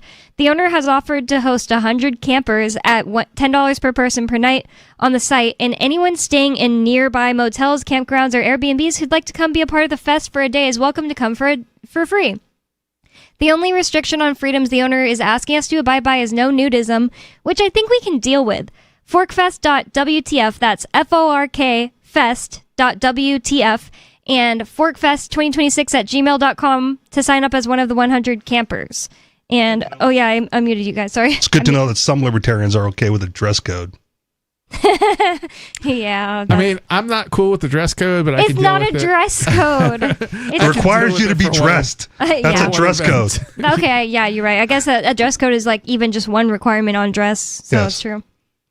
Do you know about One libertarian in a mankini. I already know it. Did you hear about the dress code Debacle. request or proposal for the Libertarian National Convention, Penguin? No, what's up with that? So this guy he's been on Free Talk Live before to talk about his run for LPNH chair. His name is Ben Weir, and this year he's running as for sheriff. I can't remember what county or whatever in New Hampshire. He's a free stater, but he's also a local, so he's like a good local. He's an actual libertarian, and he put a proposal for there to be a dress code at the LNC, meaning and it specified business casual. Is this in response to the guy who stripped down Yes. a couple years ago? So and other such things on stage, he stripped naked, completely naked, or something like that, or Yeah. down to his boxers or something like that. Don't let that guy at Fork Fest. Me, Lori, and Riley on the show last night, we discussed it, and we basically all three agreed we all prefer to dress like business casual or thing like that. Actually want to look nicer at Liberty Forum or something like that. But if they had put in the dress code, I definitely would have broke it. Not naked. Yeah, That's all I'm saying. I'm following you. I follow you. Oh yeah, the whole idea of clothing is just kind of stupid, but I mean, I'm not going around naked, but it doesn't change the fact that it's just such a stupid thing. It's like, who cares? Okay, so I'll take Ben's side on this, because when you say who cares, it's very obvious who cares, right? And it goes back to human psychology, right? You have to appear better. You have to have the optics of appearing better than your lessers, right? Teachers dress better than students. Bosses dress better than employees, right? Doctors dress better than patients. right? And it's for the optics of authority. And when you have a bunch of libertarians dressed like cosplay fairies, right, you'll never be seen as the authority. The rest of the United States. If that's your goal. That's the goal of the party. Yeah. That you have to be seen as an authority to get people to vote for you. Not if you're looking for libertarian votes. You're not looking for. There's not enough libertarians to get libertarian votes. That's the problem with libertarianism. Look, I get it, and I get that. That's why I'm in New Hampshire. But I mean, yeah, like. Well, that's the point. Yeah. So you have a national party appealing to like non-libertarians, which seems you have to look authoritative. Kind of stupid to me, but yeah, I mean, I get it. I just. Yeah. You don't grow the party by appeling to the base. I wouldn't be personally if I had when I'm not a delegate. In fact, I don't even think the now that I think of it, I think that the dress code couldn't have applied to me anyway. I think that had to do with like only the delegates to the party. So say I was a delegate, I would have still come in my Madonna for President t-shirt and been breaking the thing because it'd be like, you don't tell me what to do. I'm not making the case that you need a national libertarian party. I'm saying if there's going to be a national libertarian party and it already exists and their goal is to like increase the base and increase donations and increase the ability to run more candidates, you have to look authoritative. And if you don't look authoritative, you're never going to garner votes from lessers. All I hear is a governmental body telling people what to wear. Okay. But and I don't like it. Yeah, then don't be a part of the party, right? Like you don't have to be there. But they were all going to be there and it'd be like 1 week in advance, and they don't get a vote. But if you're going to be a member, the board gets. If you're going to be a member of the Libertarian Party and your goal is to win, right? If your goal is not to win, I'm putting LPNH on notice. I mean, this is the stupid thing because you can't win. There's nothing you can do that will ever get you to win at a national level as far as the Libertarian Party is concerned. The most they've ever been able to do is get Ross freed, right? I mean, I'm not saying there's not there can't be some objective for the Libertarian Party, but it certainly ain't going to be to get elected. But Libertarian National acts as a support role to the state level entities. Right, like that's also part of the role. Unless they're axing them. Unless they're kicking them out, right? Yeah. Which again, I don't have a horse in this race, but if that's what you're going to do, and you're trying to appeal, you have to appeal to normies. If you're going to have like the Libertarian Party of Kentucky or Tennessee, right? There's not enough libertarians there. That's why we prefer. I mean, that's why the people who are actually part of the Libertarian parties in a lot of these other states are moving to New Hampshire. Right, which is why we prefer the concentration route, right? But there's obviously a lot of libertarians who don't believe that that's the way to libertarianism. Anybody who's taken part of like libertarianism outside of New Hampshire is literally like in a very short order is going to realize that this is the most ineffective, futile thing ever, and which is what Jeremy's point was. Yeah. When he gave his little speech. Yep. But they exist. They're going to do their thing anyway. Right, New Hampshire, the Libertarian Party of New Hampshire has not made a great case for moving them here, and Jeremy Kauffman even said so himself. Like, we only want like 10-15% of you, right? Like, there's only 10 or 15% of good libertarians in this crowd. Yeah, the rest of you can screw off and do your own thing. Like just sitting in that crowd, I was getting literally an evil vibe from some of those people. And the interesting part is that like, I think you're right about the 10 or 15% or whatever. It's and that's kind of sad, but like anybody who's willing to move is probably also one of the better ones, right? Which again, not disputing that, but the ones that remain, they still want to have the party. They still want to enhance the party, increase the party, grow the party. Yeah. And they're not going to do it dressing like fairies, right? You're going to do it by dressing like an authority figure and appealing to the lessers, the normies in the world, and show them that you are worthy of a vote, right? Not that you're the laughing stock of the entire country. Yeah, but at the same time, the Republicans do dress up as Uncle Sam and such and whatnot. Let them. They're established. Yeah. Don't do that, right? Don't lower yourself to that level. Rise above it and say, like, look at these clowns. We are not the party of clowns anymore, right? We are the party. God. We are the serious party. Well, then go to Republican convention. With your penis necklace. No, that would just be creepy. Right. But clowns and penises don't go together well. I can see that now. Kids love them. Applying to or appealing to children, and also I didn't think of that at all. Yeah, no, it's fine at libertarian, I don't know, like a fork fest or a pork fest or something like that, but definitely not something I would do. Right.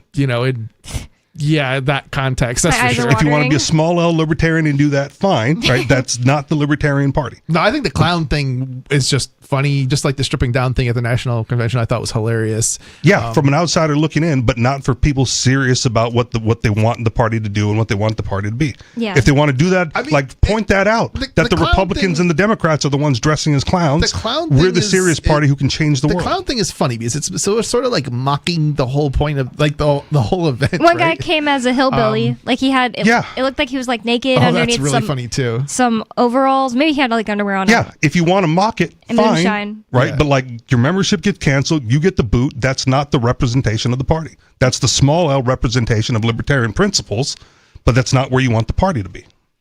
If you want the Grotesque. party to be anywhere. I'd make him kick me out then. The protest just gets the boot. No, I said grotesque. Oh, okay. Yeah, Just boot so 'em. protest. Okay. Yeah. anyone who doesn't like follow the dress code is obviously They not don't have serious. enough members to be kicking people out for wearing a T-shirt, in my opinion. Maybe. Well, you're probably right. Pretend like you're there, right? Mhm. Like Well- fake it till you make it. Well- Boot out those and attract the ones that want to do better. We do have a caller on the line. So, Sarah in New Mexico, you're on Free Talk Live. What's on your mind? I saw on TV news that I guess they were doing like a pedestrian walk study around the Union campus. Okay. So What does that mean? University Walk of New a study? Mexico? Walk and study? yeah, so there's intersections around the campus, and they're trying to decide, where they feel the most stress In when they're class. crossing. Oh. Are you sure they just weren't trying to it's get hit by pedestrian cars? Safety. Why couldn't they just ask them where they feel the most stressed? Were they like hooked up to like EKG monitors or something? Take your pulse at the end of the crosswalk. Your heart rate I before and think after like, stepping into the street. people crossing to see, whether they feel stress. And, I'm glad they're kind of doing this because they're really safe on the campus. They're college But students. They're either going to be overly stressed about crossing the road, or they're going to be underly stressed because they're already on Xanax anyway. Underly, I didn't mean to say that. Well, the thing is that they're not, once you leave the campus property, the drivers are very negligent, like in Albuquerque. So part of orientation is learning how to cross the street in Albuquerque. Oh my God. Well, yeah, my whole question is, what Back in are your they big really city. gonna do? People follow the crosswalks. Yeah, but the cars, are running the red light. They're not stopping. They're, drinking drugs. Are they just talking on cell phones? And, it doesn't stop the behavior because it's right next to the campus. Drivers are Albuquerque drivers. Pedestrians should just So, carry road spikes and just throw it out into the road before they cross and then drag it off the other side when they get to the other side. Have you ever seen Balloons Tower Defense?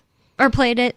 I have not played it, Oh, yeah. but that's I've what same tower defense games. Yeah, that's what I instantly thought of, the little road spikes. for Yeah, the there you balloons. go. Yeah. Just throw that out, and the cross on one side of it. So cars, if they they'll just blow out all four. That'd be funny to have your own personal spikes. That's what I'm saying. Yeah.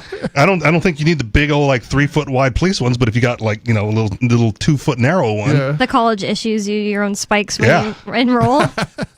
Well, thanks for the call, You Sarah. get volunteer crossing guards to throw it out and then retrieve it on the other side. And Oh my God, that would be so hilarious to put in a proposal for a college to have crossing guards, like little kids, like at elementary school or something. Well, sounds like it's needed if they're doing a study on stress levels of crossing the street at the University of New Mexico. why don't they just build one of those sky things where people walk over the roads? It's expensive. Who's going to pay for it? Who's going to pay for it? Bob? Do those still have those safe spaces in colleges? Or is that a I would bet thing they that's do. gone away? I would bet they do have safe spaces where they can go be I still don't understand anxious. this. Too much anxiety. So, this is from the Wall Street Journal. An ICE agent is charged in a shooting during Minneapolis immigration crackdown. And I was just like, oh, is it one of these famous ones? Like, Alex Preddy or Renee Good? But no, it's a more recent one that I hadn't heard of the actual shooting itself. So, let's get into it. Prosecutors say the officer lied about being attacked prior to firing through a door and hitting immigrant in the leg. Oh man, that's bad. That's a big violation. Shooting through a door. I want to make a proposal. I have an idea. Instead of getting rid of guns, let's just take them away from the cops. Problem solved. We'll end up with far fewer shootings. I don't know, honestly. Works in other countries where they don't have guns, right? I'm just saying, like, would it work in our country? Yes. Like, just No. overnight? Why wouldn't it? Well, because if you take away cops, that's the thing. Like, I think cops just shouldn't exist and everything. Because they're. Look, in this our, is just in a real this is just an libertarian society, temporary measure. Yeah, but the thing is, to the like, there's extent we a do order have of cops. operations, if that makes sense. Like, Sure. because there are currently criminals with guns, and those are usually the people. Yeah, but the cops don't help us or protect us anyway. I mean, they're there after the fact, and when they shoot people, it's usually because they're usually shooting somebody who's innocent or. I'm not saying that they like do overreacting or I'm something. not even making the point like they do the most good. It's just that they may act as a deterrent right now, and if everybody knew the cops don't even have a gun, they might be more likely to kill people. I doubt it. I mean, the thing that prevents or might be a deterrent is everybody having a gun, not cops specifically having a gun. I mean, because otherwise you just look around and see if there's any cops. That's why I wasn't talking about like specifically in New Hampshire, but I was like literally about to say like in a lot of the big cities, you don't think that like in Chicago like crime rates would go up if it was like on the news, everybody. So we disarmed cops. I think that's silly to think that wouldn't happen. And I hate the cops as much as the next person, probably more than you. I hate cops. I think the reason that it's I don't think that there's I think that there's always an order of operations for liberties. It's like you don't just immediately jump in and make there's lots of examples that aren't coming to mind. You have a good point here, Bonnie, but I don't necessarily think that in this particular case it would make any difference, because ultimately, end of the day, most people who are committing crimes aren't thinking about the crimes they're committing or whether there's even a cop around or a camera or anything. They're just doing it because they're on drugs. Yeah, so the ones that aren't doing it right now. Yeah. So if you want order of operations, right, I think an easier one would just be to end qualified immunity. Yeah, that would be great. Oh, for sure. Like if they know like, oh, I'm going to shoot through this door and I'm going to be responsible for what happens. Yeah. Maybe don't shoot through the door. Yeah, exactly. If they go like, well, it inhibits my ability to do my job. No, it doesn't. Right? There are other ways to apprehend the criminal than shooting through the door. Yep. Somebody that is in no danger to you. Right? Like even high speed chases shouldn't be a thing. Yeah. Right? You can, especially in big cities like LA and New York, where just put up the helicopter. Yeah. Follow them or get the tag. Road spikes. Road spikes, that could work. But even that, right, sometimes if they spin or crash, there's a danger to, innocents around or whatever. But just follow them to where they're going.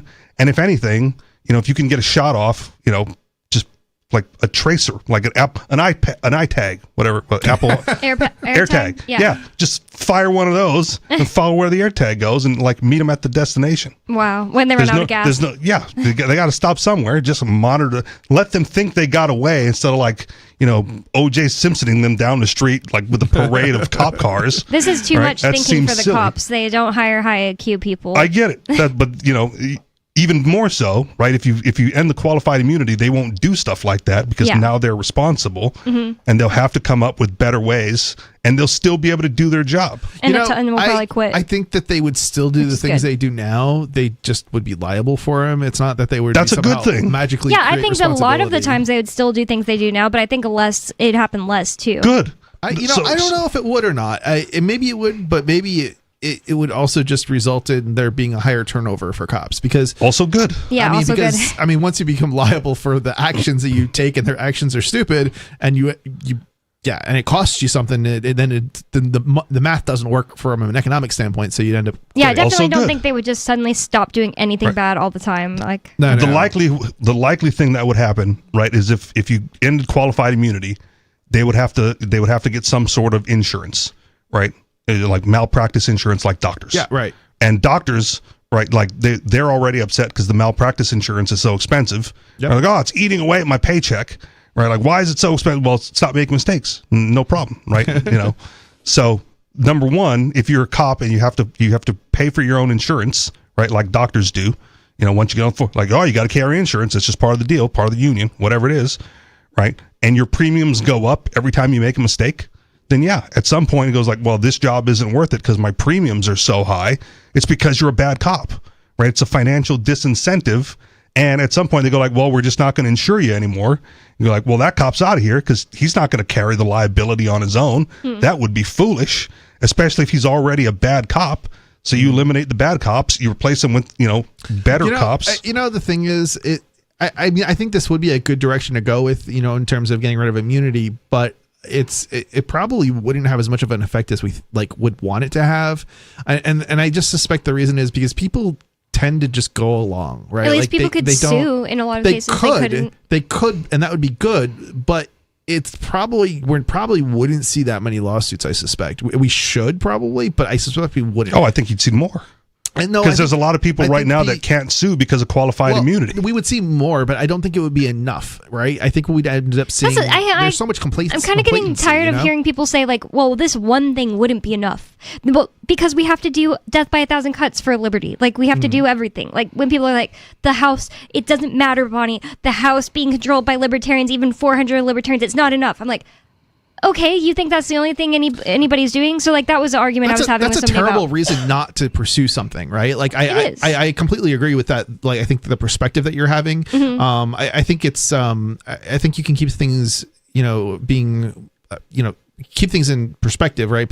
Have them be realistic and be honest with ourselves, but also point out that every little step forward is you eventually get to somewhere. Mm-hmm.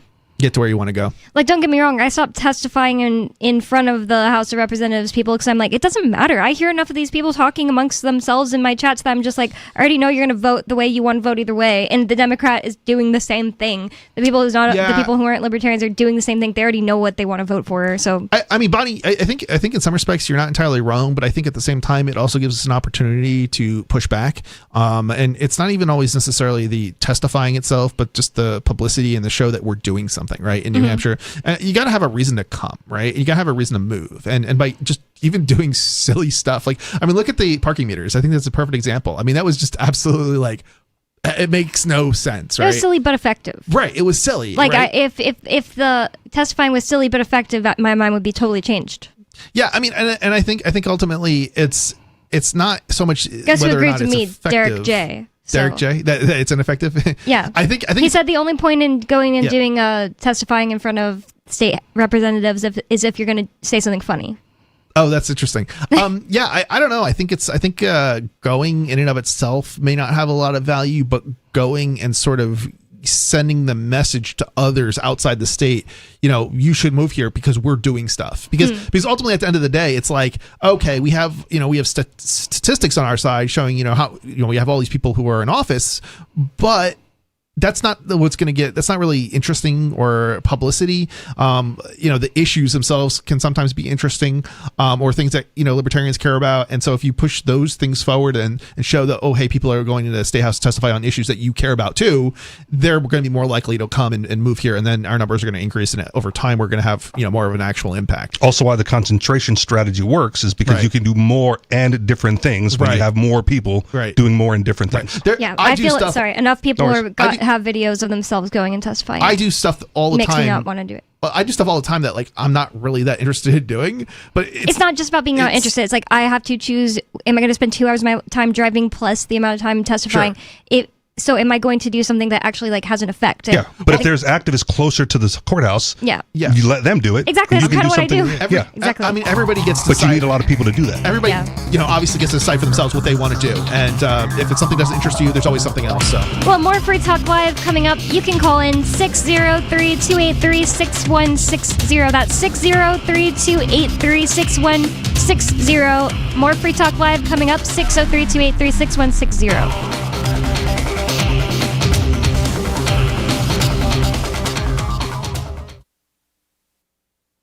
Hey, you are going to love the movie Victimless Crime Spree. It's hilarious, heartwarming, and carries a ton of inspiring freedom messages. Feeling down about the lack of liberty in your life? You need to put on this film with some friends and have a good laugh. It's a true story about me and my friends in New Hampshire living free, singing, dancing, and getting arrested. Of course, it's all on video, and the bad guys, the cops, judges, bailiffs, and sheriffs, they all play their part like it's out of a movie or something. You would think we scripted the whole thing, but it's real life. Go ahead and have a watch, and if it's been a while, have another look. I guarantee you'll notice things now that you didn't notice before. And the best part is that you're going to walk away feeling a renewed sense of your own power. You are the master of your destiny, and you will be free in your lifetime. Victimless Crime Spree. From Feature Story News in San Francisco, I'm Ira Spitzer with a look back at some of the week's top stories. Israel and Lebanon agreed to renew their ceasefire, according to a joint statement issued by the U.S. The deal is dependent on a complete halt to Iran-backed Hezbollah's attacks and would create pilot security zones inside Lebanon from which Hezbollah operatives would be banned. Israeli ambassador to the U.S. Yehiel Leiter called it a positive step. Hezbollah is going to understand that there is now an agreement between Israel and Lebanon, backed by the United States. We are full of hope that this time it will succeed, because we see that the people of Lebanon are committed to freeing their country from this malign influence of Hezbollah and Iran. Meanwhile, U.S. President Trump said recent strikes between Iran and the U.S. don't mean that a peace deal between the two countries can't be reached. We got it. We nipped it in the bud very quickly, as we do. We're the greatest military in the world.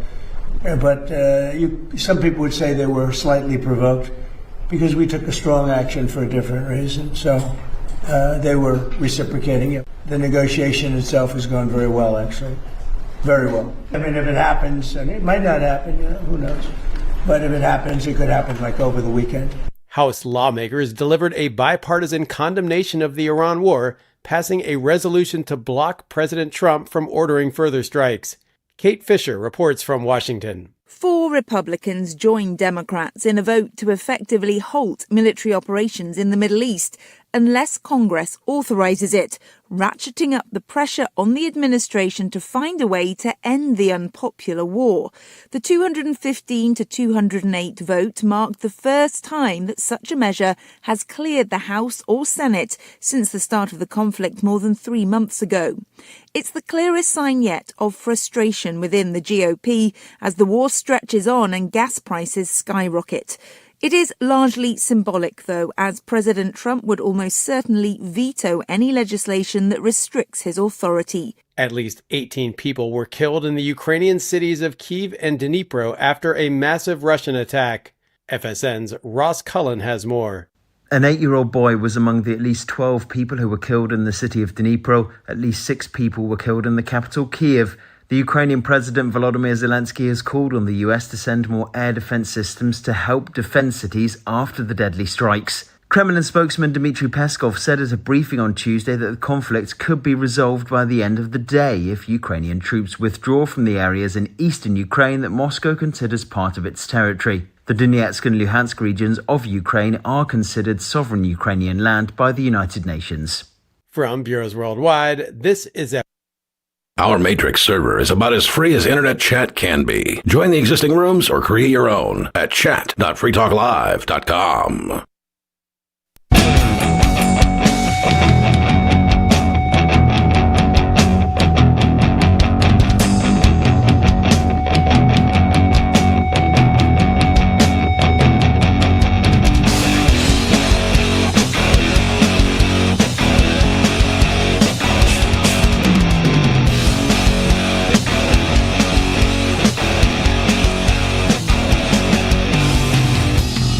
It's Free Talk Live, talk radio that you control. 603-283-6160 is the phone number. That's 603-283-6160. And Free Talk Live is brought to you by LibertyMinded.com. Official Free Talk Live gear like t-shirts and hoodies are available at LibertyMinded.com. Plus, you'll find a unique collection of cool and funny Liberty-oriented clothing at LibertyMinded.com. That's LibertyMinded.com. And with you on Free Talk Live tonight, you've got me, Bonnie. Mr. Penguin. And Richie Rich.